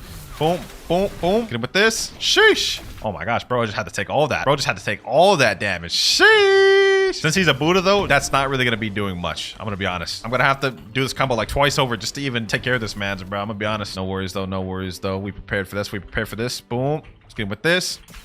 There we go. Get him with that. Hack him up with the Gamma Rush. Regen my health and energy while we're at it. Boom, boom. There we go. Fish him off with this. Last but not least, GG. I'll take it. I'll take it. Yep, got him there. Okay, now I go in with this. Boom, boom. Here we go like this. Boom, boom. Oh my gosh, I messed up the combo. Ah, I just started pressing random buttons. He's already on the half though. No worries, no worries. Okay, okay, okay. Echo Knife. What? What? Oh my gosh. Yo, yo, yo. That is actually insane. That is insane right there. That is insane. Oh my god. What? He's just pressing random buttons, bro. He's just working. Where you going, bro? Where you going? Come here. Come here. Boom. You're gonna have to hold this. You're gonna have to hold this, my boy. You're gonna have to hold that just because you tried to run like that. You're gonna have to hold this Gamma Rush, bro. Hold that. You know, that actually wasn't a half bad combo. I think this is our best one thus far. I'm giving this one a 9, a straight 9. Let me know what y'all thought about the control one, but we have 5 ones left, each more viral than the last. Next short, dough users are easy. This one's our 3.5 million view short, the first one of the video. And you know what? Just by the title, I can guess this is either gonna be a ice video or maybe a portal one. Let's go ahead and watch. Looks like right now he's getting packed up by a dough. Typical, you know what I'm saying? Is a dough using superhuman? What the heck? Never seen a dough use superhuman. That's kind of weird, but but yep, he's catching the basic dough combo. Oh yeah, he is using ice. Yep, I figured. Okay, he uses ice V, ice C, ice Z, ice X, got human moves, and that is it. Wow. This video here got 3.5 million views and 134,000 likes. This is like the most basic of basic ice combos. At least the other one earlier in the video was like special, or like more special, I guess. This one is just, actually, I think this is the same one as the first one. All right, well, we already know the combo for this. Let's make this one quick. Okay, first guy here. Where you think you're going, huh? Where you think you're going, huh? Come on, sit, touch the ground, touch the ground, touch the ground, touch the ground. Nope, you ain't going nowhere. Let's go surge. There we go. First one down. Next person here. Let me see. Got him there. Boom, boom. Next person down. Easy peasy. One more left. And he's enabling his PvP once again. Are you sure you want to do that, bro? Are you sure you want to do that? All right, say less. You made your decision. You made your decision, my boy. Absolute zero. Boom. Got him there. Okay, get him with this. Get him with this.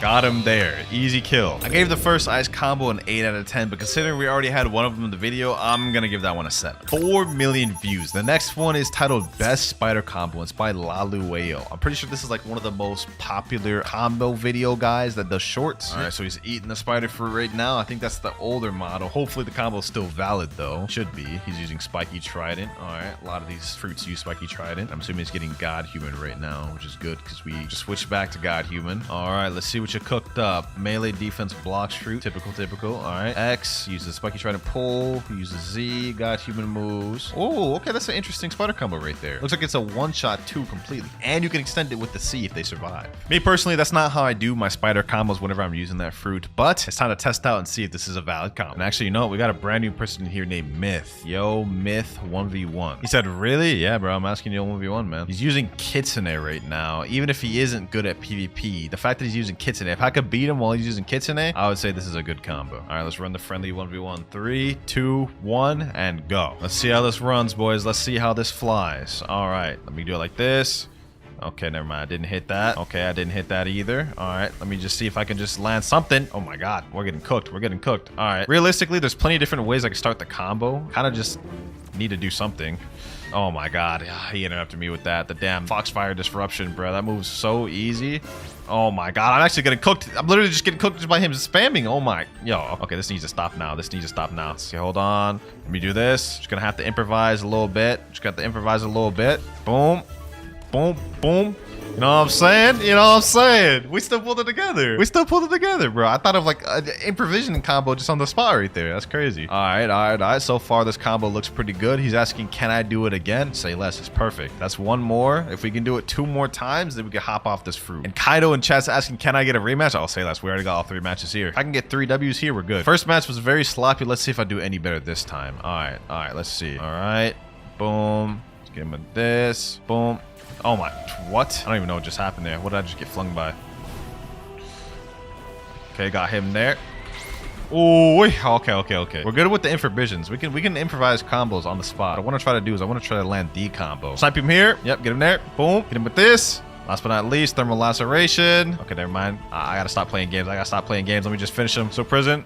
Boom, and GG. Okay, we managed to land semi-versions of the combo twice. The one thing I do like about this build, though, is it has versatility. If I can't land the combo the exact way they wanted me to, I have 3 other routes to do it. All right, Kaido, let me test the combo out on you. I was able to beat the Kitsune user twice. Now let me see if I can beat a Buddha spammer. Yep, should be pretty easy. Nothing really to it. All right.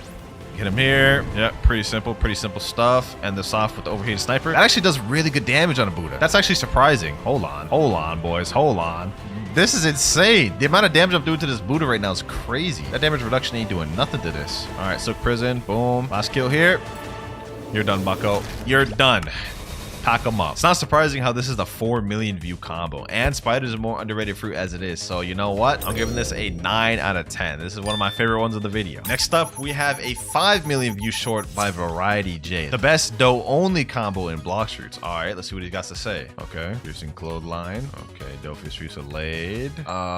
So this is literally just the base dough only combo, I guess. Surprised that was the 5 million view one. I mean, that wasn't even like a intricate or advanced dough combo. That's just the basic, just no moves. That said, I don't imagine we'll run into any struggle that would cause us to lose. Let's make this quick. Got a Buddha right here. Let's make quick work of this, man.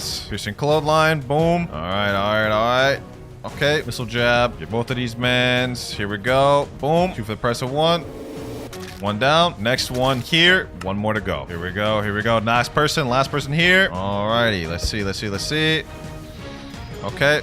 There we go. Not really much to say about this dough combo. It wasn't really much of a dough combo. It was just spamming dough abilities. I'm gonna give this a 2 because it's not even close to being the best dough combo. Now that last one wasn't that good, but trust me, this next one will deliver. 10 million views short. We have best Quake combo on Blox fruits, also by Laluio. Let's see what you got. This looks like it's also an older video. Matter of fact, hold on. Let me just check. How old is this video? Came out in 2022. Damn, this thing's old. Hopefully this combo is valid, bro. I have no idea at this point. It looks like he's using WinterKloudz. He's using fruit and obviously melee stats. What the heck? This combo looks crazy. This combo looks crazy, bro. This combo looked crazy. That is insane. Looks like it should still be valid by how it looked, but I do not use E-Claw, so this is going to be interesting. All right, let's go ahead and learn WinterKloudz for the first time of the video. Haven't used this fighting style in months, bro. This is going to be crazy. Last but not least, I think we need Yama. All right, there we go. All right, let's try this out. First time's the charm. Boom, boom, boom. Okay, then we do this. Boom, boom, boom. Then we do this. And that should be the full one-shot combo right there, right? 21,581. That's so close to being a one-shot combo. Considering it almost one-shot of the train demi, though, that's going to work on like 99% of players in public service. So that's not very hard to pull off either. This may be fun. A 6.5 and a 3.9 million bounty player just joined. That should be a good test of strength. Looks like a whole war zone going on out here. That's what I like to see. Hold on. Let me wait for my cooldowns, though, while we're at it. Let me just let these boys kill each other a little bit. Let me wait for my cooldown. Can't even do the combo without sequence. All right, here we go, boys. Here we go. Okay, let me jump in. It's about time for me to jump in. Boom, boom. Let me use this. Boom, boom. Okay, let me suck somebody in. Oh my god, that came out so bad. I said suck somebody in. What the heck? What am I talking about, bro? I meant like pull somebody in with the Fatal Demolisher. Okay. Got someone there. Okay, I don't know who I got there. Don't even know what's happening. Don't even know what's happening right now, bro. What the heck? I killed somebody? I don't even know what's happening. Boom. Got him there. Okay. Boom. Boom. Fatal Demolisher. Let me see if I can get this guy. Okay. Oh my god. I just got stunned once and then I'm just dead. That's crazy. Okay. Get him there. Where you going? No. Get back in here. Nah, I couldn't finish the combo that time. Okay, you know what? I still did most of the combo pretty good, I would say. So I'm taking it. Let me back up. Yep. Bait him do that. Okay. Get closer. Boom, boom. Air Crusher, Fatal Demolisher. Okay, that didn't work. That didn't do anything. Uh-oh. Let me chill. Catch her. Okay. Only one option I could do left. There we go. GG. I'm taking that. Third kill out the way. I'm going to give this a 10 out of 10. This is my combo of the video, boys. Favorite combo of the video. I don't know if y'all are going to agree with that or not, but I personally think this is fire. And now for this next combo, it's time for me to switch over to Portal. And on top of me going to Portal, we're also going to Second Sea, boys. Now, some of you may know what this means, but let's go ahead and get to this last video. This next short is the highest viewed and most viral short I could find on the face of Blox Fruit's platform. Uzoth thinking he's invincible when being level 9 billion. Portal user killing level 9 billion Uzoth. This short has 15.5 million views, and it is the admin killer combo. Let's watch this greatness unfold. Now, to do the admin killer combo, all you need is Portal, and then you need Hollow Sight. You teleport him to the lava, and then you just hit him with the Hollow Sight into the lava, bro. It's insane. So yeah, you guys can see the clip right there. Man's killing Uzoth. Man's thought he was invincible at level 9 billion, but got humbled. And now your boy Clouds, for the final combo of this video, is about to take up that mantle and troll some noobs. And honestly, it's kind of scary how easy it is to do the admin killer combo, boys. Let me show y'all real quick. So you gotta have Portal, you gotta have Hollow Sight, then that's pretty much it, to be honest. Matter of fact, let me see. You got your PvP active, my boy? Big mistake. Go ahead. Go in there. GG. You guys see that? Easy 11k bounty, bro. He didn't even do anything. All he did was just walk into the portal, and I death cycloned him in there, so it forced him in the lava, and he's dead. That's all there is to the combo, boys. Enabling PvP once again. Are you sure you want to do that, bro? Are you sure you want to do it? All right, say less. Let's get him twice. Go in there. He's not gonna go in there. He ain't gonna fall for it twice. I respect it. Oh, wait, he did go in there. What the heck? Bro got a death wish or something. Look at that. He's already almost dead. Come over here then. Let me show y'all how to do it. Boom. Hit him like these. Lava. Oh, I teleported him to the wrong place. Oh, this is one of those gone wrong moments. Boys. I swear I clicked on lava. How did it teleport him here? Okay, hold on. You ain't going nowhere. Minor difficulties. Get him there. Second time's the charm.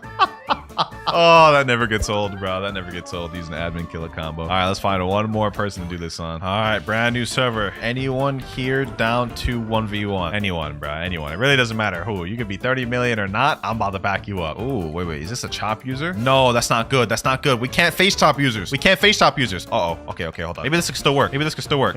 Hold on. I don't think it could work because my moves can't hit him. If he's a chop, my moves won't work. Okay. This is bad. This is bad, boys. This is bad. Let me see. Will it still stun him though? If it can still stun him, then maybe it can still work. Uh-oh. Yeah. I think we may have lost this, boys. Maybe wraps. Yeah, it doesn't work. I tried to teleport him and throw him in the lava. Sword move doesn't go through because he's chop. We can't do it on this guy then. All right, obviously that didn't work on a chop user, but now that I have hop servers, let's see if it works on somebody else. Let's see. Maybe this guy, for example. Would it work on this guy? Yep. Oh my god. I literally just yoinked that man. I literally just kidnapped that man, bro. I know you were coping right now, bro. He was at 4 million. I was at 3.9. Wait, he's just saying hi. Hey there, man. Hey there. I'm sorry what I just did to you, bro. I'm sorry I just did that to you. Oh my god, that cracks me up every time doing that to people. But I'm not gonna lie. I'm gonna have to give this a low rating. I'm gonna give this a 5. Why? 2 reasons. One, it's not really a combo. You're kind of just using one move, teleporting them to lava, and then the lava does damage. And 2, this combo is 100% reliant on the fact that you're in second C. If you're not in second C, you literally can't do the combo. But ladies and gentlemen, those are all the viral combos we have in Blox fruits, or at least the ones you guys sent me. Let me know which one you guys thought won. Me personally, I think the Quake has got it. Also, if you enjoyed this video, make sure to click on this other one I did here.